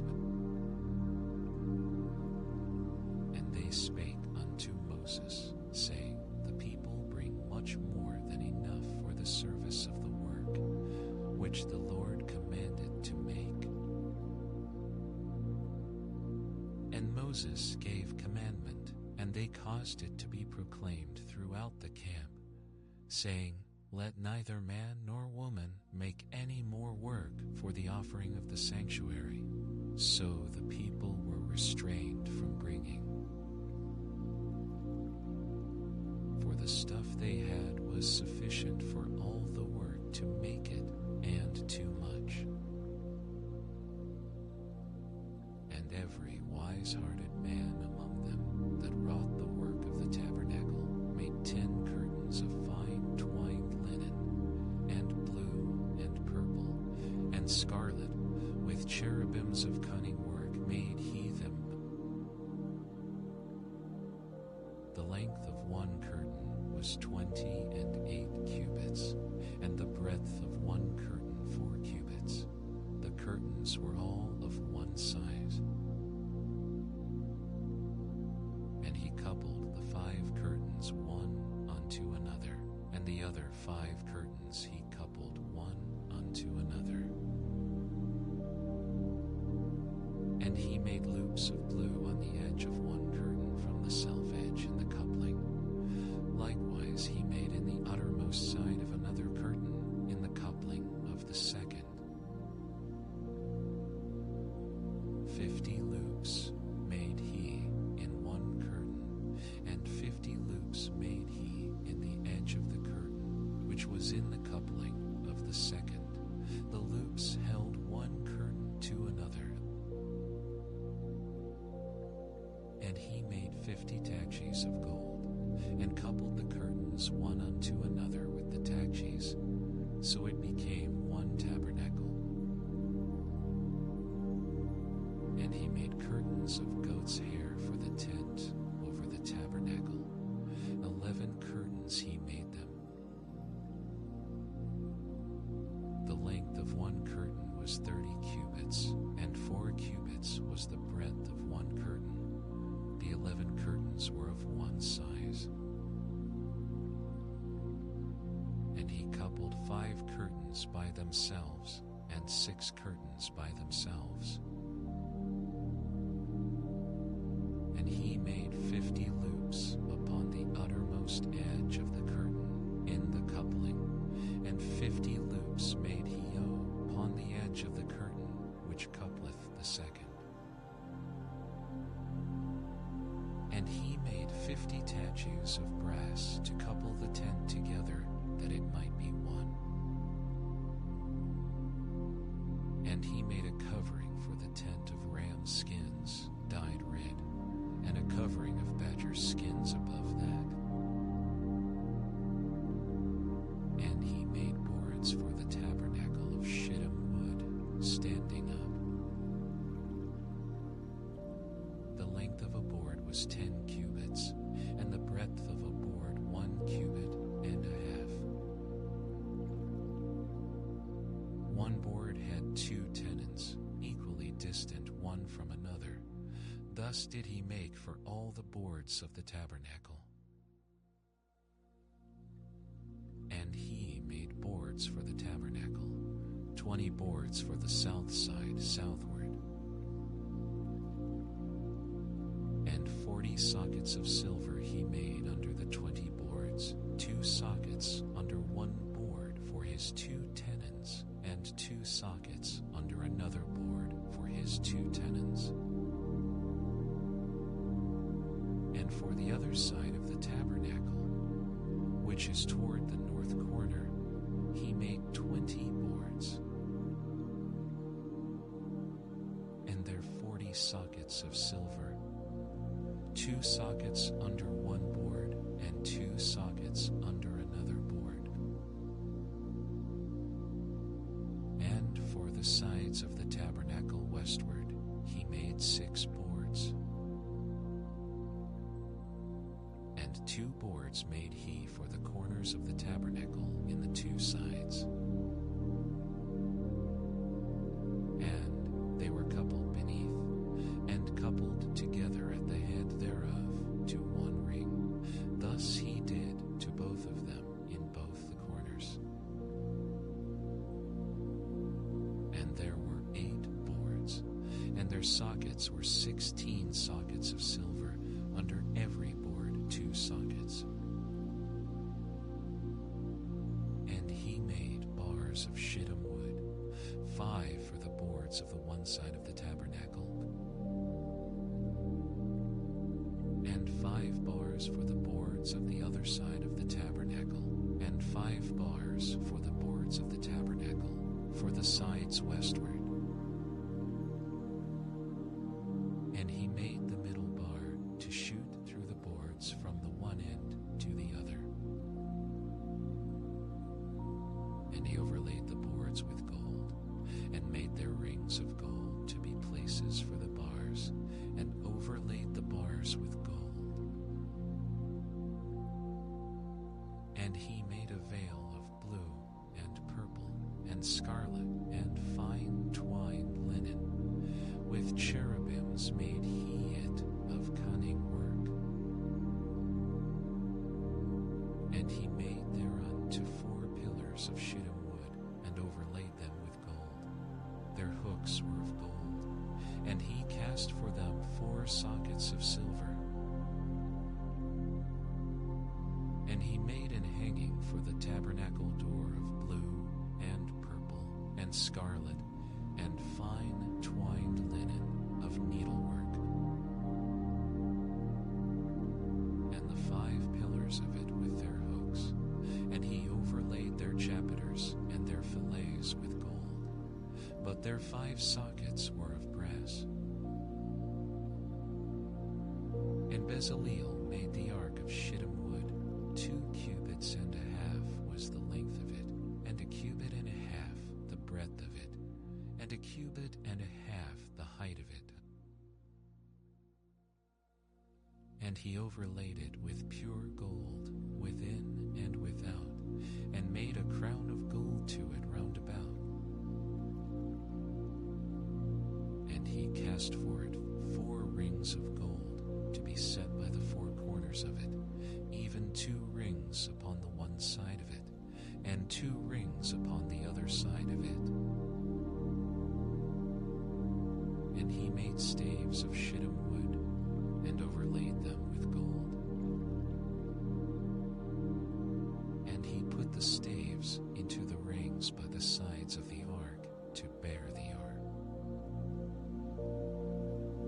And he made the mercy seat of pure gold. 2 cubits and a half was the length thereof, and 1 cubit and a half the breadth thereof. And he made 2 cherubims of gold, beaten out of one piece, made he them on the 2 ends of the mercy seat. 1 cherub on the end on this side, and another cherub on the other end on that side. Out of the mercy seat made he the cherubims on the 2 ends thereof. And the cherubims spread out their wings on high, and covered with their wings over the mercy seat, with their faces one to another, even to the mercy seatward were the faces of the cherubims. And he made the table of shittim wood. 2 cubits was the length thereof, and a cubit the breadth thereof, and a cubit and a half the height thereof. And he overlaid it with pure gold, and made thereunto a crown of gold round about. Also he made thereunto a border of an handbreadth round about, and made a crown of gold for the border thereof round about. And he cast for it 4 rings of gold, and put the rings upon the 4 corners that were in the 4 feet thereof. Over against the border were the rings, the places for the staves to bear the table. And he made the staves of shittim wood, and overlaid them with gold to bear the table. And he made the vessels which were upon the table, his dishes and his spoons and his bowls, and his covers to cover withal of pure gold. And he made the candlestick of pure gold, of beaten work made he the candlestick. His shaft and his branch, his knobs and his flowers were of the same. And 6 branches going out of the sides thereof, 3 branches of the candlestick out of the one side thereof, and 3 branches of the candlestick out of the other side thereof. 3 bowls made after the fashion of almonds in one branch, a knob and a flower, and 3 bowls made like almonds in another branch, a knob and a flower. So throughout the 6 branches going out of the candlestick. And in the candlestick were 4 bowls made like almonds, his knobs and his flowers. And a knob under 2 branches of the same, and a knob under 2 branches of the same, and a knob under 2 branches of the same, according to the 6 branches going out of it. Their knobs and their branches were of the same. All of it was one beaten work of pure gold. And he made his 7 lamps, and his snuffers, and his snuff dishes of pure gold.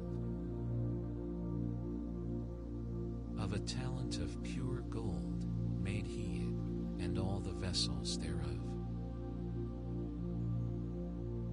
And he made the incense altar of shittim wood.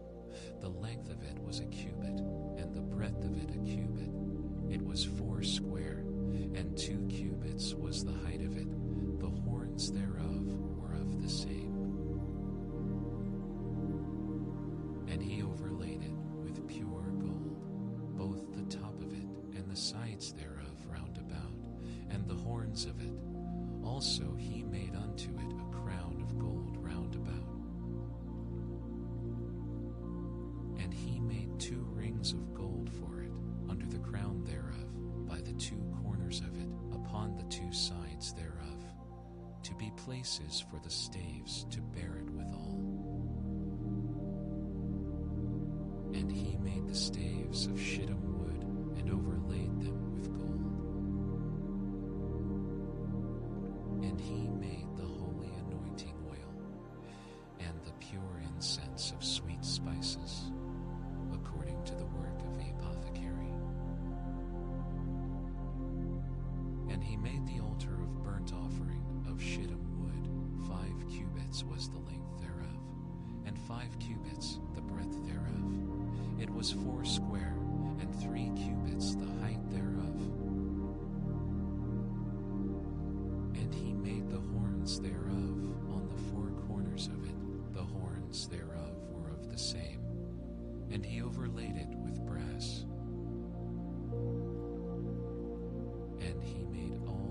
vessels of the altar, the pots and the shovels, and the basins and the flesh hooks, and the fire pans, all the vessels thereof made he of brass.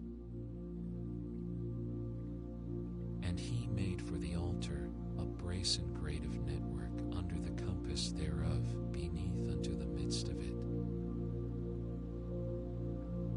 And he cast 4 rings for the 4 ends of the grate of brass, to be places for the staves. And he made the staves of shittim wood, and overlaid them with brass. And he put the staves into the rings on the sides of the altar, to bear it withal. He made the altar hollow with boards. And he made the laver of brass, and the foot of it of brass, of the looking glasses of the women assembling, which assembled at the door of the tabernacle of the congregation. And he made the court.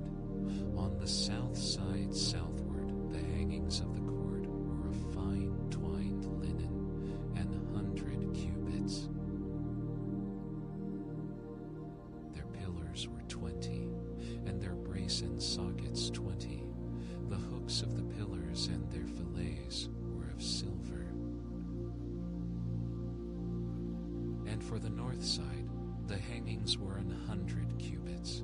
Their pillars were 20, and their sockets of brass 20. The hooks of the pillars and their fillets of silver.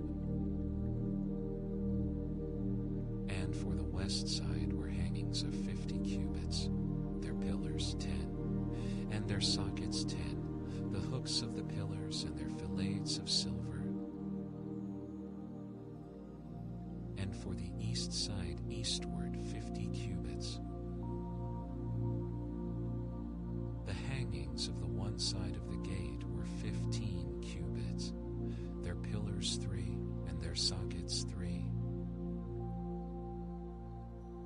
And for the other side of the court gate, on this hand and that hand, were hangings of 15 cubits, their pillars 3, and their sockets 3.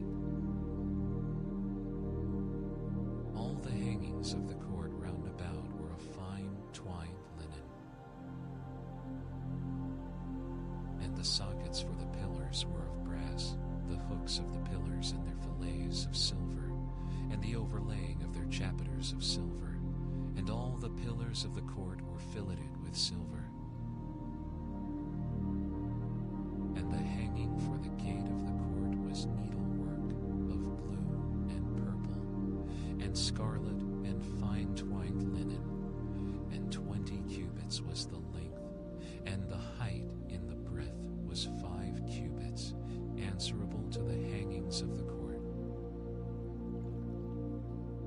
And their pillars were 4, and their sockets of brass 4, their hooks of silver, and the overlaying of their chapiters and their fillets of silver.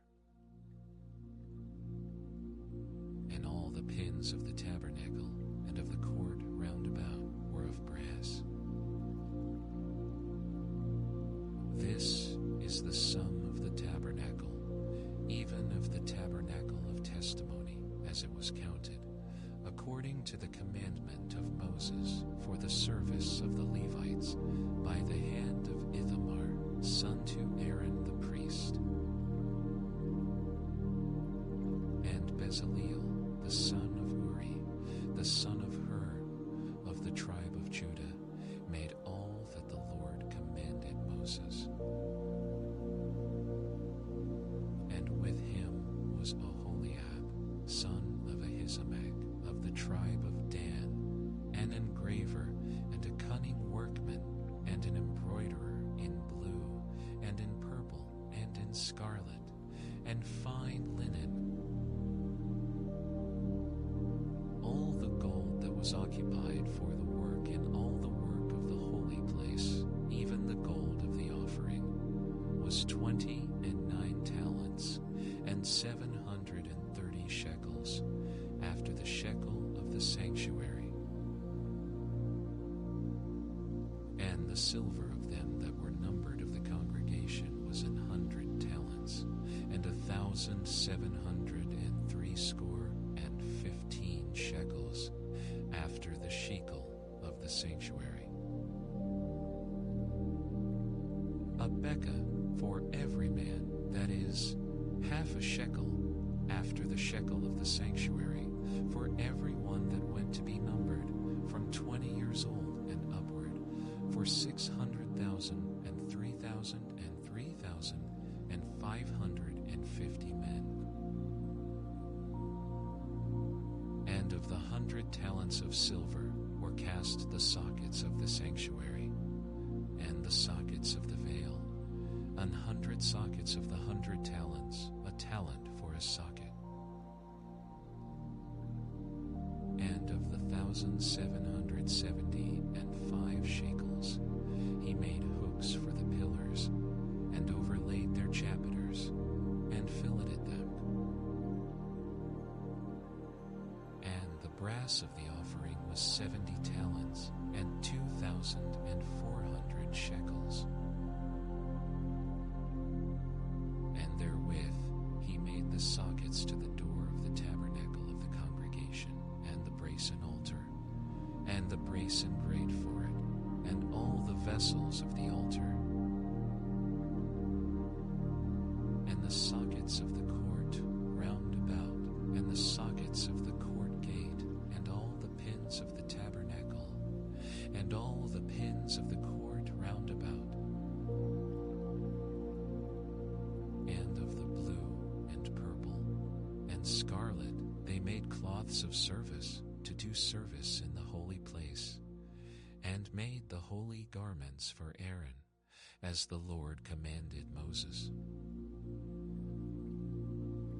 And he made the ephod of gold, blue and purple and scarlet, and fine twined linen. And they did beat the gold into thin plates, and cut it into wires, to work it in the blue, and in the purple, and in the scarlet, and in the fine linen, with cunning work. They made shoulder pieces for it, to couple it together. By the two edges was it coupled together. And the curious girdle of his ephod that was upon it was of the same, according to the work thereof, of gold, blue, and purple, and scarlet, and fine twined linen, as the Lord commanded Moses. And they wrought onyx stones, enclosed in ouches of gold, graven, as signets are graven, with the names of the children of Israel. And he put them on the shoulders of the ephod, that they should be stones for a memorial to the children of Israel, as the Lord commanded Moses.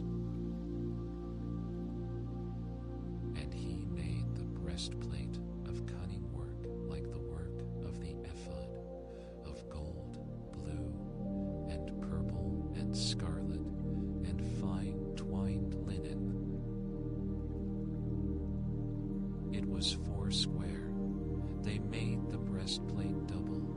A span was the length thereof, and a span the breadth thereof, being doubled. And they set in it 4 rows of stones. The first row was a sardius, a topaz, and a carbuncle. This was the first row. And the second row, an emerald, a sapphire, and a diamond. And the third row, a ligure, an agate, and an amethyst. And the fourth row, a beryl, an onyx, and a jasper. They were enclosed in ouches of gold in their enclosings. And the stones were according to the names of the children of Israel, 12 according to their names, like the engravings of a signet, every one with his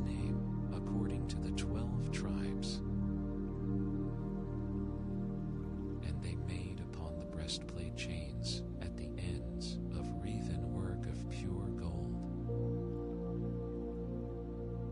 And they made 2 ouches of gold and 2 gold rings, and put the 2 rings in the 2 ends of the breastplate.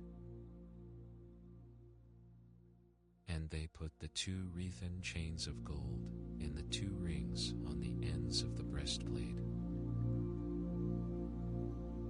And the 2 ends of the 2 wreathen chains they fastened in the 2 ouches, and put them on the shoulder pieces of the ephod before it.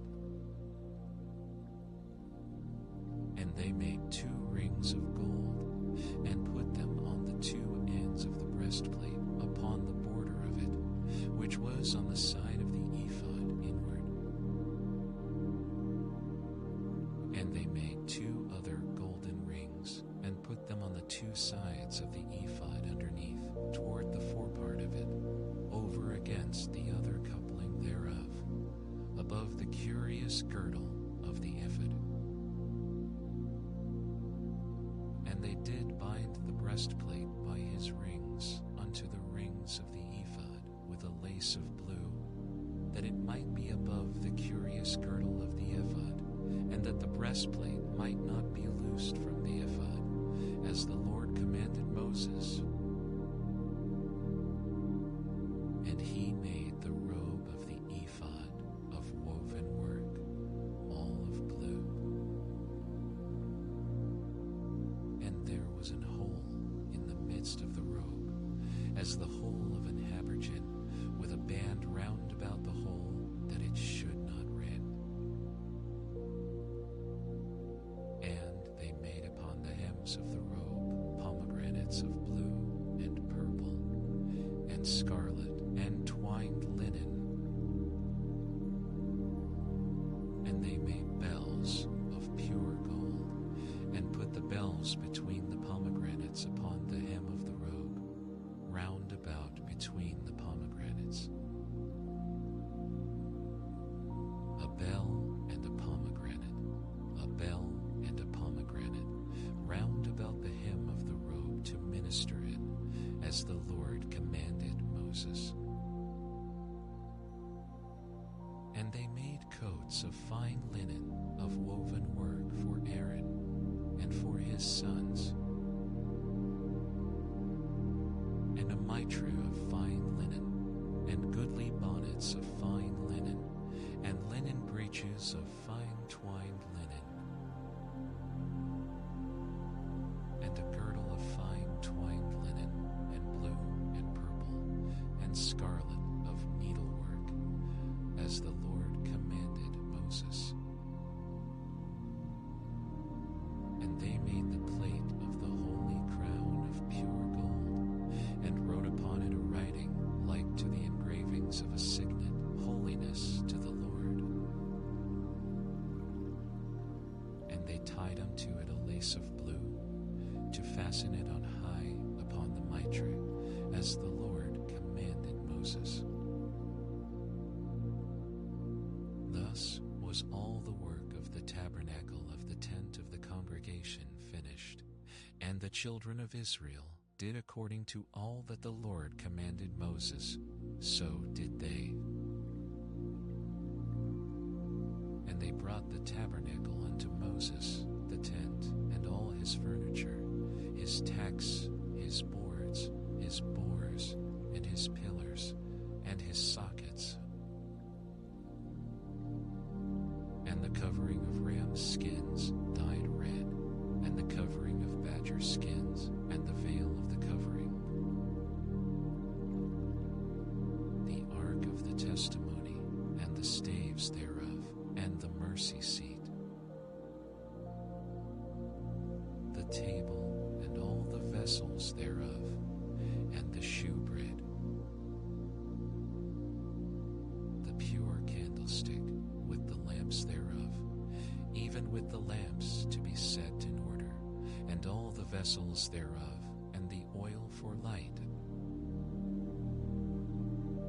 and the golden altar, and the anointing oil, and the sweet incense, and the hanging for the tabernacle basin altar, and his grate of brass, his staves, and all his vessels, the laver and his foot, the hangings of the court, his pillars, and his sockets, and the hanging for the court gate, his cords, and his pins, and all the vessels of the tabernacle for the tent of the congregation,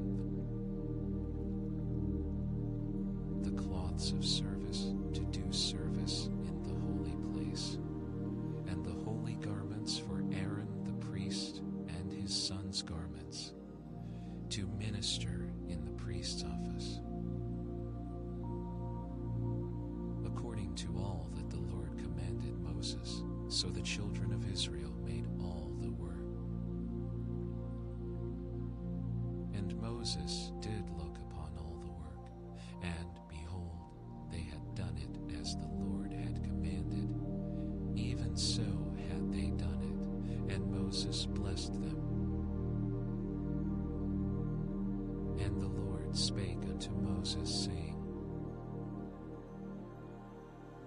On the first day of the first month shalt thou set up the tabernacle of the tent of the congregation. And thou shalt put therein the ark of the testimony, and cover the ark with the veil. And thou shalt bring in the table, and set in order the things that are to be set in order upon it. And thou shalt bring in the candlestick, and light the lamps thereof. And thou shalt set the altar of gold for the incense before the ark of the testimony, and put the hanging of the door to the tabernacle. And thou shalt set the altar of the burnt offering before the door of the tabernacle of the tent of the congregation. And thou shalt set the laver between the tent of the congregation and the altar, and shalt put water therein. And thou shalt set up the court round about, and hang up the hanging at the court gate. And thou shalt take the anointing oil, and anoint the tabernacle, and all that is therein, and shalt hallow it, and all the vessels thereof, and it shall be holy. And thou shalt anoint the altar of the burnt offering, and all his vessels, and sanctify the altar, and it shall be an altar most holy. And thou shalt anoint the laver and his foot, and sanctify it. And thou shalt bring Aaron and his sons unto the door of the tabernacle of the congregation, and wash them with water.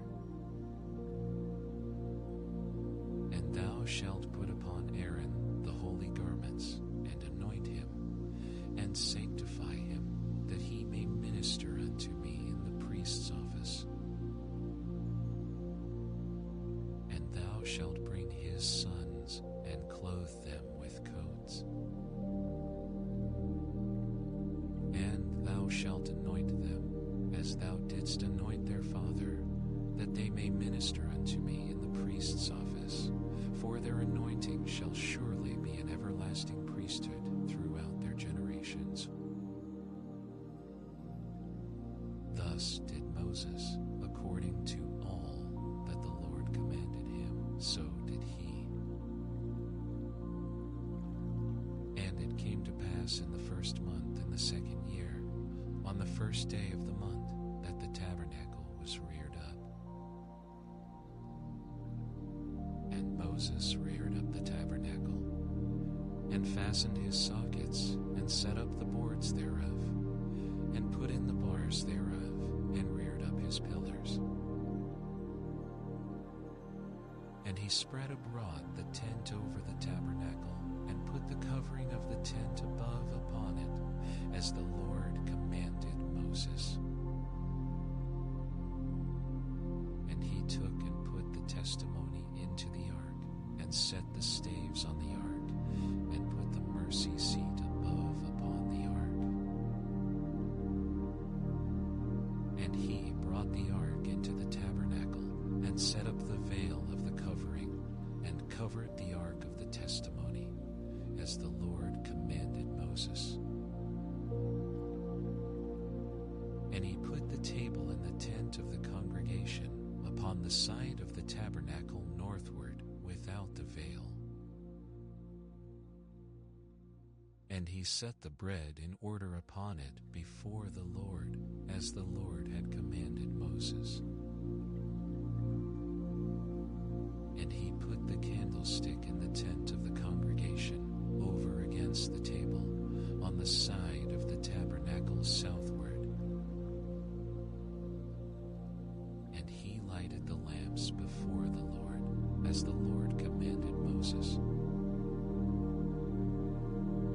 And he put the golden altar in the tent of the congregation before the veil. And he burnt sweet incense thereon, as the Lord commanded Moses. And he set up the hanging at the door of the tabernacle. And he put the altar of burnt offering by the door of the tabernacle of the tent of the congregation, and offered upon it the burnt offering and the meat offering, as the Lord commanded Moses. And he set the laver between the tent of the congregation and the altar, and put water there to wash withal. And Moses and Aaron and his sons washed their hands and their feet thereat. When they went into the tent of the congregation, and when they came near unto the altar, they washed as the Lord commanded Moses. And he reared up the court round about the tabernacle and the altar, and set up the hanging of the court gate. So Moses finished the work. Then a cloud covered the tent of the congregation, and the glory of the Lord filled the tabernacle.